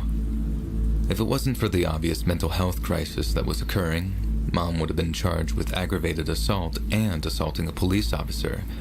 As it turned out, she both punched and bit. You read that right. The cop that was trying to arrest her. Again, I was just in total shock hearing that she'd attacked a police officer, but the good news was they weren't going to charge her. The officer I spoke to said that there wasn't a jury in the country that wouldn't return a not guilty by temporary insanity verdict. They knew my mom was acting extremely out of the ordinary, and they weren't about to make the situation worse by throwing formal charges on top. Not long after, we were permitted to visit for the first time. Me and my little sister showed up to the hospital, more nervous and anxious than we'd ever been in our entire lives. I tried to be the best big brother that I could be and stay strong for her, but the reality was more like the other way around. Let's just say Mom wasn't ready for a visit. The hospital staff believed that she was, but seeing her children really set her off. Some people might think it's overly dramatic of me to describe Mom's transformation as being like that of a werewolf. But in my heart of hearts, that's exactly what it felt like. Before our eyes, she went from being the sweet, wholesome mom we'd always known, and she transformed into that terrifying creature that I'd only heard on the phone up until that point. When she learned that I'd tracked down the officer who'd quote-unquote disrespected her, read as the one she bit, she got so angry with me that my sister called in the orderlies to restrain her. That moment, seeing the woman who'd raised me being ready to claw my eyes out, all because of some chemical imbalance in her brain, I guess, that was just some true terror for me. I left feeling catatonic. My mom was dead, but her heart was still beating. The woman that had raised me was gone, and she was never coming back. But that's what I believed at my very lowest point, and it's a feeling that other people are going to feel at some point if they're lucky enough to have a friend or loved one go through a mental health crisis, that is. There is a way back. There is a light at the end of the tunnel. You just need to stay strong. Through medication, therapy, and a lot of patience, Mom got back to normal. I won't lie, it was a slow process, and it was emotionally exhausting in the extreme, but we found a little bit of light in the darkness, and we clung to it. Mom is better now. Much better. Like you'd never have guessed that she went through this sort of crisis from just looking at her. But I guess that's what's so scary about mental illness in the first place. It could strike anyone, no matter how stable and secure they seem. A person can only take so much stress, and when they break, it can be scarier than any ghost story.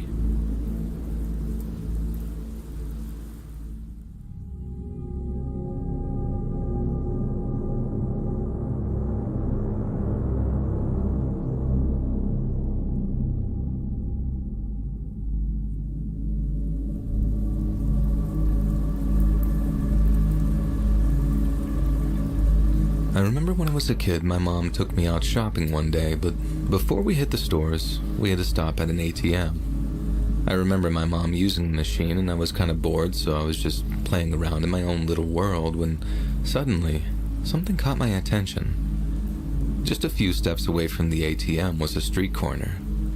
As I was messing around, minding my own business, I saw a face literally peeking around the corner, wide-eyed, staring at my mom before disappearing a few seconds later.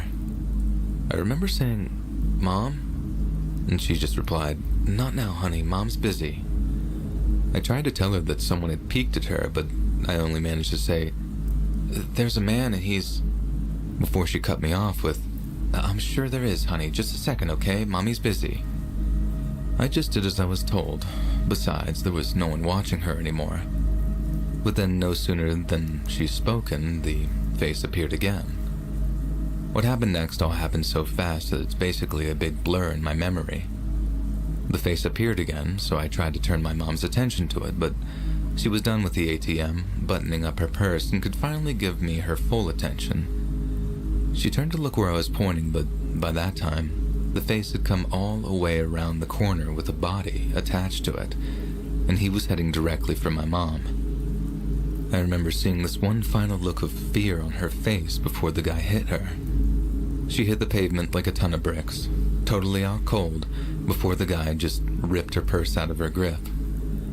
I remember crying and screaming, then how the guy grabbed me by the shirt and shouted, "Shut the F up," in my face before he walked off. He didn't even run.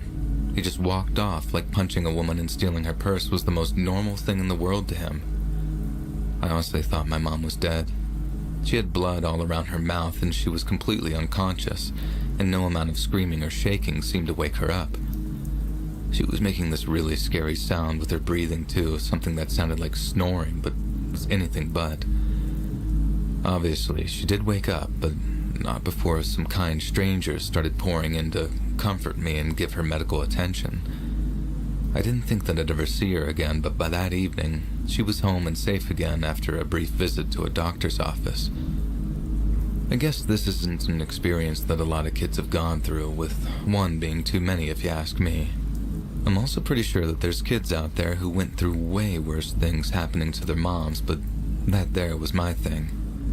These days, it just makes me angry to think about, but back then, I don't think I'd ever been so scared in my entire life.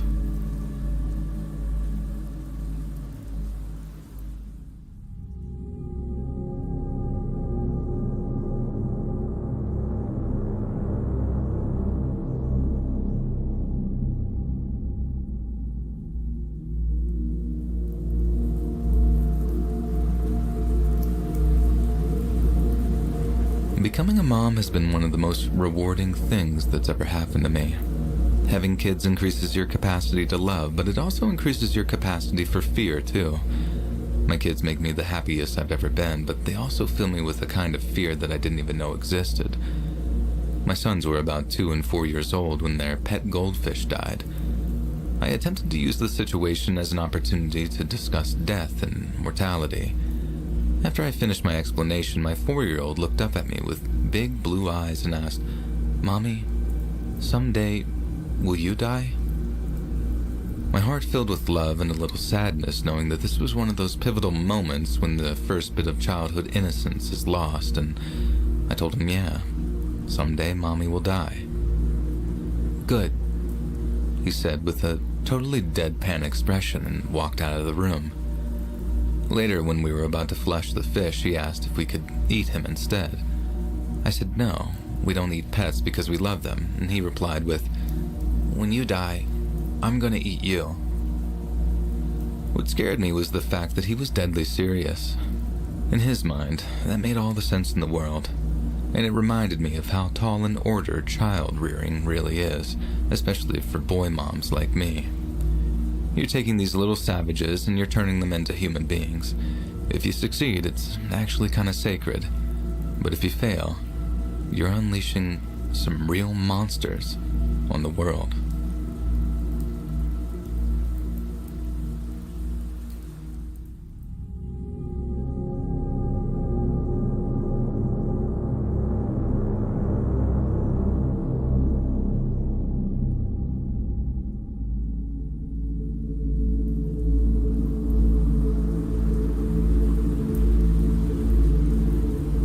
I named my first daughter after my maternal grandmother, who died just a few weeks before she was born. It seemed like a fitting tribute. I was always very close with her, and we have something of a naming tradition in our family. Besides, I always thought Maggie was a very cute name, with the very dignified option of Margaret to give an air of wisdom and sophistication to it. I ran the idea past my husband, who thought about it for about 2 seconds before saying, sure. So Maggie it was. Cut to a few days before her 5th birthday. I put her down to bed just after 8:30, then maybe a half an hour later I walked past her door to hear her making frightening noises during her sleep. I pushed open her door a little, expecting her to wake up from a nightmare any second, but she eventually settled down and went back to sleeping restfully. Or so I thought. Right as I'm edging out of the room as quietly as I could, I hear my little girl say, "Mommy, is that you?" I told her yes, but that she should go back to sleep. Then, and I swear to Jesus, this is exactly what she said. She's like, "Do you remember when I was the mommy and you were the baby?" At the time, I just smiled at her sleepy-brained question, then once again told her to go back to sleep as softly and gently as I could. After that, I closed her door, then went on with my nightly routine. It wasn't until later on that night that I mentally revisited what my daughter had asked me. She was very much in that phase of carting around a baby doll and pretending that she was a mommy, so that's where my mind went in the moment. But later, after reminding myself that I'd named my daughter after her great-grandmother, who died just a few months before she was born, I felt this chill come over me. I'm not a believer in the supernatural, but even so, the thought honestly sent a little shiver down my spine. I wasn't frightened out of my mind or anything, but I definitely wanted to ask what she meant with her little comment, even if it meant anything at all. But then when I asked her, my daughter had zero recollection of asking me that question. She didn't remember having a nightmare. She didn't remember waking up, and she didn't remember asking me the mommy-baby question. I just put it down to her being half asleep or whatever, and she quite obviously wasn't being possessed by the spirit of her dead great-grandmother. But still, I sometimes wondered if she'd have asked me that if I'd have named her just about anything else. Probably, but it sure seems like the basis for a good ghost story, that's for sure.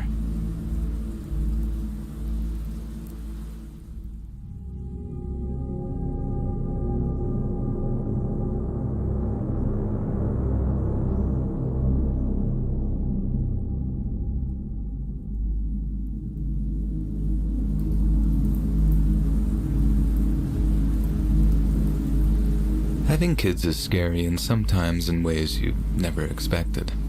For example, one night when my son was 3, I was tucking him into bed and he says to me, "Goodbye, Mommy." I corrected him and told him, "We say goodnight at nighttime, honey." To which he responds, "No, tonight, it's goodbye." Then he closed his eyes and almost instantly went off to sleep, in the way that only kids and old folks seem to do. I sat in the corner and watched him breathing for maybe 20 or 30 minutes. I know he didn't mean it that way, but good God, the way he said it just kind of hit different. I checked on him a couple of more times that night just to make sure that he was still breathing, and like I said, being a parent can be really scary sometimes. Kids say the darndest things, but they also say the most frightening things, too.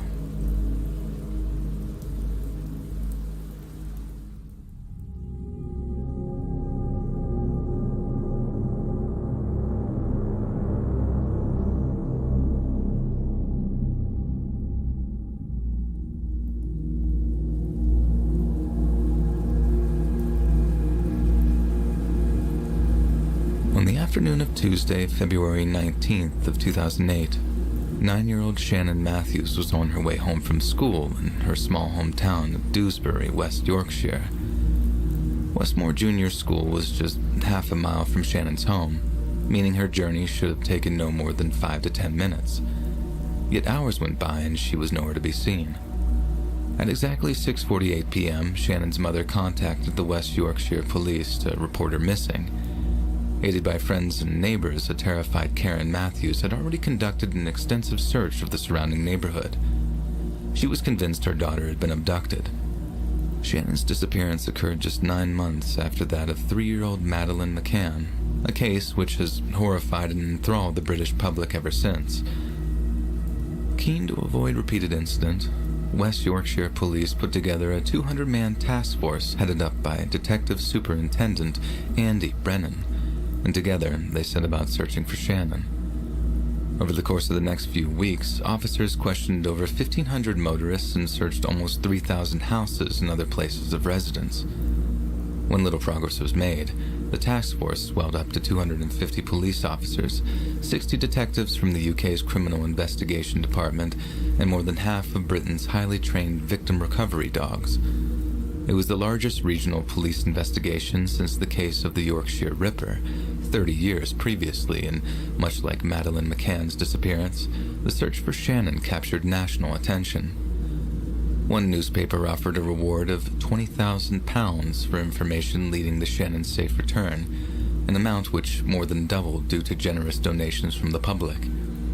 Numerous other public appeals were launched while Karen was invited to appear on a widely circulated morning show in order to raise awareness.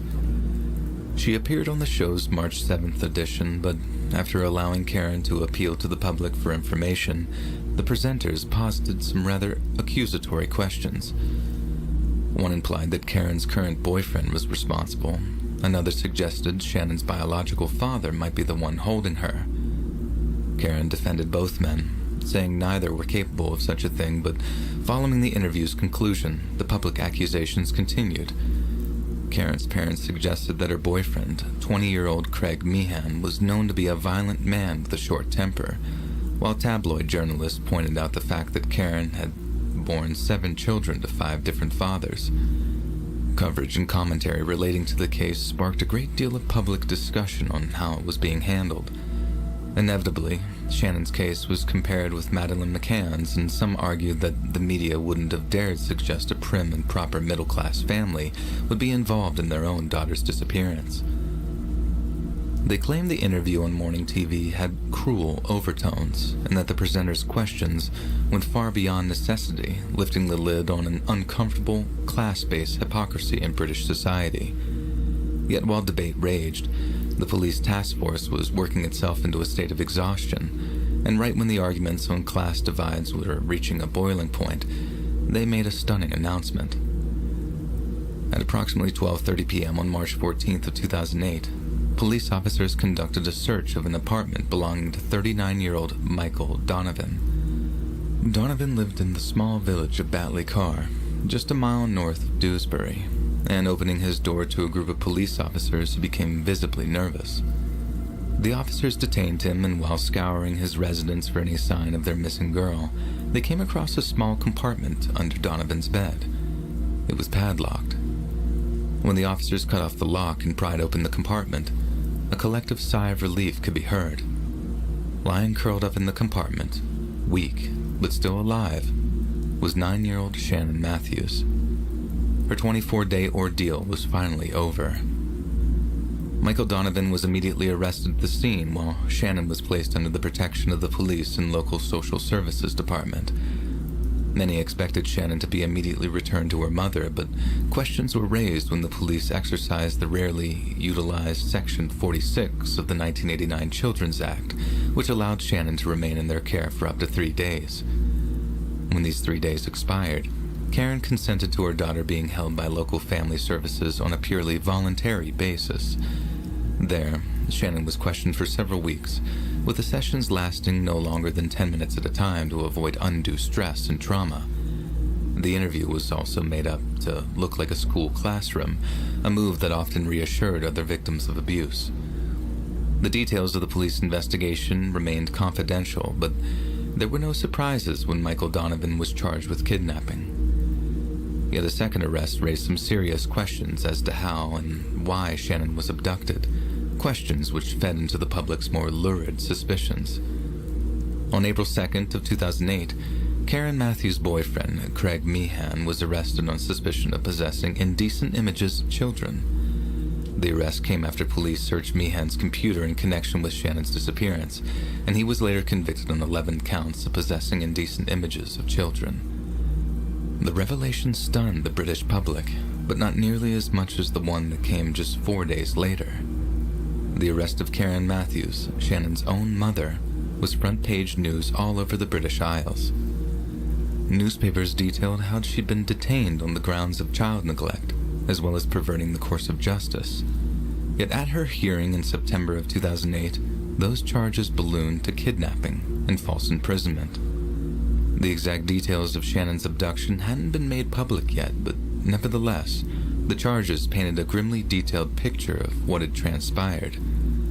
Karen Matthews had been complicit in the abduction of her own 9-year-old daughter.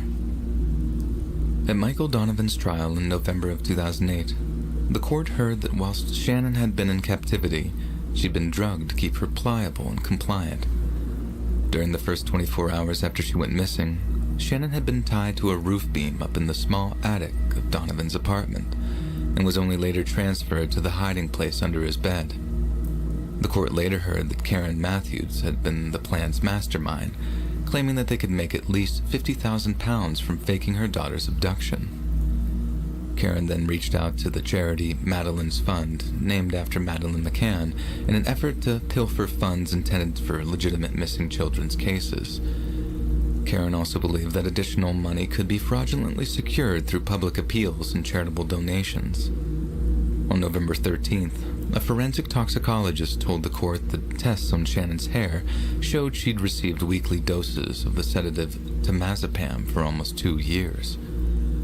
Some believed that this was to raise Shannon's tolerance to the drug, diminishing the chances of an overdose when the time came to fake her abduction, while others argued it was routine treatment at the hands of a neglectful, uncaring mother.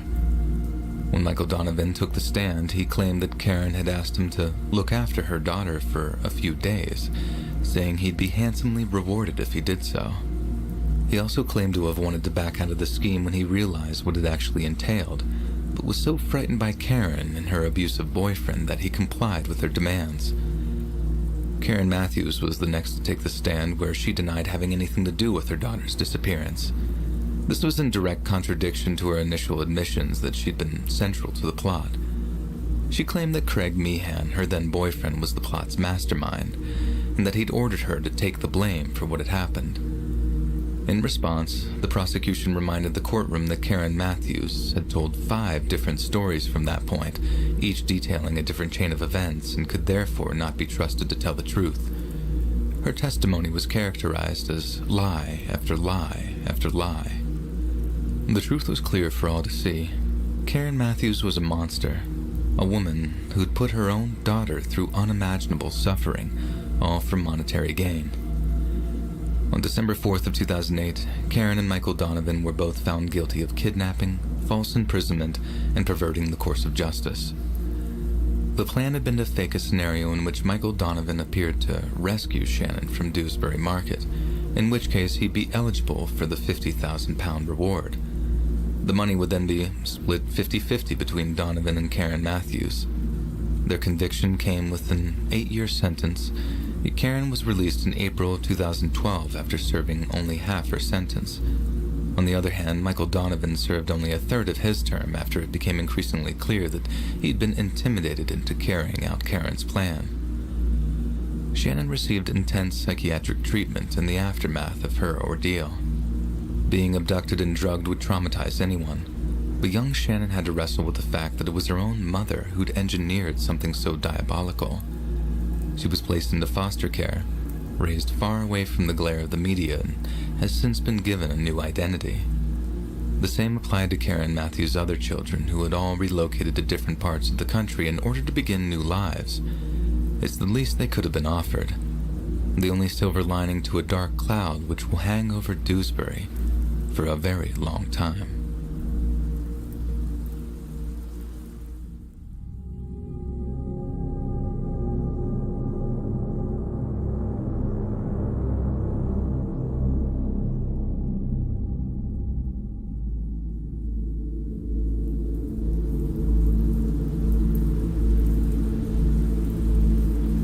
Mom tells me this story about my childhood sometimes.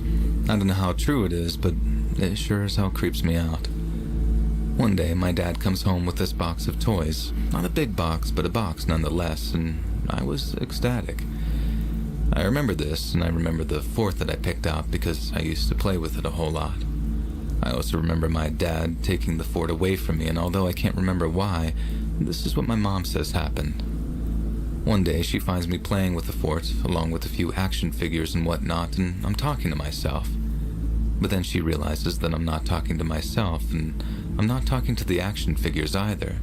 It sounded like I was talking to a person. Mom asked who I was talking to, and according to her, this is what I said in reply. I'm talking to the boy whose fort this is. She says she laughed, thinking it was just some smart aleck way of saying that I was talking to myself before lovingly telling me that it was my fort, no one else's. And that's when I tell her that she's wrong, that I can hear the kid whose fort it is, and they're asking for it back. Mom doesn't freak out. She was definitely taken aback by the comment, but she wasn't spooked or scared or anything. But then as the day goes on, what I said starts eating at her, and so she goes to ask my dad where exactly he got the box of toys. He'd already told her that it was a garage sale, but she wanted to know where this garage sale was, and keeps poking and prodding until my dad goes back to find out why they were practically giving all that stuff away. And this goes on for a while until finally he goes off to investigate, so she'll stop nagging him. He comes back not long after, boxes up all the toys he'd given me, and then just throws them in the trash. Obviously, I'm pretty shaken up, especially because they wouldn't tell me why they'd taken the toys from me. And it's not till many years later that I find out why, when my mom tells the story on a family vacation. The toys had come from a garage sale organized by a realtor who had recently purchased the house for a rock-bottom price. Why so cheap, you might ask? Well, that's because a triple murder had taken place there. Some guy had returned home from work early to find his wife in bed with another man. He shoots them both, then turns the gun on himself. But before he does, he shoots and kills his young son. God knows why, but that's what happened. Which meant the toys that I'd been playing with had belonged to that kid. I don't believe in ghosts or haunted toys or anything like that, but neither did my mom and dad way back when this all happened.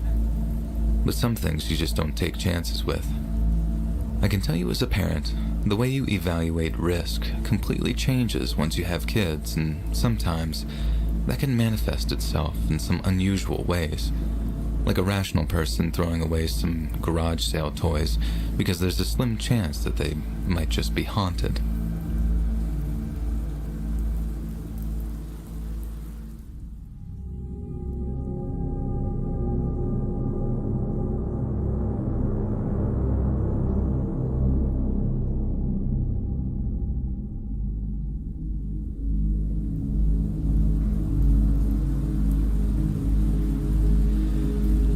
The scariest thing my kid has ever said or done was on a vacation when she was maybe 5 or 6 years old. I figured it might be a good time to give her an impromptu swimming lesson, so I picked her up some water wings and we ended up splashing around in the shallow end of the pool to get her used to the water. She went from a little apprehensive to absolutely loving it in minutes, and I knew the water wings would be off in no time.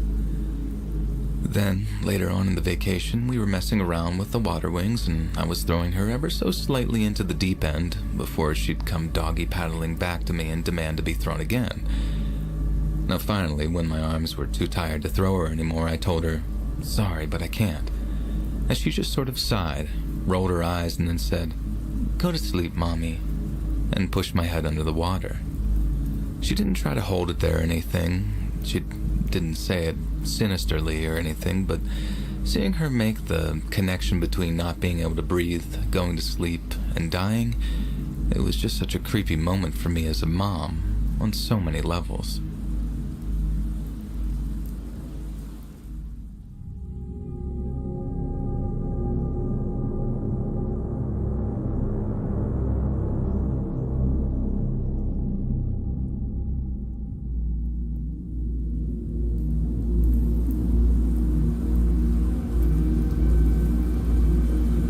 Having my second child was wild. Literally about a week before my due date, we ended up having to have our cat put down due to a nasty illness. Our 5-year-old daughter was very upset about it, but we told her it was okay because soon she'd be having a baby brother to take care of. The idea didn't quite jazz her like we thought it would, so we promised to get her another cat as soon as we could. Suddenly, everything was all better, and she's dreaming up names for her new kitty while brainstorming what she wanted it to look like. I cut about 2 weeks after our son was born, and my daughter asked me, "Mommy, is Charlie going to die like Jasper did?"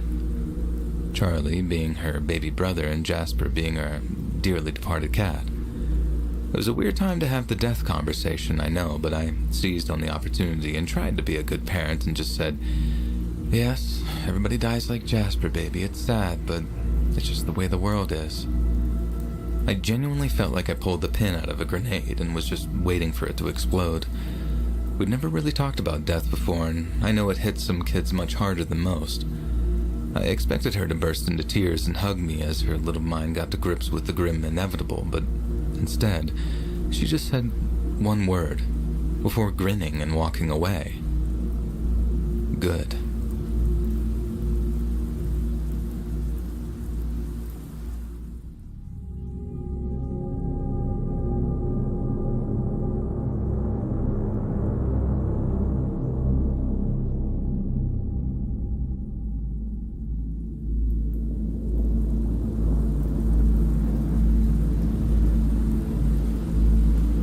Okay, so my son was 6 years old when he asked me one of the creepiest things I'd ever been asked.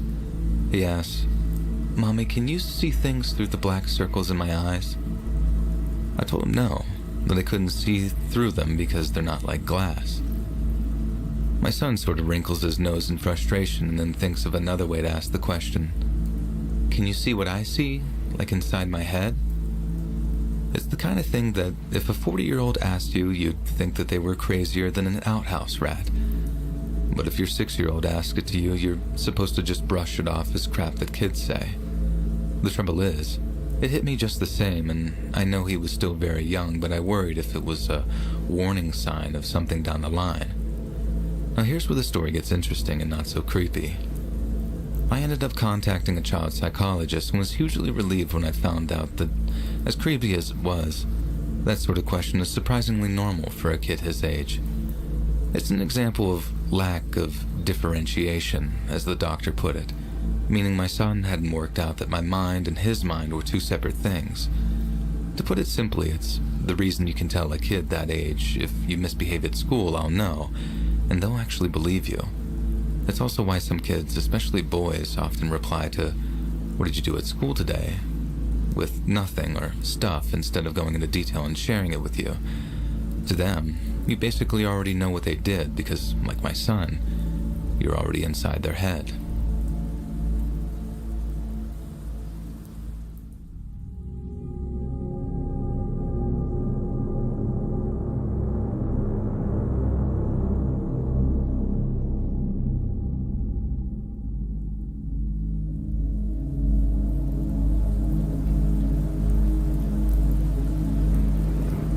Andrea Pia Yates was born on July 2nd of 1964 in the small Texan town of Hallsville. She was the youngest child of German-Irish parents, Andrew and Eutha Kennedy, and although they did everything they could for young Andrea, she suffered with mental illness during her teenage years.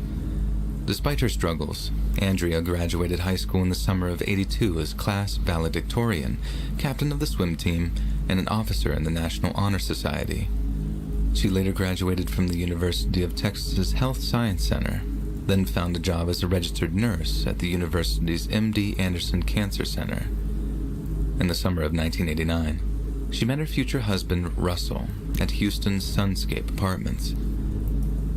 Employed as an aerospace engineer at NASA, Andrea was hugely impressed by Russell's intelligence. They began dating, soon moved in together, and were married on April 17th of 1993. The couple were self-proclaimed devout evangelical Christians and reportedly told friends that they'd have as many babies as nature allowed. Russell's equally impressive salary allowed them to purchase a brand new 4-bedroom house in the Houston suburb of Friendswood, with their first child, Noah, being born in February of 1994. Andrea reportedly adored being a mother, and between 1984 and 1999, she gave birth to 3 more children. In June of 1999, Russell came home to find Andrea shaking while chewing blood from her fingernails. Her depression had returned, and it returned with a vengeance. Russell swore that he'd get her help, but the very next day, Andrea attempted to take her own life via an overdose of prescription medication. She was hospitalized, prescribed antidepressants, and soon showed signs of improvement. But just days after her discharge, Andrea approached her husband while holding a knife to her own throat and begged him to let her die. Once again, Andrea was subjected to intense psychiatric treatment and was subsequently diagnosed with postpartum depression. Yates' first psychiatrist, Dr. Eileen Starbranch, urged Russell and Andrea not to have any more children, as it would guarantee future psychotic depression. Yet less than 2 months later, they'd conceived their fifth and final child, a daughter named Mary, who was born in December of the year 2000. By that point, Andrea's mental health seemed to have improved significantly, and she'd even stopped taking the antipsychotic drugs that she'd been prescribed. But then, on March 12th of 2001, her father suddenly passed away. The loss sent Andrea into a spiral of grief and madness. She became obsessed with scripture and read the Bible compulsively while scratching or biting her wrists and arms. Gripped by a feverish insanity, Andrea refused to breastfeed her infant daughter, and when she too began refusing to eat, she was once again taken to the hospital. After a month-long stay in a secure psychiatric facility, Andrea was released into the care of her husband. The cocktail of antipsychotics suppressed her more self-destructive urges, but Russell knew it was only a matter of time before they resurfaced. And resurface they did. On May 3rd of 2001, Andrea suddenly entered a near catatonic state and filled the bathtub in the middle of the day. Russell interrupted her in the act, assuming it was an attempt to drown herself, but he'd soon learned that her plan had been very different. On the morning of June 20th, 2001, Russell Yates kissed his wife goodbye, got into his car, and headed off to work. Andrea had been under the supervision of Dr. Mohammed Saeed and had been subject to an intensive regimen of therapy and medication, a regime that had ended that very morning. Andrea was to be given a lot more freedom and a lot less medication, but only on the condition that she wouldn't be left alone, which, shockingly, is exactly what Russell chose to do. However, it's difficult not to sympathize with him. Andrea had once again shown a radical improvement, and his mother was due to arrive within the hour to take over his wife's supervision. Andrea would only remain alone with her children for 45 to 50 minutes at the most, but that's all the time she needed to destroy everything they had worked so hard to build. After Russell kissed her goodbye, Andrea saw her husband at the door, then waved him out of the driveway. Then, after closing her front door, she once again set about filling up the family's bathtub with water. And once it was full, Andrea lured her second son, John, into the bathroom, ushered him over to the tub, and then shoved his head under the water. She held him there while he struggled, while he wondered why his own mother was subjecting him to something so utterly horrifying. When John finally stopped moving, Andrea dried the boy off, placed him in his bed, and then repeated the process with the rest of her children. It took less than 30 minutes to kill all 5 of her young children, and when she was done, Andrea called her husband and told him he needed to come home. Russell later noted that the family's dog was locked up, something which was highly out of the ordinary. It later emerged that Andrea had done so because she believed the family dog would try and prevent her from murdering her own children. Incredibly, upon her arrest, Russell organized his wife's legal defense and enlisted a family friend to act as their attorney. While in police custody, Andrea made no bones about what she'd done and confessed to the murder of her 5 children. She had deliberately waited until Russell had left for work because she wanted to take her time with it and ensure all 5 were no longer breathing. Although numerous expert witnesses agreed that Yates was psychotic, Texas law requires that the defendant prove that they could not discern right from wrong at the time of the crime. Since Andrea's defense team was unable to do this, the jury rejected her insanity defense and found her guilty on 5 counts of murder in March of 2002. They did, however, spare Andrea the death penalty and instead opted for life imprisonment with eligibility for parole in 40 years. An added twist of the tale came in January of 2005, when then Texas Court of Appeals suddenly reversed Andrea's conviction. It turned out that one of the prosecution's witnesses, a California psychiatrist by the name of Dr. Park Dietz, had willfully given materially false testimony during the trial. In his testimony, Dietz had stated that shortly before the murders, an episode of Law and Order had aired featuring a woman who drowned her children, but was acquitted by reason of insanity. Yet when journalists set about trying to find the episode, Law and Order's writing staff said no such episode existed. It wasn't clear why Dietz had given his false testimony, but when confronted, he assured a judge that he hadn't willfully deceived the court and seemed only too happy to officially retract his testimony, in which case Andrea Yates had just won herself a retrial. Incidentally, Law & Order did indeed go on to air an episode based on Andrea's case, but not until 2 years after her second trial. On January 9th of 2006, Andrea once again entered pleas of not guilty by reason of insanity and was held at a mental health facility to await her trial date. Then in July of that same year, a jury found her not guilty by reason of insanity after 3 whole days of deliberation. Andrea was subsequently committed to the North Texas State Hospital and later to the Kerrville State Hospital, a lower security mental health facility that patients are transferred to once they've shown significant signs of improvement. The news sparked fierce debate across the United States. Was Andrea really responsible for the death of her children? Or should those charged with supervising or treating her share a portion of the blame? Russell Yates publicly argued that Andrea's doctor, Mohammed Saeed, was partly at fault for the deaths of his children, claiming he'd refused to medicate or hospitalize his wife in the days prior to the drownings. Russell also added that his wife was visibly too sick to be discharged from her last day in the hospital in May of 2001, and claimed that medical staff lowered their heads as if in shame and embarrassment as he wheeled her off the premises. The hospital countered that they had no choice in the matter, due to the 10-day psychiatric constraints of the Yates healthcare provider, Blue Cross Blue Shield. However, Dr. Saeed fired back at Russell, saying he'd specifically told him not to leave his wife unattended. Russell had been open about the fact that he planned to leave his wife alone for an hour each morning and each evening so that she wouldn't become totally dependent on him and his mother for childcare. This is obviously in direct contravention with Dr. Saeed's advice, and it wasn't the only piece of damning testimony. Dr. Saeed also cited his stance that Russell and Andrea should not have had a 5th child, claiming expert opinion was ignored at every turn. During a broadcast of Larry King Live, Andrea's brother, Brian Kennedy, claimed Russell had once told him that all depressed people needed was a swift kick in the pants. It also transpired that Russell's mother had advised him not to leave his wife alone, as she'd recently noticed Andrea almost choke her infant daughter by attempting to feed her solid food. This was as clear an indication as any that she wasn't ready to be left alone, yet Russell chose to do it anyway. Investigative journalist Suzanne O'Malley also commented on Russell's clear delusion regarding his wife's ability to handle more children.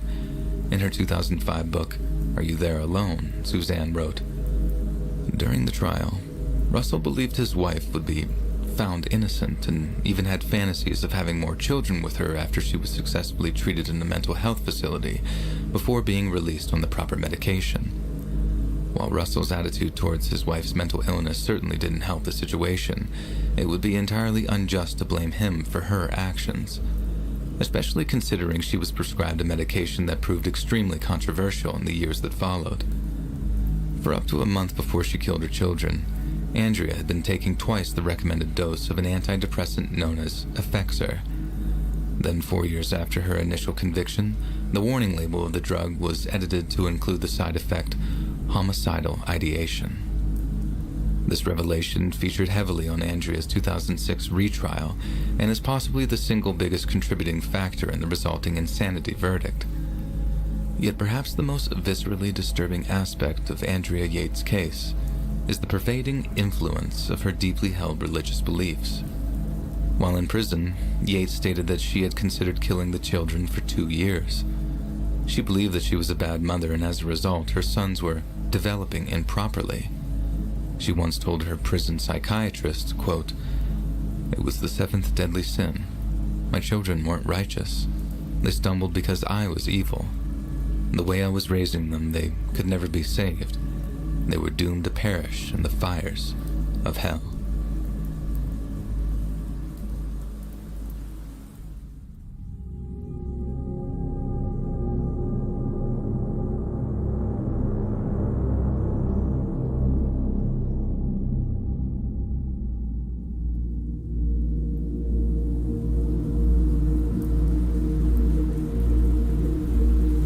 My daughters are 5 years apart in age.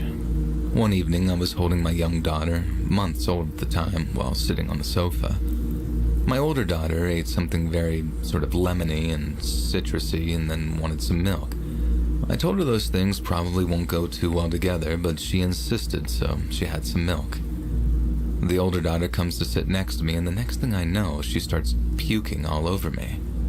My instinctive reaction was to jump up out of the way, and that motion resulted in my younger daughter rolling off of my lap and onto the floor. She hit the metal leg of the coffee table, and when I frantically picked her up, her eye socket started filling with blood.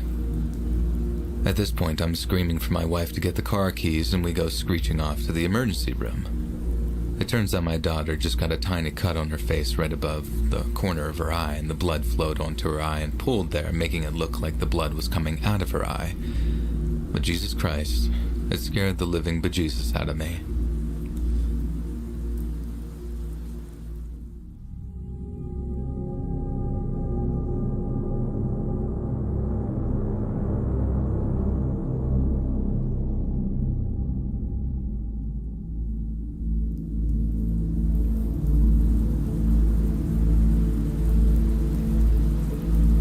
This story had happened to my mother a few weeks ago when she was at the store. It still shakes her up to this day whenever she retells it or thinks about it. One day my mom had run down to our local appliance store to look for some extra tools that we needed as we were renovating the kitchen at the time. So my mom heads over to the appliance store to see if she can find what she needed. After getting out of her car and almost at the front entrance, she notices in her peripheral vision that someone was following her close by. She didn't really think much of it at first and thought it was another person in a hurry to get in and out of the store like her. My mom continues walking throughout the store and still can see that there's someone standing not far from where she was. She decided to turn around out of curiosity to see who it was and noticed that it was some scraggly man who looked like he was either in his early, mid-50s or so. My mom had gotten a good look at the man and could tell right away that the man didn't belong in the store. He had on worn-out clothes that definitely had seen better days and had this sort of crazed expression on his face. My mom had locked eyes with the creep for a moment or two before deciding to walk away from him quickly. As she was walking away, she could hear him approaching her direction slowly. At this point, my mom knew that she was being followed and had to do something about it. She proceeded to walk away at a normal pace as not to alert the guy in any way. She walked a few aisles over to see if the guy would follow her, or if it was just some major coincidence, but as it turned out, it was no coincidence. My mom did this a few more times, and whatever area of the store she went to, this guy followed her. She eventually went to find an employee to tell them about her situation. The man sees that she was talking to an employee and just quickly walked away. The employee reassured my mom that they would have someone talk to him and she need not to worry. My mom felt relieved after this, knowing that the employee would alert other employees of this creep in the store. For the rest of the time that she was there, my mom didn't see the guy anywhere in the store. After she finished buying the supplies that she needed, she left the store and headed straight to her car. My mom wasn't even out of the store for more than 10 seconds, and she immediately had a bad feeling. She looks to her right, and lo and behold, it's the same creep from before. My mom knew that she had to get away from this man and fast, so she started to speed walk towards her car. The man then started to follow her close by. My mom had at least another 200 yards to go until she was at the car. She also had a frightening realization on her way to her car. Whenever my mom had sped up, he would speed up too. Whenever she slowed down or stopped, he would slow down or stop as well. This guy was trying his best to match my mom's footsteps so she couldn't hear him sneaking up on her. It was at this time that my mom began to pray that this guy would lose interest or that she can escape from him somehow. My mom could see that she was less than 50 yards away from her car and began contemplating whether to sprint to her car or start screaming for help. My mom was almost to her car and could literally feel the guy breathing down her neck. What happened next was what my mom could only describe as divine intervention. As my mom was preparing to fend for herself if the man tried to grab her, a truck had pulled up in the parking lot and headed towards them. My mom, without hesitation, waved her hands to get the driver's attention, and this had completely caught the man following her off guard. The driver of the truck had slowed down and my mom began walking towards him. My mom turned around for a split second and saw this guy just quickly walking away in the opposite direction. The driver lowered his window and asked if she was all right, and he also told my mom as he was driving towards her that he saw that sketchy-looking man almost stalking her from about 10 feet away. He also explained how my mom was smart and that she did the right thing for waving him down. The guy also told my mom how lucky she was that he was there. He explained how there was a woman who had been abducted over a month ago in that area, and she had yet to be found. My mom thanked him and had him watch her get into her car and leave safely. This may not seem much of a scary story to others, but I'd like to see how these people would feel or react if they were in my mother's shoes. My mom has since then told me that she's never shopping there again unless my dad is with her. The moral of the story is always pay attention to your surroundings because you never know who's around you, and it may one day just save your life.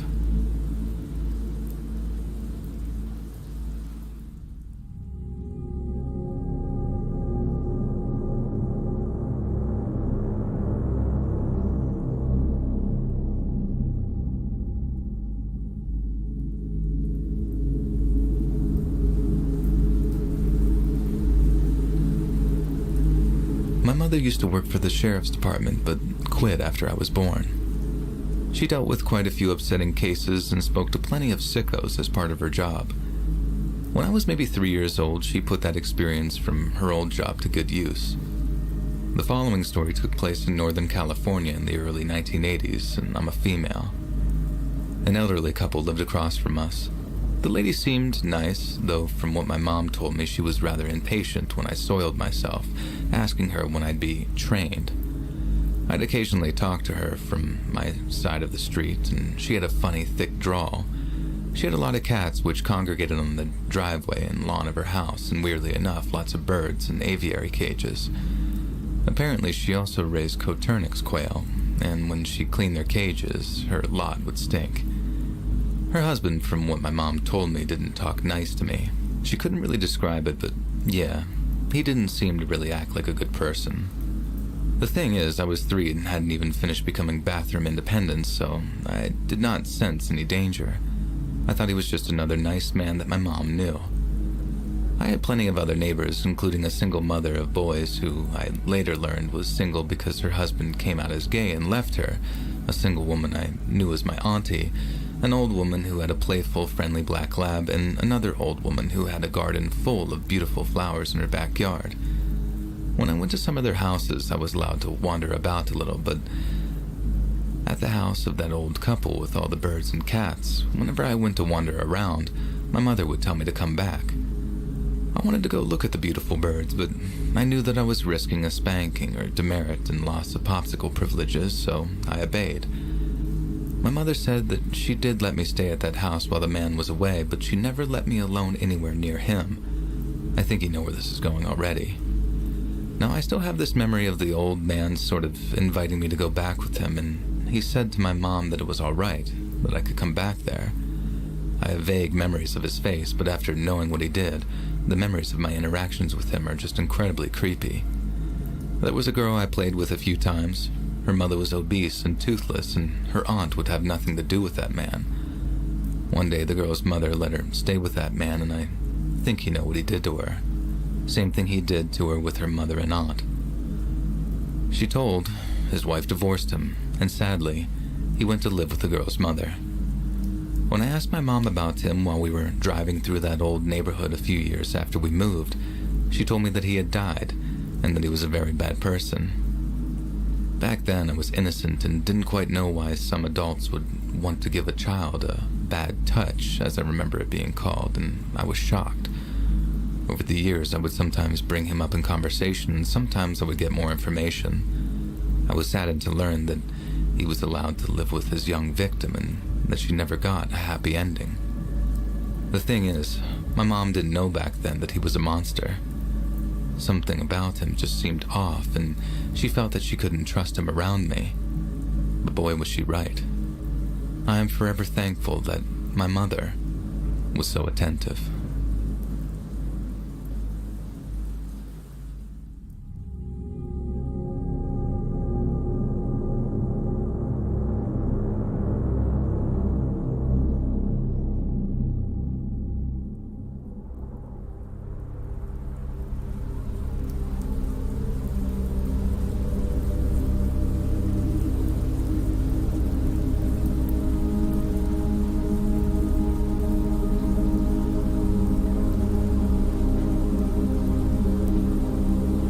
In the early 20s, I landed a receptionist job in a sales office at a manufactured housing community. It was my first office job after working in daycare in the food and drink industry. I was excited. I greeted potential buyers, set up appointments, and staged the spec homes with our stock of furniture and decorations. I worked with one other person in the office who was the salesman. When he was out of the office, I took potential buyers through our spec homes and gathered their information for follow-up. I was working alone one day when a customer came into the office looking to potentially purchase his first home. I gathered some information from the young man and asked if he would like to look at some spec homes. As we walked down the sidewalk toward the row of spec homes, we chatted about the various floor plans and finishes available. I knew the product information and had no trouble confidently answering his questions. He was friendly and reminded me of a classmate from high school that had played offense on the football team. I decided to show him the 2 home models that best fit his price range and desired floor plan. Since I shared most of the technical information during the first home tour, I gave him some space to freely look around the second home. He walked through the main living area and stopped in the doorway to one of the back bedrooms. He called out, "Hey, what's this back here?" and pointed to the corner of the room that I couldn't see from where I was standing. I knew these floor plans by heart, so I politely answered that it was a closet. In my mind, I was sarcastically thinking, "Really? You don't know what a closet is?" He chuckled and asked again, "No, really, come here. What is this back here?" I could tell by his tone that he was pressuring me to come see for myself.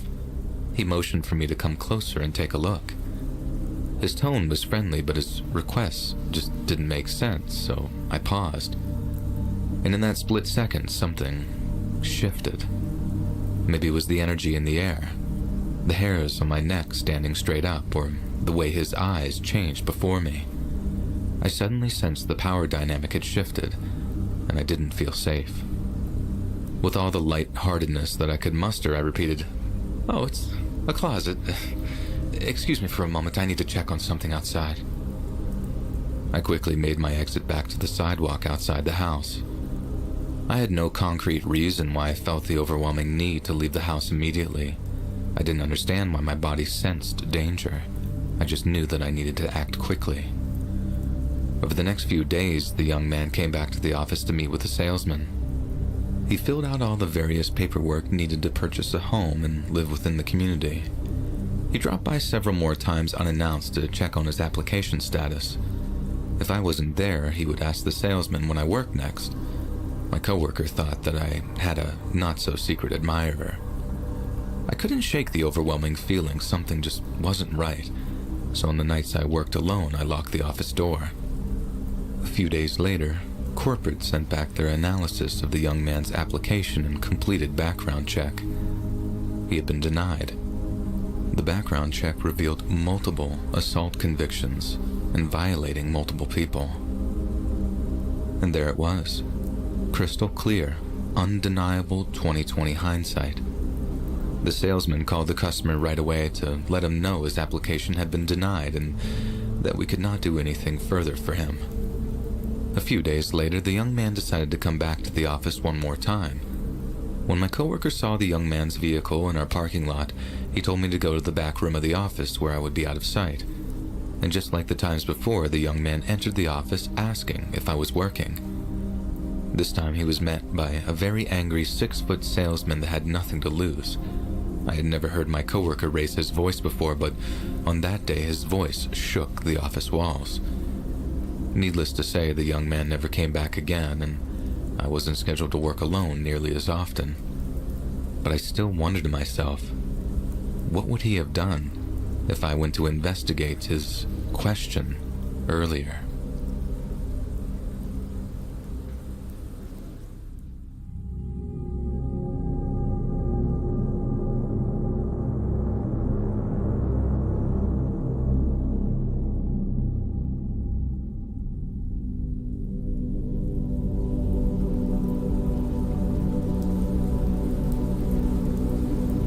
This happened years ago when I was barely 14. My middle school and middle school of my best friend at the time organized a trip abroad to Great Britain, London to be exact. It was supposed to be a few days looking at London attractions, museums, and shops, and it was fun. Until it wasn't. On the day before we were supposed to leave and go home, we were brought to some interesting shops and given free time for shopping. Then our teacher and guide had a brilliant idea. They told us that after the shopping time ended, that we had to meet at a different street. In retrospect, it was only about 100 meters away, but they still should not have done that. Most of us had never been to London, and we barely spoke English, and we didn't have a map of the city. Roaming services didn't work correctly either. 90% of the students got lost. My best friend and I got lost because we went in a completely opposite direction. We were both confused about the directions that we were given at the time. We were walking along the pavement. My friend was running ahead or staying behind to nervously look around. We didn't look like we were together because we were not interacting with each other, and I guess that's why this happened. My friend ran ahead and stopped to look around, and that's when I saw a black car approach me and match my speed. I started to feel like this was a scene from a movie. It was broad daylight. There were a lot of people around and no one reacted. I was confused and didn't know what was happening. Then a man stepped out of the car and said, "Hey, you look nice. Come with me," and tried to grab me. The car was still running, so I suppose someone was still in it. I was stunned and I didn't believe it was real. At that moment, my friend ran to me from behind, grabbed me and dragged me away. We ran and tried to lose any tail if a man or a car was following us. After some time, we stopped, and my friend nervously cried while shaking and screaming why I didn't move when the man tried to catch me. I explained that I had a sort of deer in headlights type moment. We cooled down and managed to ask some people for help, and we were found by our teachers. We didn't tell anyone there what had happened, and we were sure no one would believe us. After that, when we got back, I told my parents, and I never went on a trip organized by my school again. My mom considered all of that really unprofessional and irresponsible.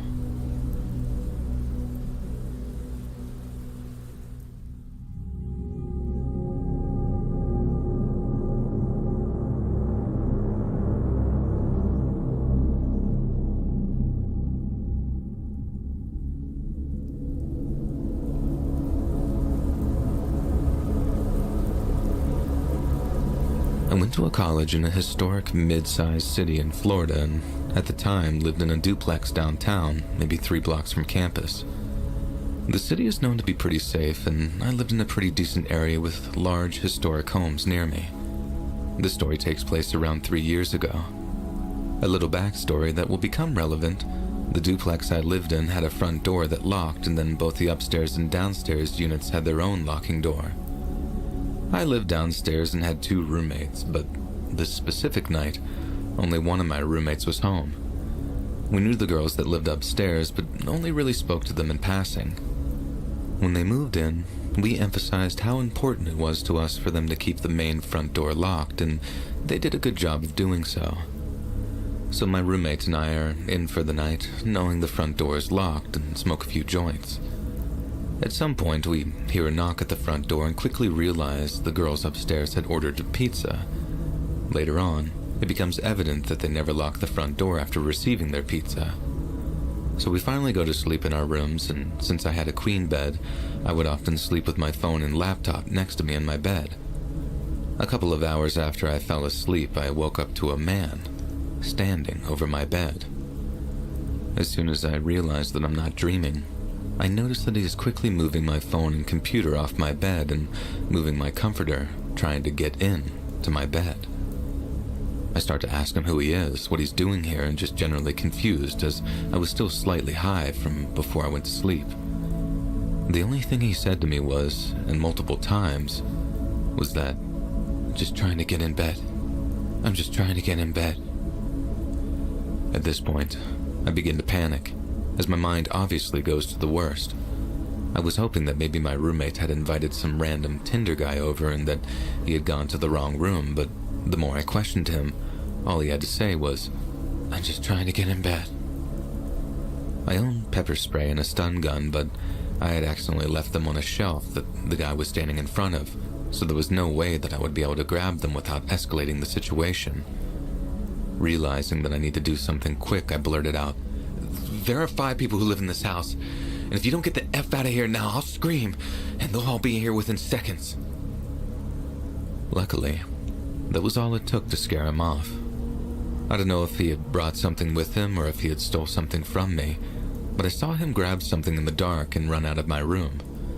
As soon as he left my room, I shut the door and locked it and tried to find my phone. I couldn't find it anywhere, but then quickly realized that between my room and the front door is the room of my friend that was home. As scared as I was terrified that the guy had maybe gone into her room. So I grabbed my stun gun and a pocket knife, counting to 3, and ripped open my door. I ran into my roommate's room, and she was fast asleep, and there was no evidence of the guy. I told her what happened, and she asked me if I was sure that I wasn't dreaming. I began to question myself until I walked out of her room and saw that our front door was wide open. I went to my room to search for my phone and finally found it hidden under a pile of clothes across the room from where I had left it.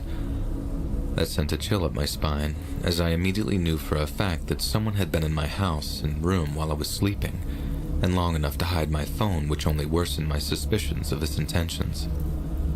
I ran back to my roommate's room, who at that point believed me, and we barricaded ourselves into the room and called 911.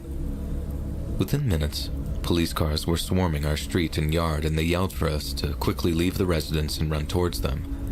At least a dozen police officers came running in and searched every inch of our apartment, woke up the girls upstairs, and searched their apartment to ensure that the man had left. The officers then had me write a statement, and I gave them a description of the man. To this day, I had never heard a single thing about the case. I feel incredibly lucky with the outcome of the situation, but the thought of his intentions terrifies me. Additionally, the fact that he was never caught scares me, as I would hate for anyone else to have to go through the pure fear that I did. I will add that there is a chance that he was on drugs or maybe mentally ill and didn't actually have any bad intentions. However, because he was never caught, I'll never know, and my mind will always assume the worst.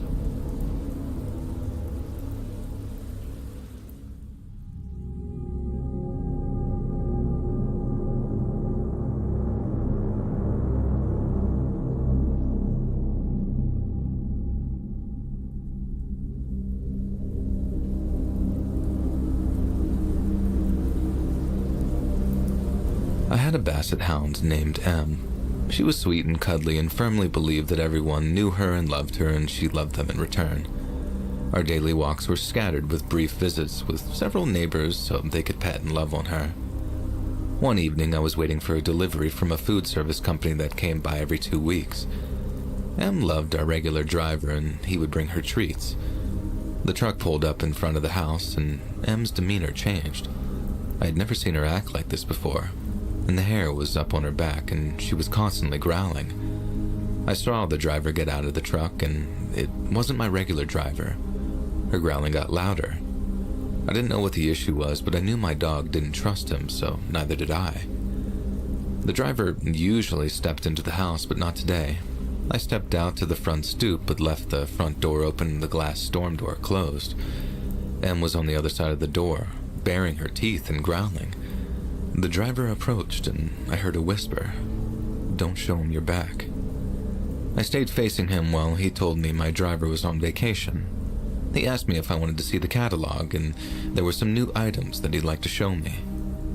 My dog was going crazy, and my creeper vibe was going crazy too. I firmly told him that I only wanted my pre-order and that I would look at the new items online. He hesitated several minutes like he didn't know what to do next before finally going back to the truck and bringing my order.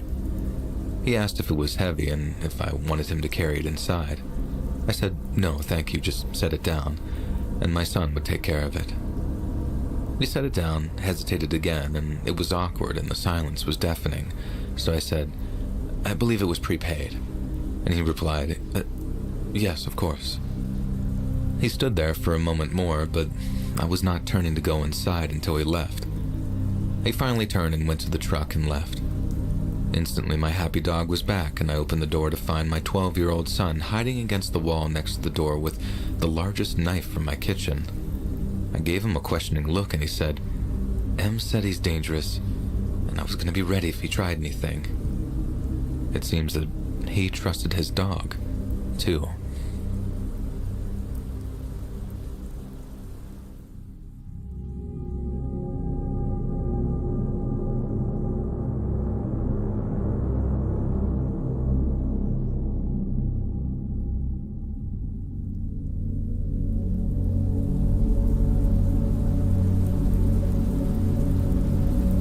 This happened a long time ago, about 10 years or so, but I never forgot about it and it still gives me chills. I, a 33-year-old female, was in my early 20s at the time. At the time, I had a female dog named Nina, a boxer. She passed away when she was 8 from lung cancer, and I miss her dearly. Nina was very energetic, so I took her on long walks around the neighborhood, usually at the end of the day at around 4 to 6 p.m. when it was not too hot, but not dark either. One thing that you must know about Nina is that she loved people. She didn't get along with other dogs, but every time she saw someone walking by us, she would shake her tail and want to get closer and ask for pets. One day, we went on our walk as usual. Everything was fine for the most part. I saw a few other dog tutors walking their dogs and an old couple sitting in front of their house chatting. And then when we were alone, Nina suddenly started growling. One thing I didn't mention is that I graduated in biology and specialized in animal behavior. At the time this story happened, I was finishing college. So yeah, I used to pay a lot of attention to my dog's behaviors and had quite a lot of knowledge about dog behavior because it was my favorite subject in the area. Dogs can see movement much better than us, so things like eyebrow raising or a little tension on the shoulders, they can easily pick it up. So of course a dog growling doesn't sound that weird. Nina did growl at other dogs and cats when she saw them, but this was different. It was very low and the fur on her back was up. Her entire behavior was of alarm. And then I noticed that she was looking back while growling. So I looked behind me, and in the distance, like blocks away, I saw a man. This made me even more alert because Nina never growled at anyone in the street before. She never stopped walking by my side or tried to pull away. But she kept this low growl and kept looking at this man. I started to freak out and turn the next block. She stopped for a second, but when we reached the next corner, she started growling again. There he was again. He didn't try to talk, call out to me, and his expression was serious, kind of emotionless. I kept walking in random patterns, and he was always still there. That man was definitely following me. At some point, our distances started to shrink and Nina's growling was getting stronger. So when I turned the next corner, I started running while he couldn't see me. I ran down about 4 blocks in the direction of an area that I knew had more traffic and people around. I stopped to catch my breath and looked behind me. He was far away, right at the corner of where I started running. Just there, standing, clearly staring at me. Nina was looking at him, still with her alarm posture. After a minute, he turned around and went away in the same direction, and at that moment, Nina finally relaxed. I kept paying attention to Nina's behavior the entire way back to my house later, but she was just her normal, happy self. I told this story to my parents and a few neighbors, and no one seemed to know of any man that looked like him. And I never saw that guy again, and Nina never behaved like that again either to anyone else, so I'll never know who he was or why he was following me. But I definitely don't regret trusting Nina's instincts. So people, please pay attention to your pet's behaviors as much as you can. It's not about a supernatural sixth sense. They can actually feel, see, and hear things better than us. And there's no behavior that happens for no reason. There's always a reason. Stay safe, everyone.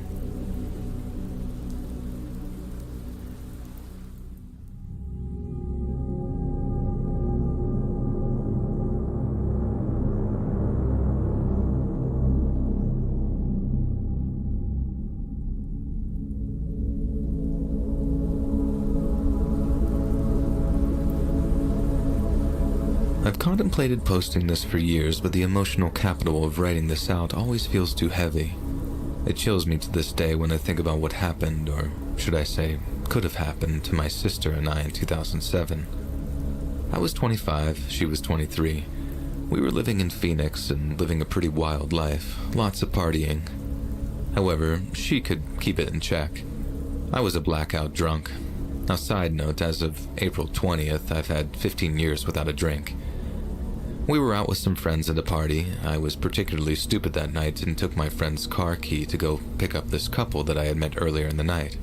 They were Eastern European. I forget which country exactly, and needless to say, I was wasted and completely reckless. My sister called me while I was out, all upset because our friend discovered that I took her car. I went back to the party and was promptly screamed at and kicked out, rightfully so. My sister was so embarrassed and crying. She was really intoxicated too, which wasn't a normal thing for her. I remember we were walking to find a taxi or something, and it was all pretty hazy to me. The next thing I know, we're in the back of a car at a gas station on Grand Avenue. This street leads off into an old Arizona interstate highway. The random European couple that I had met earlier and didn't end up picking up were trying to open the door and get us out of the car. They had happened to be at this gas station at probably 1 a.m. I don't even know how they spotted me. They must have sensed the trouble. I have hazy details, but I know that they were frantic and insistent about getting us out of the car. From what they told us, the man driving the car appeared to be a total creep and no one I would seemingly want to associate with.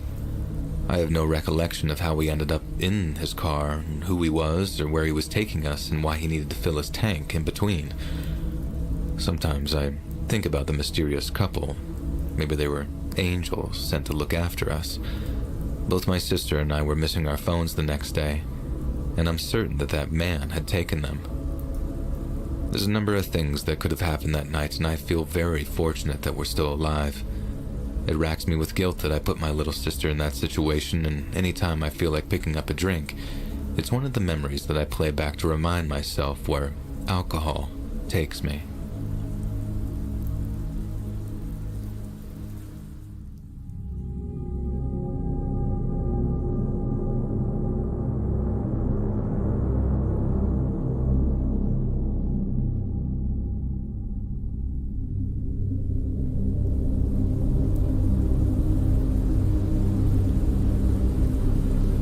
When I was about 21 years old, I worked as a table server at a pizza chain restaurant located in a new shopping center near my residence on evenings and weekends. It was a part-time job for me. I was part of the opening staff at this brand new place, which was very popular at the time. There were several shifts of employees, and a few trainers came from other nearby locations to work at the brand new location. One of these cooks were named John. He was only a couple of years older than me and worked as a kitchen manager or something similar. Whenever I forgot to bring something in or made a mistake and he was working, I'd go back to the kitchen and tell him, and he would often help me or give me extra sauce or whatever was needed. Usually he was doing inventory or paperwork type stuff, like food temp checks, etc. He was always really nice to me, never raised his voice or got angry. He was soft-spoken, a kind of quiet guy. I was engaged at the time and there was no flirting or anything. He was quiet and didn't seem interested in me like that. He just did his job and we'd briefly chat when we worked the same schedule. I quit about 4 to 5 months after opening the restaurant and didn't stay in contact with most of the staff, including him. Now fast forward a month or two after I quit and I was reading a news article. The name in the article was the same as the guy that I had worked with, and he had starved his stepson to death and kept him in a locked closet. I looked it up, and his picture came up, and it was the same guy, and I was completely dumbfounded. He had gotten custody of his ex-girlfriend's child, no blood relation to him, although there was another younger boy in the home who was John's biological child, and I believe a half-brother. He also had a live-in girlfriend who was not related to either child. The boy was like 30 pounds total when he was found at 7 years old. This poor child was made to use a litter box the last few weeks of his life and kept in a small linen closet. And to think, his stepfather was a cook. If there were money issues, he could have easily taken food from the restaurant and no one would have known. Employees got a free meal each shift, He had so many ways to feed this child. He was sentenced to life in prison. And I still think of this poor kid who never had a chance, and about the guy who hurt him, who was unassuming, friendly but quiet or shy, capable of a job and training others for it. What is wrong with people like him? What made it okay to be like, you deserve this, kid? It still haunts me to this day, how this happened to someone or by something that made an adult truly dislike a child enough to do this, and to convince an adult woman of the same, to not get him help. The moral of the story is that you really never can judge a book by its cover.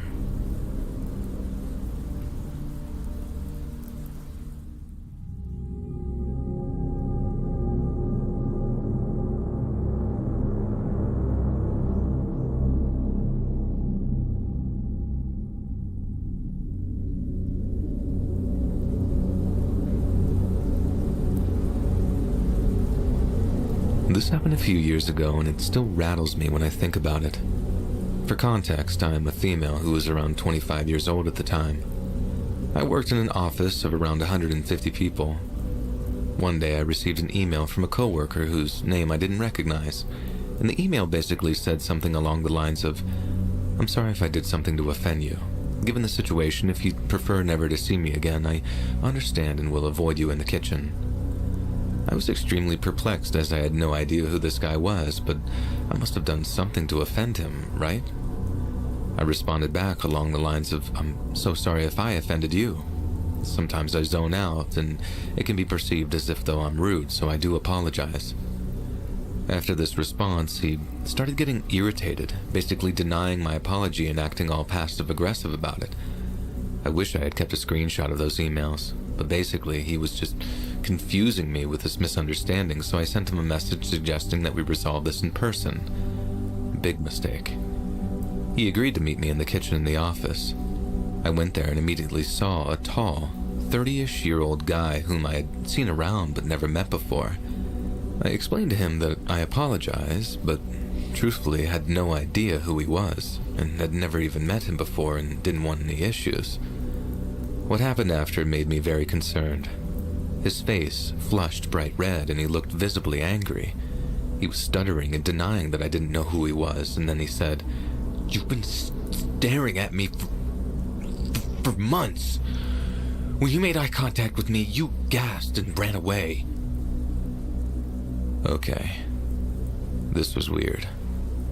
I strongly denied this and told him that it was a mistake, but he kept insisting that I had been staring at him for months and that he could always see me doing it. Eventually, I realized that he couldn't see reason and decided to just end the conversation. Upon reflection, I realized that it's possible that he thought that I was staring at him because when you walk in the hallway next to the kitchen, there is a room with glass at the end where a bunch of desks are. His desk would be right in line of sight if I was walking down the hallway and had a funny sticker on his desk I'd sometimes look at, but this seems like a huge stretch. After this incident, a coworker pulled me over and asked me why I was talking to him, and I explained the situation. She looked scared and told me that last year he appeared in the office in a bathrobe, raving like some madman at people, and he wasn't fired then. Was I dealing with someone in the midst of a psychosis? Was he dangerous? No clue, but I reported this ASAP to my manager, who took it seriously enough to tell his manager. I don't think he works there anymore, and thankfully I left this company 2 weeks later because I was extra cautious to not go anywhere near this dude.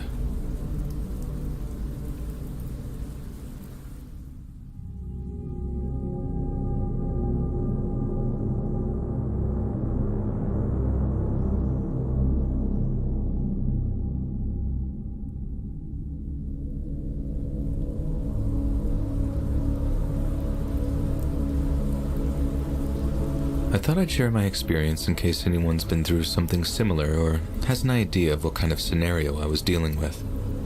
I was driving home from the gym at night and pulled up to a red light near a local courthouse.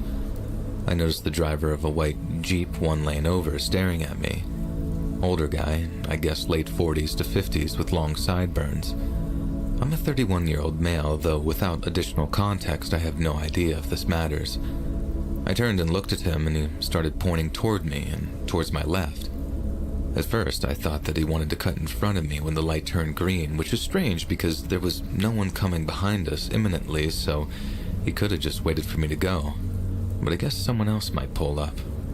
I pointed to my left to confirm that's what he wanted, and then opened my window a tiny bit because he just kept pointing, so I wanted to ask what was up. He didn't open his. The light turned green and he changed lanes to drive behind me. It feels likely that he was trying to tell me to pull over earlier. I kept driving and changed lanes because he was now tailgating me and followed me immediately. Eventually he switched lanes but was driving erratically, kept putting his left turn signal on but not turning left at several lights, for example. He also slowed down to maintain the same pace as me a few times. Eventually I turned before my actual home route to throw him off. He kept going, but then when I looped around to actually head home, I saw him at the light waiting to turn left on the road towards my house, so I had to keep driving. I have no idea what his intentions were, but that was so incredibly strange and unnerving, to say the least.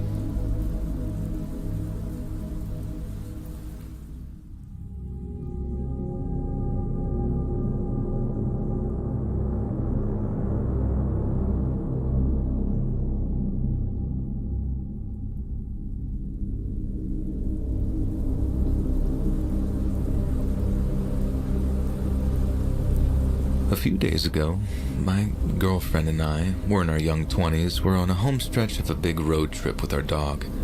As it had been a while since we last stopped, we pulled into a rest stop off the freeway to stretch the legs and let the doggo do his thing.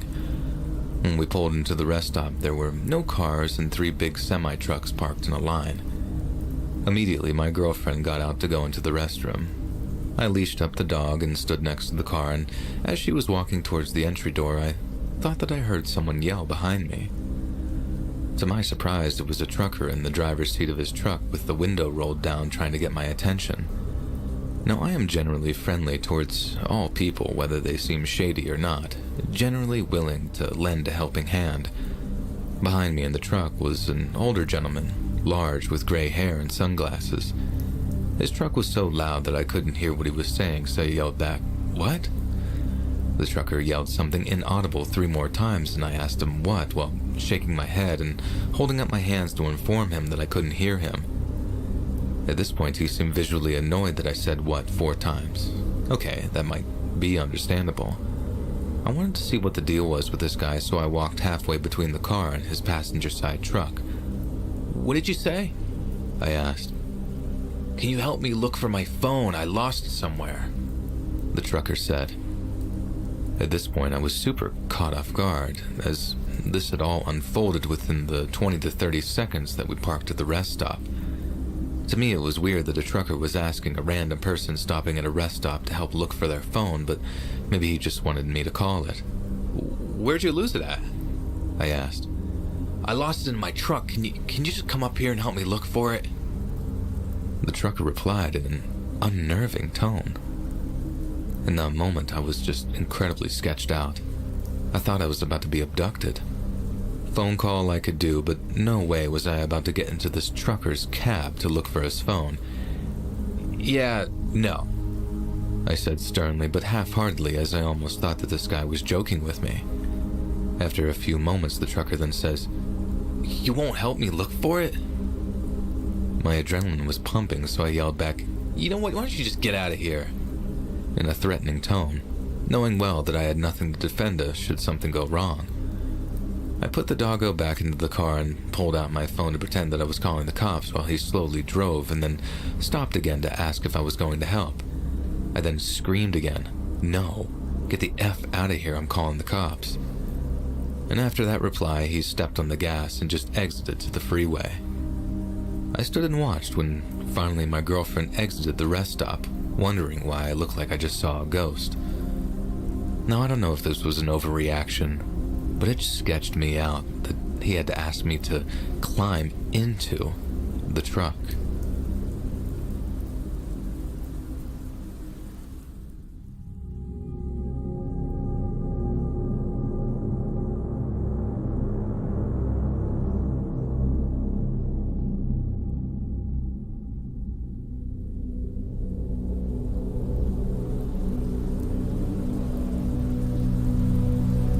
Many years ago, I left an abusive relationship and moved across the country with my cat, Onyx. The apartment I found was a bit run down and located in a sketchy area, but it was all I could afford at the time. One night when I returned from the grocery store, I couldn't find Onyx anywhere. She usually greeted me at the door, but this time she was nowhere to be seen. I looked all over the apartment, crying, but there was no sign of her. It was like she had just disappeared into thin air. For an entire week, I searched for her and put up missing posters all over the neighborhood. But by the end of the 7th day, I had lost hope of finding her. The next morning, when I returned from my daily walk, I found my door slightly ajar. I cautiously entered the apartment and saw Onyx sleeping on my couch. I was overjoyed to see her again, but then a sick feeling of horror washed over me. I immediately called the police and my landlord, Jim. The police filed a report, but the perpetrator had left no evidence behind. My apartment had no cameras, and Jim admitted that he had forgotten to change the locks when I moved in. When one of the officers asked if the previous tenant could have been responsible, Jim said that he didn't think so. My apartment had been vacant for a year, and the previous tenant was a single mom who had left early to take a pretty good job opportunity in another city. The incident scared me so much that I decided to just leave the apartment.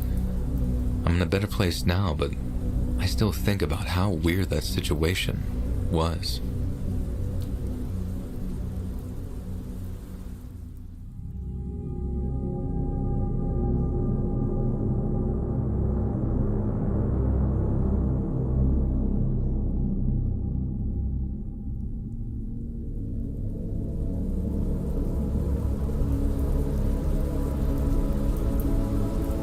I have been living here for 4 years now.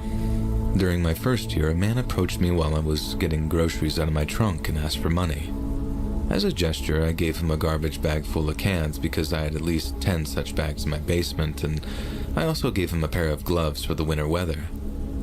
A few days later, he knocked on my door again and asked for money, but this time he offered me a silver cat statue as an act of kindness. I declined, but gave him some spare change. About a month later, he returned and knocked on my door at 2 a.m. I was asleep on the couch and ignored him, knowing it was him and that I had to wake up at 5 a.m. for work. A week later, he came back again at 2 a.m. and was angry this time. I told him to get off my property and to not come back because I didn't appreciate him showing up and bothering me. Now, about 2 weeks later, he showed up on a Saturday at around 11 p.m. I told him to wait while I got out of the shower and called the police, explaining the situation and how he had been at my house numerous times despite my request for him to leave. 2 police cars arrived about 5 minutes later, and the man ran off up the road. About 10 minutes later, one of the officers returned and told me they caught up with him. The man had an outstanding warrant for failing to report and multiple priors for breaking and entering. After that incident, I bought a handgun and learned not to be so trusting.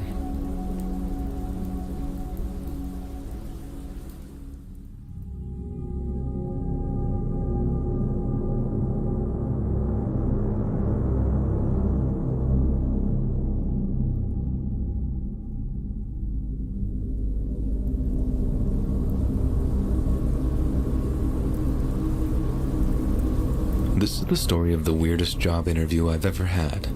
It happened sometime after February 2018 when my brother's community college was having a job fair. I went there with my resumes, hoping to find a good opportunity. At the fair, we found a table of a company that works with entertainment contracts or something like that. When I handed the guy my resume, he barely glanced at it, but immediately scheduled an interview with me. At that time, I was struggling with mental health issues and it showed on me physically. However, I agreed to the interview. Before the interview, I did some research on the company and found out that they had a very basic website and literally no social media presence. The interview was scheduled at a random building near the freeway. When I arrived, there was no parking available, so I had to park in the neighborhood and walk to the building. I met a friendly guy in his mid-40s who helped me find my way to the floor that I was supposed to be on. However, when I returned to my car to get my resume, I saw the same guy just standing by the window, looking lost. When I finally reached the front desk, I met a very thin blonde girl who interviewed me, and I couldn't help but notice how skinny she was. The whole office was decorated with cheap decorations that I recognized from Target. During the interview, they revealed that they were just handing out Obama phones on the streets, which was not what they had advertised at the job fair. The next week, they scheduled another interview for me, and I met the same old guy who was now conducting the interview. The front desk was now occupied by a young woman who was also unnaturally skinny. The interviewer this time was a young guy in his early 20s, wearing a suit that was 2 sizes too big for him.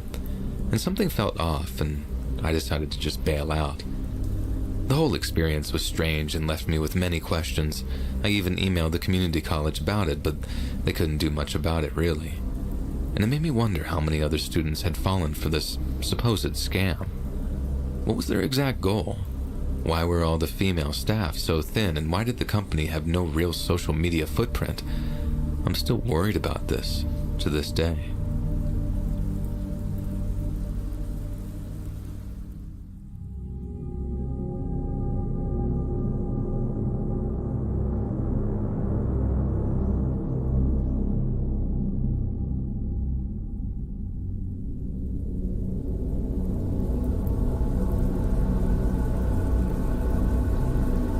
This incident occurred last year when I was walking to the bus stop, which is just a 2-minute walk from my home. Usually I listen to music on my headphones while walking, and I had just left the apartment building and was doing the same when suddenly a man who appeared to be around 60 years old started calling me. He repeatedly called out, "Girl, girl, hey girl, girl." I was irritated and paused the song that I was listening to, turned to him and asked in a slightly annoyed tone, "What?" He came closer to me and whispered, "Everything is going to be all right," with this unsettling grin. This made me feel extremely uncomfortable, and I checked to see if there was anyone around who could help me if the man did something to me. Unfortunately, there were only 2 grandmas far away from me and the man. I wanted to know what he meant by his words, but my instinct told me to just get away from him as fast as possible, so I started walking fast towards the bus stop.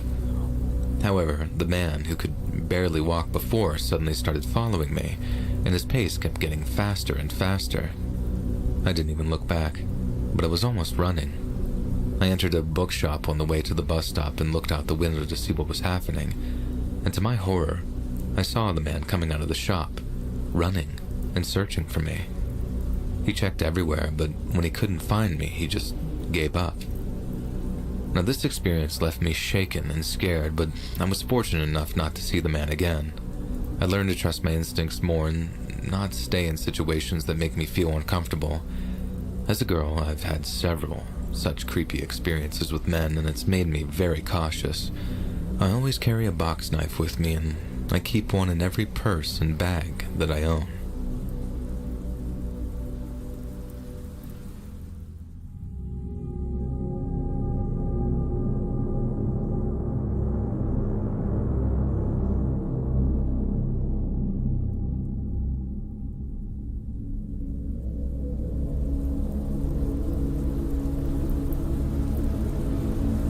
In Orlando, Florida, I was staying at a resort in Disney World.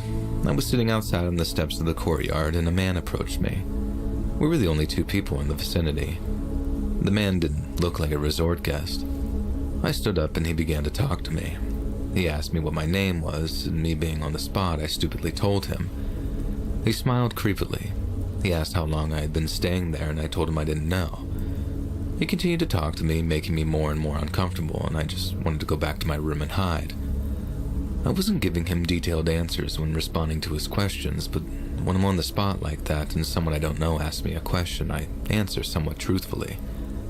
I really don't want to answer truthfully, but when it just comes out, I say it's probably due to anxiety, and I wish I wasn't so honest with random people. If I were to hightail it out of there, he probably wouldn't be able to catch me. The man had graying hair, was tall and muscular, and did not look attractive at all. His questions kept getting weirder, like, "Are your parents here?" And, "What room are you staying in?" Now, dusk began to fall, and so many red flags had started to pop up. I'm quite a shy person with people I don't really know anything about, and I tend to give them one-word answers if they ask me any questions. At this point, I wanted to leave very badly. The man got really close and stared into my eyes, making me even more afraid. He was close enough to grab me. Just then, the door leading to the courtyard opened, and I felt scared now. I turned, expecting to see one of the man's friends, but in fact, it was the opposite. It was my amazing great-uncle who came out of the door. Out of all the people staying at the resort, my great-uncle was the one who saved me. The man smiled at him with that same unsettling smile. My great-uncle knew something was up, and so he told me that my parents needed me for something and that I should come with him, so I did. My uncle held out his hand and I took it, walking past that creepy man. I shivered as I noticed his eyes following me. My great-uncle asked if I was okay, and I told him I was a bit scared. He asked who that man was, and I told him I didn't know. We were headed to my grandma's room through the vast courtyard. We walked hand in hand on the sidewalk that led to more of the rooms. I kept looking over my shoulder, and the man was still standing at the steps, looking at me and smiling. I believe that my uncle knew what the man's intentions truly were, as did I. The man was probably falling for me, in other words, and he probably was, as my great-uncle put it, a diddler. I'm so grateful that my great-uncle was there to save me. This happened on winter break when I was 17, and still am, and I still think about what happened to this day and shiver at the thought of being diddled. I mean, who doesn't? When we got to my grandma's room, I told my parents everything, and they were relieved that I was safe and unharmed, and thankful that my great-uncle spoke up for me.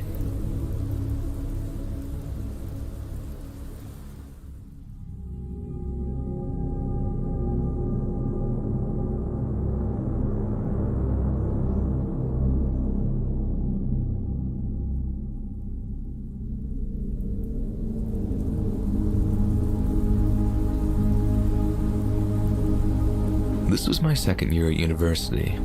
Late at night, after hitting the bars, my two roommates and I were heavily intoxicated. An acquaintance asked me if his friend, who was from out of town and too drunk to drive home, could spend the night at our house. No problem for us, as we considered ourselves stand-up guys with plenty of room and a comfy couch for him to sleep on. Our guest introduced himself, but asked that we call him Bullwinkle, as it was his preferred nickname. No problem, whatever. Before I passed out that evening, my girlfriend stopped by and, we did the thing. She left shortly after. The only reason I mentioned that is that from where Bullwinkle was sleeping, it had to be obvious what was happening. He must have heard us, or at least been aware. Eventually, I passed out in bed alone. Very early in the morning, I was halfway woken to the sensation of something tugging at my underwear, basically being pulled down in a way that must have exposed my junk. Half drunk and barely conscious, I sat up and said something like, "What the hell?" I sort of half-registered Bullwinkle, quickly leaving my bedside and quietly throwing himself to the floor, hands over his head. Not being fully conscious, I stared at Bullwinkle lying in a heap on the floor for a while, not fully comprehending the situation, then lay back down for a second. I'm not sure if I went back to sleep, but I was wide awake after I heard the front door slam. Wide awake and finally beginning to comprehend everything, I paced the house for a couple of minutes, checked that the doors were locked, and confirmed that Bullwinkle had left the building, and then I woke up my roommates. My roommates also noticed that their underwear was pulled down, sheets and blankets were pulled back, dresser drawers were left open, and underwear was missing. We talked a bit about what to do. We searched for this Bullwinkle and discussed calling the police, but we rejected that idea partly because of how embarrassing that conversation might be, and partly because none of us were hurt and nothing valuable was taken. I tried calling my acquaintance, but no one answered.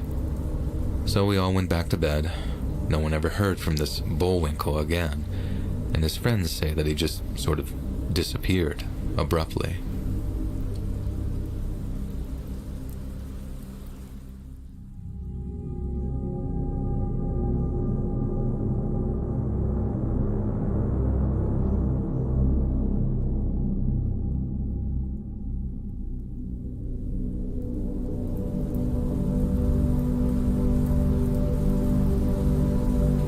I'm a 16-year-old female and I work at Chuck E. Cheese's, and about 4 to 5 hours into my shift, This man shows up with 2 little boys.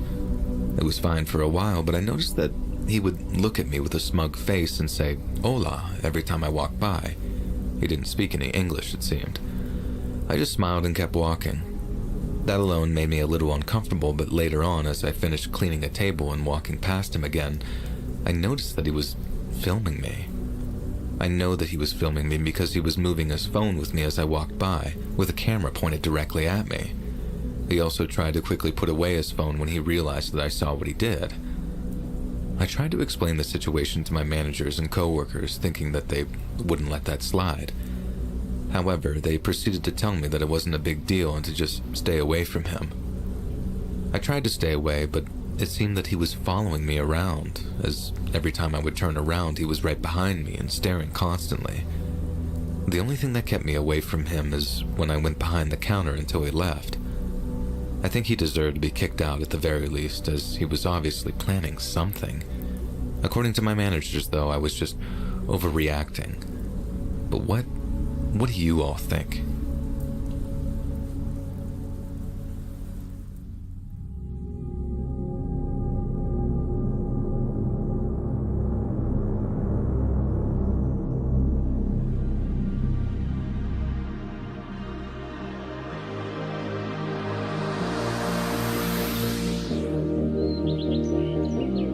Hey friends, thanks for listening. Click that notification bell to be alerted of all future narrations. I release new videos every Monday, Wednesday, and Friday at 7 p.m. Eastern Standard Time.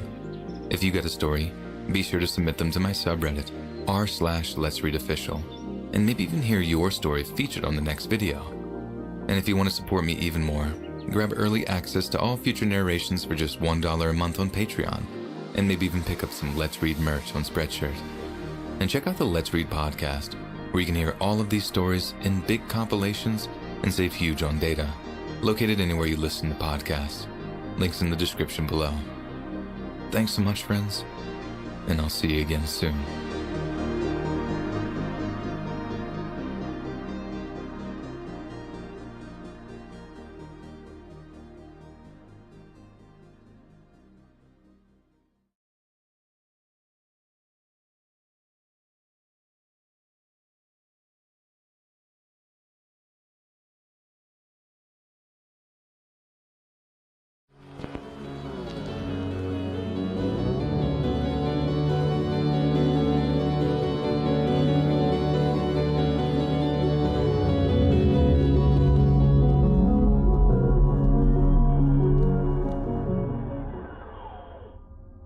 I was born in Edgewick, which is an area in the English city of Coventry, and I grew up in the 1970s.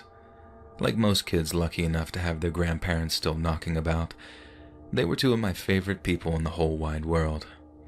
My granddad was a fantastic bloke and taught me to fish and shoot pellet guns, but my Nana was an absolute saint. She always had a tray of gingerbread men ready whenever we went round for tea, and she made the best roast potatoes I've ever had, even all these years later. And almost everywhere she went, people would stop her to say hello or would simply say something nice as they walked past her in the street. As a young lad, I didn't really know any better. I just thought Nana was as popular with everyone else as she was with me. But they didn't love her because she made good roasties or baked a cracking apple pie. They loved her for a very different reason. As I learned later on in life, my Nana was a popular and rather famous figure in Coventry because she served as an air raid warden during the Second World War. I imagine not many of your American listeners will know what one of those is, so if you'll excuse a slight diversion, let me explain. During the war, every fit fighting-age man was sent off to the army or what have you, meaning women had to take their places in jobs they wouldn't be traditionally expected to do. You had lady police officers, firewomen, ladies digging through the rubble of bomb sites and helping to rebuild essential infrastructure. And in the case of my Nana, you had lady air raid wardens too. When German aeroplanes started dropping bombs on us, the air raid wardens would go around to make sure everyone was in their shelters. They also went round to make sure no lights were showing, as they did these full citywide blackouts back then to confuse German bombers. So if there were a crack in your curtains and your warden could see light coming from inside, they'd bang on the windows so hard that the glass would almost break, and that was your warning for the night. Anyway, that's what Nana did. Walked around all night making sure everyone stayed blacked out and all that. And anyway, one night Nana's doing her rounds when she hears a scream coming from a good few streets away. As you can imagine, the blackouts meant that the nights back then were deathly quiet, so Nana could hear the scream from quite a distance away. As she was running to investigate, she bumped into another air raid warden, a bloke this time, and as they reached the area they suspected the scream to have come from, they started looking around to locate the source of it. Minutes later, they find her, a young woman, stabbed almost to death in an alleyway. The young woman was rushed to the hospital and she survived her wounds, but everyone agreed that she'd been very, very fortunate to do so. She claimed her attacker had been a very nondescript working-class gentleman wearing an overcoat and cap. They also discovered that the woman was a prostitute, or rather, she wouldn't admit to being one, but there was very little other reason why a woman would be all dressed up and out on her own like that, especially when there was a bloody war going on. She was never about to admit it, though, not even so much as to avoid arrest either because of the deep shame associated with it. But that being said, she wasn't the only one who attempted to defy the blackout regulations to ply her trade, and they ended up paying a very similar price. A few nights later, and Nana wasn't there to hear it happening this time, but another young lady was attacked in roughly that same area, just too far for Nana to hear it on her rounds. Again, the woman was suspected to be a prostitute, but sadly, she wasn't as fortunate as the first young lady. Her attacker seemed to have learned a lot from that first attempt, and on his second, he very literally went for the jugular. When all was said and done, the air raid wardens were scared that they had a sort of Coventry version of Jack the Ripper on their hands, and the timing of it was just bloody awful as well. The Germans were raining bombs from the sky, and as grim as it was, that brought a real sense of togetherness to the people suffering from it. So to think this bloke was, how to put it, battling against his own team in the middle of a war, it put the absolute fear of God into people. People said he was a German agent, some commando sent over to terrorize the people. He wasn't that at all, as it turned out, but it gives you an idea of how frightened people were. Anyway, this carries on for a few more weeks until, in the end, there were no more prostitutes walking the streets at all after sundown. But then, the psycho still wanted to satisfy his thirst for blood, so after having no luck on one of his hunts, he tries to break into the home of a woman he believed to be alone. Thankfully, the woman wasn't alone, as her husband was in the bath upstairs, and he chased the attacker away without a stitch of clothing on him, which probably added to the shock factor and scared the attacker off. The fact that no one was hurt was no doubt a good thing, but it was a very thin silver lining to a very dark sort of cloud, because if this blackout ripper, as the people have taken to calling him, was willing to break into houses to find a victim, that it wasn't just prostitutes that were in danger. No one was safe. As you can imagine, people weren't happy. They thought the police should have caught the bloke after the first attack, but they'd let him commit 2 or 3 more attacks before he finally went for someone minding their own business in their own home. They were outraged, saying it never should have gotten that far in the first place, and they raised such a fuss that the local superintendent promised to beef up local patrols and hire more air raid wardens to watch the streets. But then, that was no good, was it? The police couldn't very well neglect other areas of the city for a prolonged period of time, and the blackout ripper avoided officers and wardens like the plague. And what's even worse, they couldn't let lady officers or patrol women out on their own, so they had to double up for safety, meaning even though they'd brought in help from other areas of Coventry, it still wasn't enough to cover all the necessary ground. Then that night, when the patrols were supposed to be boosted and everything was supposed to be fine again, the blackout ripper struck again. Some of the prostitutes who had gotten word of the boosted patrols had decided to take their chances out in the street again, and for one of them, that proved a deadly mistake. That night's murder was the most savage yet, and it seemed only a matter of time before the Ripper decided to go kicking down doors again. Something had to be done, or rather, someone had to come up with a plan. And that's when my dear old Nana suggested something incredibly brave. That she would pose as a prostitute, to bait the man into trying to attack her, at which point she could blow very hard on a whistle to summon officers who would be waiting nearby.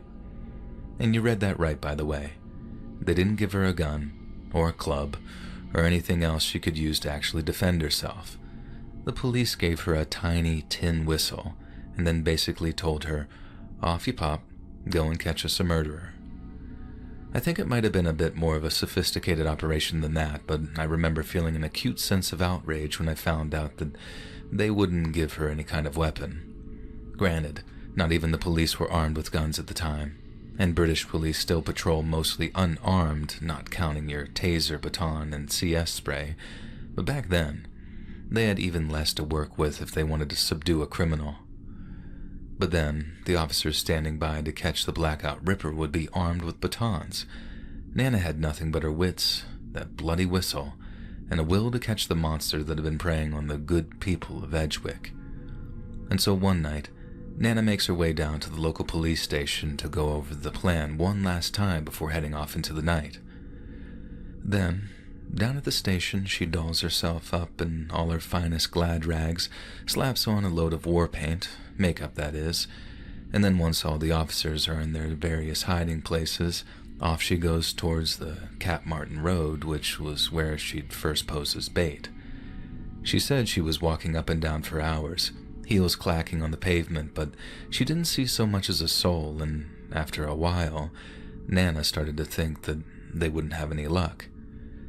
Finally, she turned down the back street between Cheverell Avenue and Grandmouth Road, and took a little wander down that, not realizing it was a dead end.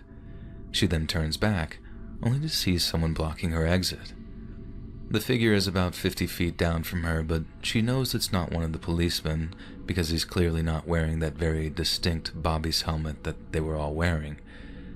Nana said she called out to the man, and she could tell that it was a man by the way he was dressed, but that he didn't reply to her. Instead, he started walking down the back street towards her at a brisk pace, still without saying a word. She sees him reach into his jacket and take something from a pocket, something which he fiddled with for a second before she saw the glint of a blade in the moonlight. Nana's hand went straight for her pocket, straight for that little whistle she'd been given. She knew that there were policemen just a street or two away, so blowing the whistle would have them there in seconds. But as she pulled it from her pocket, the tiny tin whistle got caught on a brass button, and it slipped from her grasp. She thought she'd had it. There was no finding that whistle before the bloke reached her, but she's also sort of instinctually kneeled down to grab it back up off the floor. She said she was frozen in terror for a moment, convinced that she was about to die, when suddenly this wave of defiance rose up in her, and she whipped off one of her shoes and brandished it like a weapon. Nana said this Ripper laughed and asked her, "What are you planning on doing with that?" But in reply she told him, and she didn't just say this either, she barked it so loud that people streets away heard her. "My name is Warden Eileen Topsbury, and you're bloody well under arrest." That got another laugh from the bloke, and that one a little bit more nervous than the first, and then Nana started screaming something equally loud, things like, "I'll have your bloody eye out with this heel if you come near me." And maybe that was a bit more fight than he was used to. But just for a moment, the Ripper hesitated, and the next thing Nana knows, she can see two bobbies coming bombing it around the corner, at full pelt shouting, "Oi, you! Stop where you are!"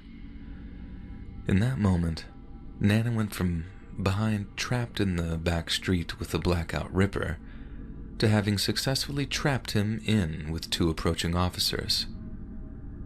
The stroke of bad luck turned into a stroke of good luck in the matter of a few moments, and it's a bloody good job, too.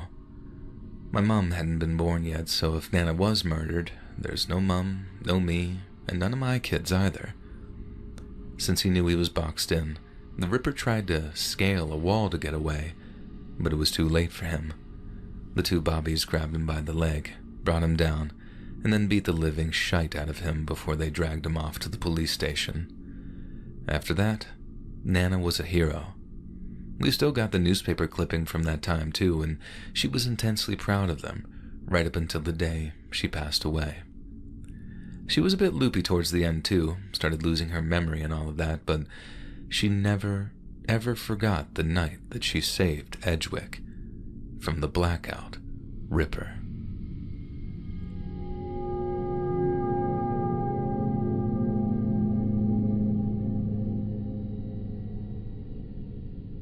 If you put a gun to my head and told me that if I didn't tell you the craziest true story you'd ever heard, you'd blow my head off, I'd tell you this one. I used to be an undercover cop here in DC, and my cover was being a street junkie. I was good at it too. Did 3 full stints before they killed off my character, as you could say. And part of the reason I was so good was no different from what makes an Oscar-winning actor. It's all about the way you carry yourself, your mannerisms, or what I always called a person's physicality. For example, for my junkie character, I'd draw in my stomach real tight, like I'm having stomach cramps. And after that, I'd drop my shoulders real low, walk real fast, and pretend to be wiping sweat off my brow or cheeks every so often to add that real sense of authenticity. It was all in the stomach cramps, though. People saw you holding yourself like that, or if I looked like I was going to ask them for change or something, I became the invisible man. It was like my superpower. I saw everything and everyone, but no one saw me. No one except the other street junkies, and by the time I won those guys over, everything else just kind of fell into place. In as few words as possible, my role was intelligence gathering. I'd stay on the job for a few months at a time, really living that lifestyle aside from all the dope and disease, and then I'd take a vacation, tell the junkies I was going to visit my parents out in the country, and then be back on the line again in like a week or two, refreshed, renewed. One of the first major things we accomplished as a task force was closing a violent gang assault case which was connected to the narcotics trade. Now, I won't go into details, but the whole thing was essentially a punishment for a missing package, and it sent shockwaves around the whole city, seeing as the victim was basically a civilian. It means a lot to everyone to send these jerks to federal prison, but little did we know that it would be what they called a Pyrrhic victory. Not long after we put these people in cuffs, the number of bodies being found around DC went up by 500% over the course of about a month, and as you can imagine, the chief of police wanted to know why. Officially speaking, all the deaths were coming up as overdoses, and some suspected a bad batch of heroin was to blame. But then some of the OD deaths were some veteran street junkies, and although junkies tend to be desperate sons of bitches, their vocation relies on them being street smart, not street stupid.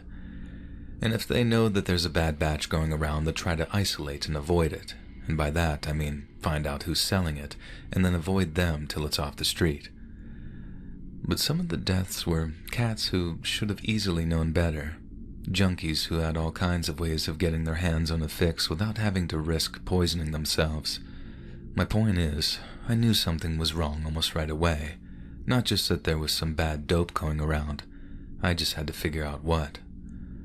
I started doing my usual rounds, not asking too many questions, just putting out feelers like I always did. And that's how I found out it wasn't coming from one particular corner or one particular dealer even, who might have stepped on his product so hard that he didn't mind a few dead addicts. It was coming from everywhere. People were avoiding one dealer thinking it was coming from them, and then they dropped dead after spiking the bag that they got from their safe guy. Rumors were flying around, people were getting scared, and what's worse, they were getting sick from running out of dealers to turn to. We had 4 pharmacy robberies in one day. 4. And that's what I mean when I tell people that in a city like DC, so any city really, everything is connected. And when that rot sets in, it's like mold. You need bleach to get it out, and at times, the BPD looked more like a dry wet wipe than a bottle of Clorox. Anyways, the part when I feel like I fell down was, unlike a lot of the other junkies who were avoiding their regular hookups in an effort to stay safe, I was hunting bags like it was the last batch of dope ever made. I wanted to find whoever was selling that bad dope and get them off the street. Locking junkies up is one thing, but letting them die off in their dozens every week was no part of my job description. Don't get me wrong, street addicts do each other pretty dirty, and you'll meet some real bad ones too.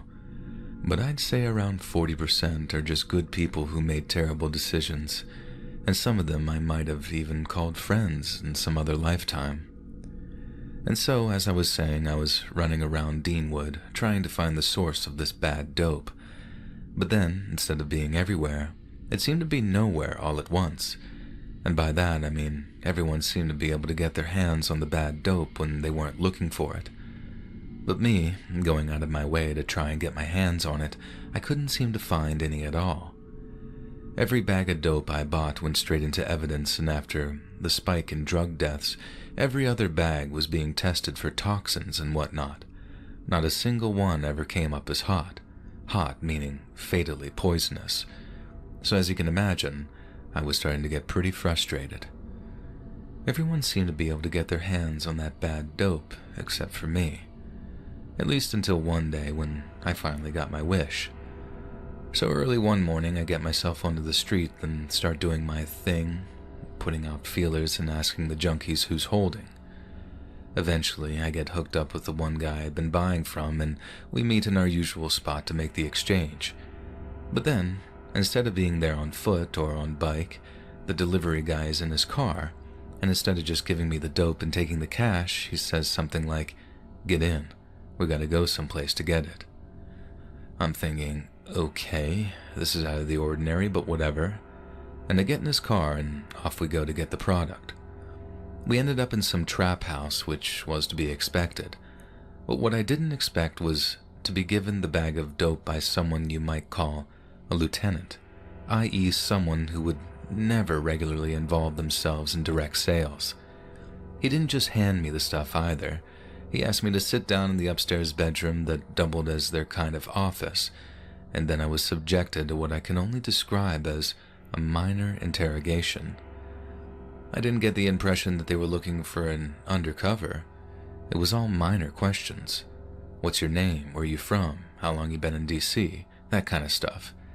They wanted to know who I'd been buying from, who I thought had the best product, if I'd never been picked up by the cops. I answered everything as honestly as I could, even the question about being arrested. Me and the boys had faked 1 or 2 arrests while I'd been working, just to give me a little authenticity, so I brought up those times figuring that they could corroborate them if they asked the right people. They asked a few more questions, just seemingly basic stuff, and then after that, they gave me the bag and then told me to get lost.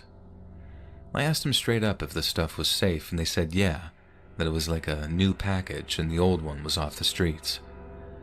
I didn't take their word for it, and like everything else I bought, the bag went straight to evidence and then on to testing.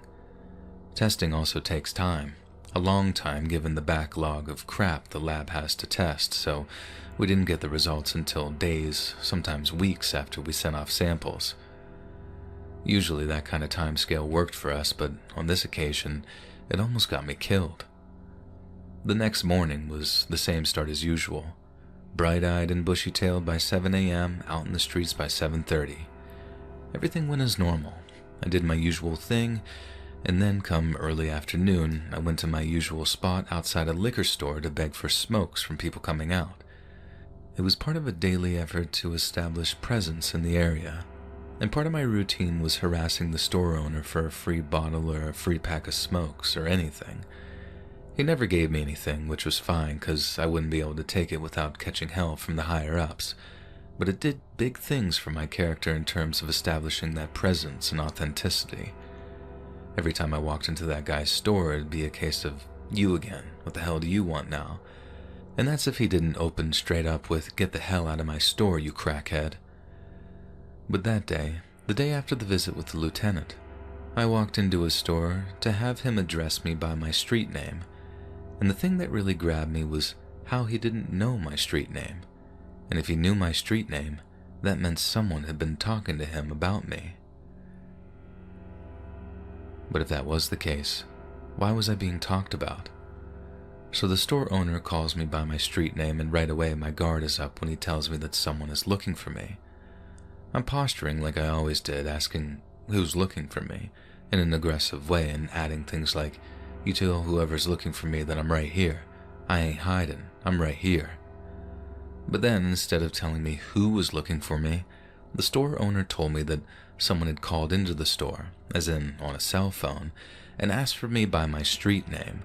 They asked the store owner if he had seen me, and that when or if he did, he was to tell me to call him back, whoever he was. A lot of y'all might think that that's a little too vague to know who was calling, but you gotta understand something. None of my street contacts ever used a phone, and neither did I. Or if I did, it was always a payphone. No true street junkie could get their hands on a cell phone and not try and sell it for drug money, so me having one would have been a dead giveaway that I was undercover. No one who knew me on the street would ever ask me to call them back, and if they did, there was no way that they wouldn't have left a number or a street address or something for me to head up. That meant that whoever wanted to talk to me was from the department, in which case it was probably important if it couldn't wait for the next debrief. I found the nearest payphone, I fished through my spare change to find enough for the call, and then placed it directly to our office. I kept in character, used my street name, then the person who picked up passed the phone to the person who tried to contact me, and that's the proverbial crap hit the fan moment. As soon as he picks up the phone, he's like, "Jody, you need to get your ass off the street and you need to do it fast." I asked him what the hell he's talking about, and he says these 5 little words I don't think I'll ever forget. "You should be dead already," he told me, and then repeated that I needed to bring my ass in before I got myself killed. It was like a movie or something. I'm asking him to tell me more, and he says something like, "There's no time, I'll explain later." Anyway, so we coordinate a pickup point, somewhere discreet that didn't involve me hiding in a goddamn dumpster like he'd only half-jokingly suggested. He shows up, I get in his car, and I'm goddamn furious because doing that completely burned my cover. I didn't see anyone see me get in, but that doesn't matter in undercover work. You always assume someone's watching. You either go total immersion, or you might as well assume that your cover's been burned. And for me, there's no in-between, so, as I said, the moment I stepped in my coworker's car, years of work went to crap in the time it took me to buckle up. I told him that he better have a damn good explanation for pulling me out like that, but boy, did he ever. We didn't know it at the time, but narcotics had a mic in the apartment I'd been questioned the day before. And that's how we learned that the baggie had been sold contained what we like to call a hot shot. A hot shot is basically drugs that have been tampered with so that instead of getting you high, they kill you. And following the gang assault arrest, the dealers somehow got wind that one of the street junkies was an undercover cop. In other words, they knew I was there, they just didn't know who I was. And so someone had the bright idea to load up a bunch of hot shots and sell them to whatever street junkie they suspected of being the undercover. They must have murdered at least 50 junkies by poisoning before they finally found out it was me, and the way they did it was kind of genius. They were so effective in murdering their suspected undercovers because no junkie on the planet doesn't shoot up or snort the dope they just bought. So if I bought the bag and I was still alive, that was because I hadn't taken the dope I bought from them. And the only reason I wouldn't do that is because I was an undercover cop. The surveillance team heard the dealers put a green light on me with their own ears. They used my cover name and everything.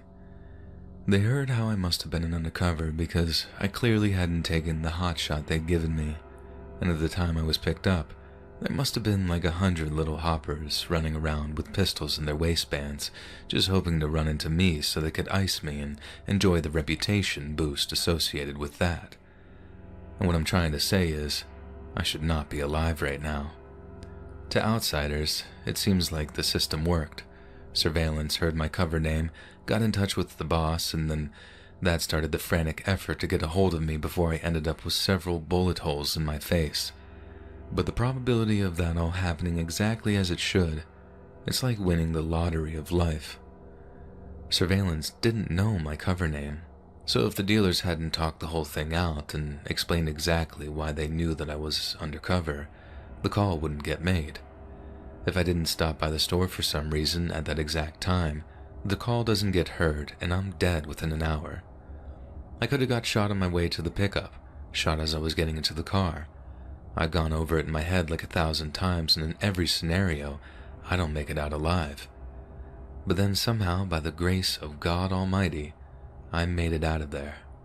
And I'm not a religious person, and I kind of admire people that do have faith, but after some of the crap I've seen, I can't bring myself to share it, no matter how hard I try. And that's why I don't talk about guardian angels or any of that stuff, and I talk about the lottery. I don't need to believe in angels to appreciate how awesome, literally awesome it is. Everything fell right into place for me. That circumstance and coincidence aligned and saved my life. I know my angels. I met them. They're my coworkers, and I owe them everything.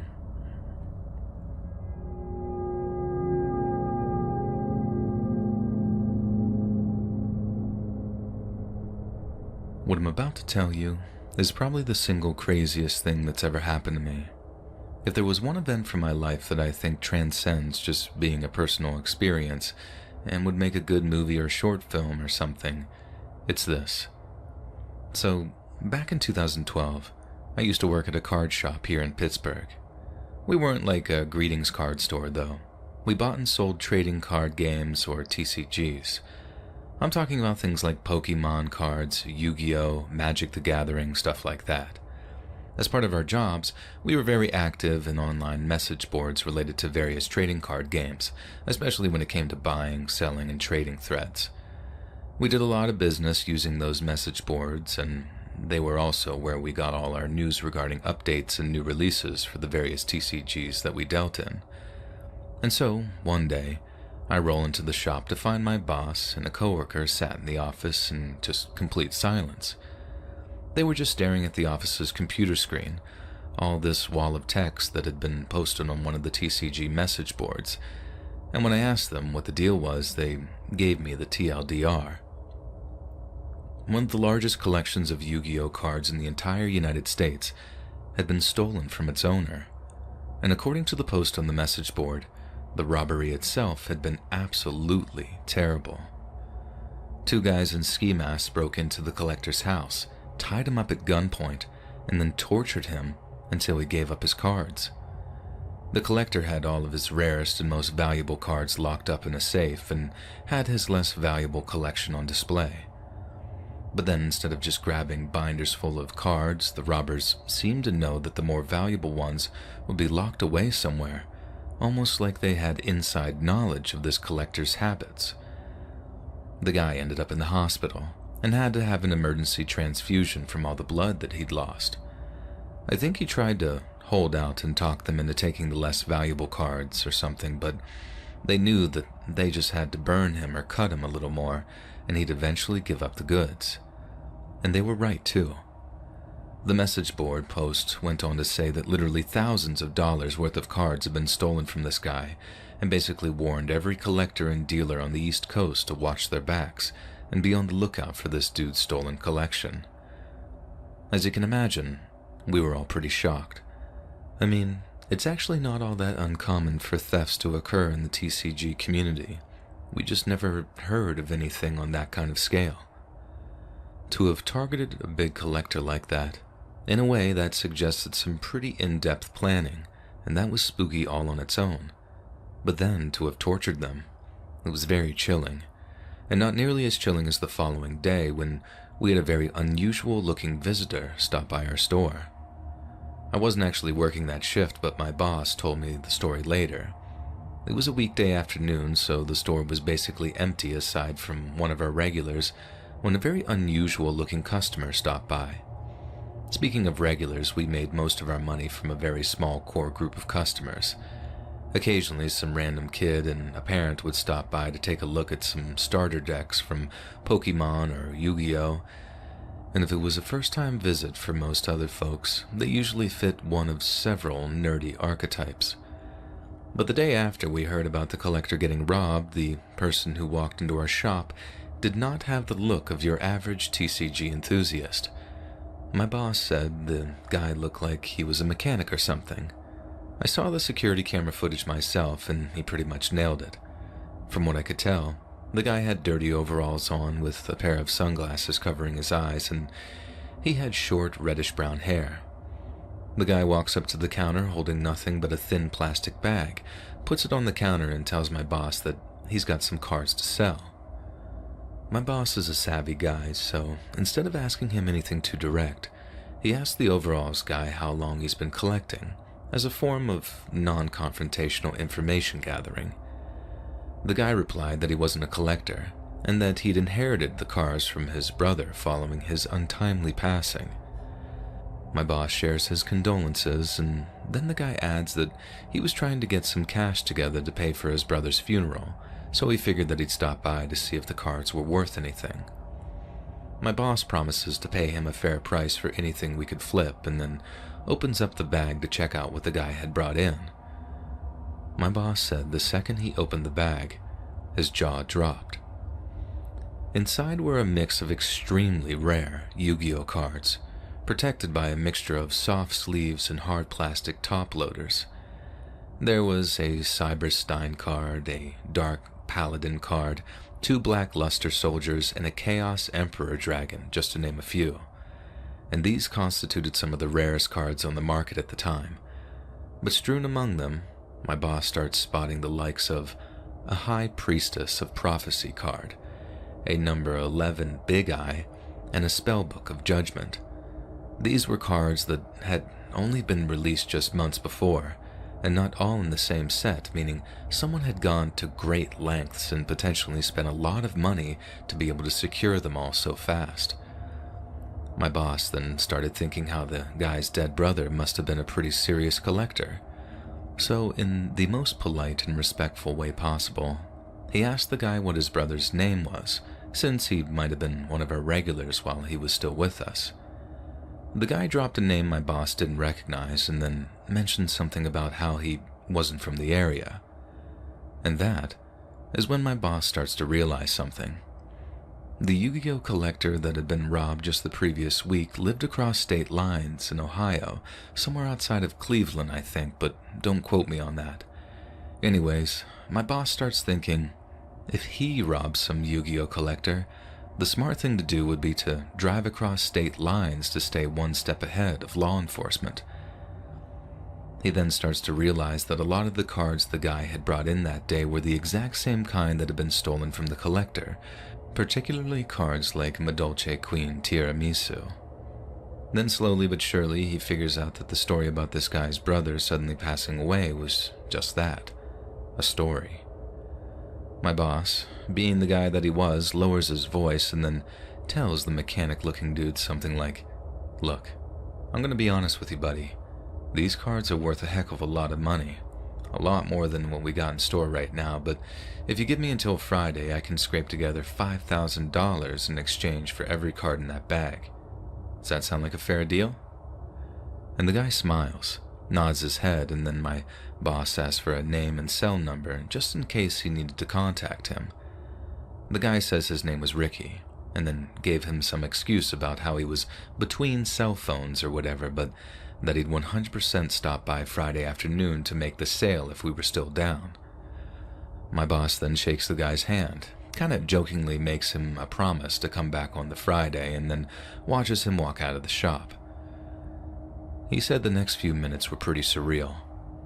He went back to his computer and reread the post about the collector getting robbed, which I think was written by one of this dude's Yu-Gi-Oh buddies since the collector himself was in the hospital.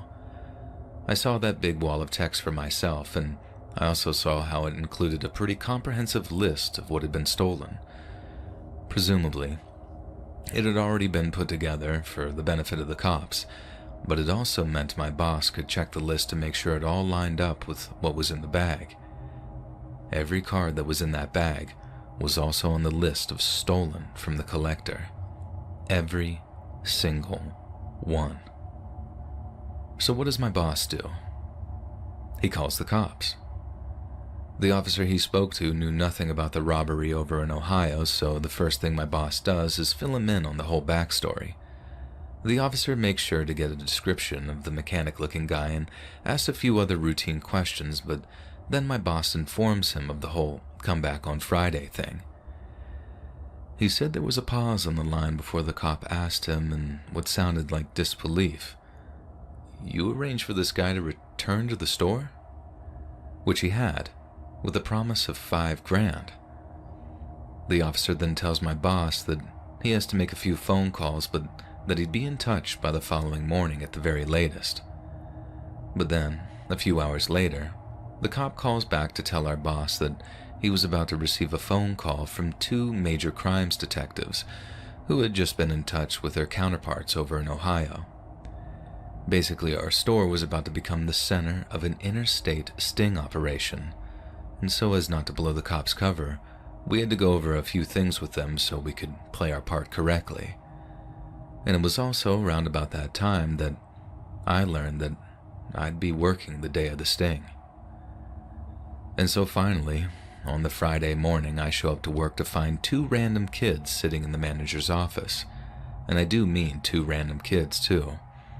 They looked to be high school seniors at the most, but the second I asked who they were, they each flashed me a shiny badge that read State Police.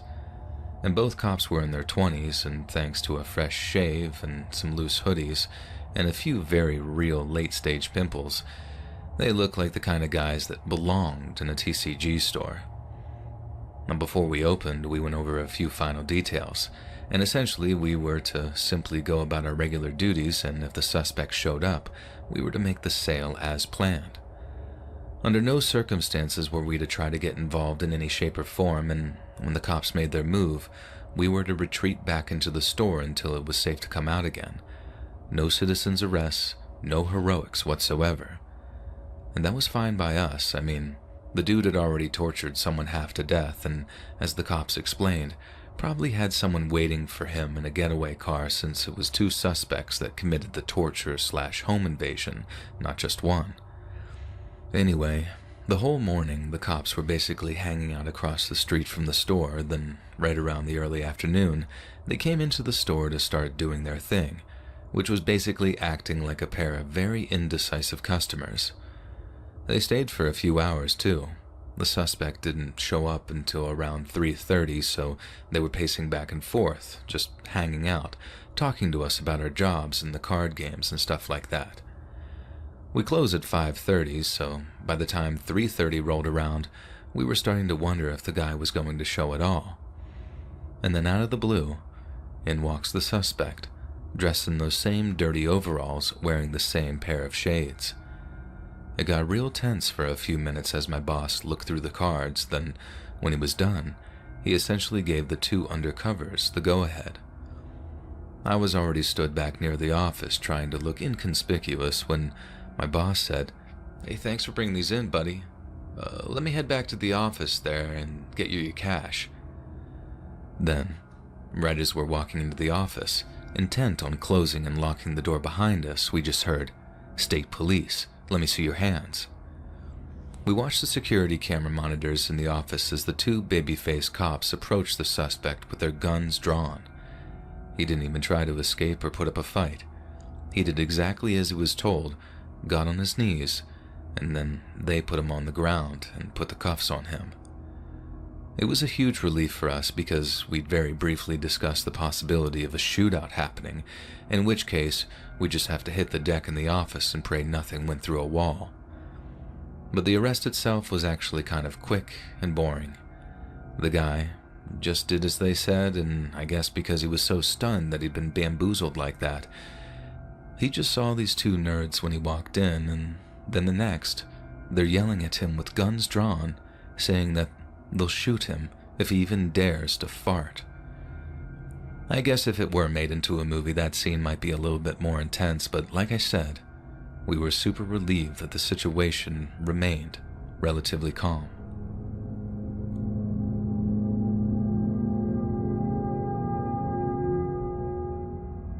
Back in 2014, my family and I moved out of Manhattan and up near this little place called Batavia, which is about halfway between Rochester and Buffalo. I'm not going to bore you with all the details of the move, just the one most relevant to the story, and that's how the worst part about moving was losing my bar. So I went to the same place to watch them Yankees for over 8 years, so not being able to stop by whenever I wanted felt like losing a limb. I could drive into the city, maybe take the train if I wanted to visit and have a few beers, but what I really needed to do was find a new booze trap for me to watch sports at, and one that was within walking distance. I ended up having to settle on cycling distance instead, which ended up me riding home drunk more than a few times, but in the end, I found this little place called Johnny's Bar that I could ride out to, with all the same local spot feels my old bar had, just with much cheaper beer. And who needs familiar faces when you got 3 bottles of Bud? Now anyways, I start heading over to this place on game nights just to check it out. The first couple of times were kinda awkward.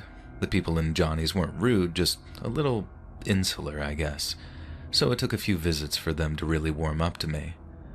I think Johnny saw the same 6 faces night in and night out for the better part of 2 decades, and one of these faces was at the end of the bar there, almost every single time I visited. I didn't really notice just how frequently this guy was there until one Wednesday afternoon when I took a half day at work after a fight with the old ball and chain there. It wasn't anything too vicious, and we kissed and made up by bedtime, but after slamming the phone down on her at work, I took that half day, then rode my bike over to Johnny's to get a beer. And there he was, propping up at the end of the bar, the only other guy in the place. And he's skinny as a rake, balding a little on top, with gin blossoms all over his nose and cheeks, and all he's doing is sitting there, a glass of liquor in front of him, watching the ash of his butt slowly burn down.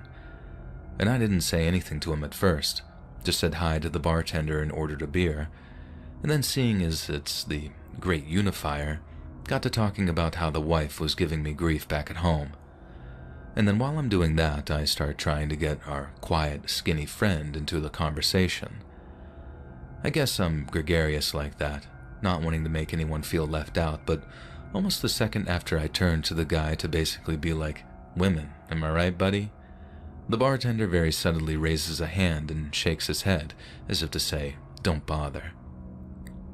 I didn't want to offend the guy or anything, so I offered up a little apology to the bartender, just by way of politeness, and then carried on the conversation with him alone. At one point, the bartender goes over to the skinny guy, pours him another liquor, and then, a second after turning his back, the skinny guy downs the drink and then just says, "Another one," in a way that was so flat it kinda came off as rude. I figured Skinny and the bartender must have known each other pretty goddamn well if he'd take that kind of talk without comment. And that, or something really crappy had just happened to this guy, which was why I'd been told to leave him alone. The bartender then walks back over to him, but instead of pouring him another drink, he puts the whole bottle in front of him and says that he'll just add whatever he drinks to his tab. The Skinny returns a nod and thanks, and then, over the half hour or so, he finishes the whole bottle, then almost falls off of his stool when it came time to leave. He's only just about made it out the door before he sort of steadied himself and took a deep breath and started off down the grass verge towards wherever he lived at. I waited until the guy was 100% out of listening range, and then I asked the bartender a question in about as diplomatic a fashion as possible, and that question being, what the hell is that guy's problem? The bartender sighed and then just stared off at nothing for a second like he was weighing up whether or not to tell me. But I think in reality it was more like he was wondering how much he should tell me. And I guess he settled on this. The skinny drunk at the end of the bar, whose name I don't really want to give away, used to be an undercover cop. As soon as the bartender said that, I thought to myself, well, that explains that. I mean, the guy had probably been in some pretty hairy situations, right? We've all seen the movies. Probably had to do a few bumps of blow with a gun in his face or something, terrified his targets are going to find the wire strapped to his ballsack. But no, this guy wasn't that kind of undercover. He never dressed up or worked on his character like some kind of crazy method actor. He did all of his undercover work from the comfort of some air-conditioned office over in Albany. He didn't physically infiltrate any of the groups that he'd helped bring down. Instead, he did it online. I kind of went from thinking, well, that explains the hardcore day drinking, to how does this guy have advanced PTSD from sending a few emails? But that right there, ladies and gentlemen, demonstrates the sheer vastness of my own ignorance. Because our former undercover cop wasn't busting dorm room pot dealers at NYU or Columbia. No. His job was to infiltrate online pedo rings by posing as someone who shared their disgusting inclinations. From what the bartender said, and to be fair, I've heard this a few places too, undercovers are only supposed to be on the front line for a limited amount of time, what with it being such a high-stress position. Every couple of months you swap your team out for a fresh one and let the spent one rest up and decompress so they're ready to do it all over again. But then, when it came to all the online creepy stuff, things worked slightly different. In regular undercover work, you can't overuse your assets. You can't have one guy who was some meth-slinging biker 5 minutes ago pop up as some mafia associate in the same city just a few weeks later. A lot of the time, when an undercover operation finishes up, you can't use the same people again, especially once criminals start figuring out that there was a rat that they should have been smelling. Only with the online stuff, if your undercover had to burn a profile, they can make up another one in a matter of minutes. Definitely not a cop 69 became swear I'm not 50420, and then we're back on the job cracking into all those evil websites and bringing them down. They still arrested their guys every so often, but it wasn't like they needed to constantly cycle officers around to maintain their covers. And on top of that skinny barfly there was relentless. I don't know if he had some kind of savior complex or if he just knew how good at his job he was, but time and time again, Skinny refuses to go on leave or take any kind of break. He goes back into the meat grinder over and over, boom, boom, boom, uncovering these freaks left and right through gaining their trust, maybe even their friendship, and then getting them to share any material that they had stashed away. Getting them to admit that they were pedos wasn't enough either. You can't just arrest and throw someone in jail just because they said something gross, or at least things don't work that way as far as I know. To get an arrest and a conviction, Skinny had to convince these guys to send them whatever child exploitation pictures they had, and he had to actually look at all this stuff too to make sure it was legitimate, and then another bunch of cops went about tracking down both the victims and the perps. And so, that was Skinny's job, seeing those pictures and talking to those guys, and he did it for years, taking only the odd piece of vacation time here and there so he didn't completely burn himself out. And I guess he was obsessed, but then who wouldn't be? You're taking these scumbags out. But there's still just so many more of them, and every day you take off is one that they're free to carry on doing all their evilness. And I'm not saying I know exactly what this guy was thinking, but that's just my best guess at why he works so relentlessly. And then one day, I guess things just got the better of old Skinny there, and he turns in his badge and just vanishes off the face of the earth. It wasn't actually Skinny who told the bartender all that stuff about him either. Apparently he just showed up one day, ordered himself a drink, and then kept on knocking him back until the cows came home. Next day he shows up, does the same thing all over again. And then aside from the odd vacation that he gave his liver, that guy was in there almost every day, day in and day out, doing his respectable impression of Nicolas Cage in that Leaving Las Vegas movie. You know the one, where the guy drinks himself half to death before someone pulls him out of it. Now anyway, several months go by, And then some stranger comes into Johnny's bar with a picture of Skinny, asking if anyone's seen him. Skinny wasn't there at the time, and everyone was all tight-lipped and first wondering who this guy was and what does he want with him. The stranger then pulls out a police badge, but instead of appealing to authority, the guy appeals to the patron's sense of common decency. He explains that Skinny was an ex-coworker of his at the state police, that he just disappeared after quitting on them, and that he and his old buddies have been trying to track him down for the better part of 6 months. He explains how he thought that Skinny's drinking was out of control, how they'd been worried he'd driven his car off the Five Arches Bridge or something, and how they just wanted to check in on him to see how he was doing. I think the goal was to get Skinny on the wagon, but by the evidence of my own 2 eyes, after seeing him nearly faceplant after climbing off that bar stool, I can safely say that their efforts were in vain. The bartender then told me that that's all Skinny ever seemed to do. Stop by, talk to no one, get drunk, and then leave. And he did it, because all he wanted in the world was to forget about the things that he'd seen, and the things that he'd said, trying to land those child predator scumbags in jail, where they belonged. Hey friends, thanks for listening. Click that notification bell to be alerted of all future narrations. I release new videos every Monday and Thursday at 7 p.m. EST, and there are super fun live streams on Sundays and Wednesday nights. If you got a story,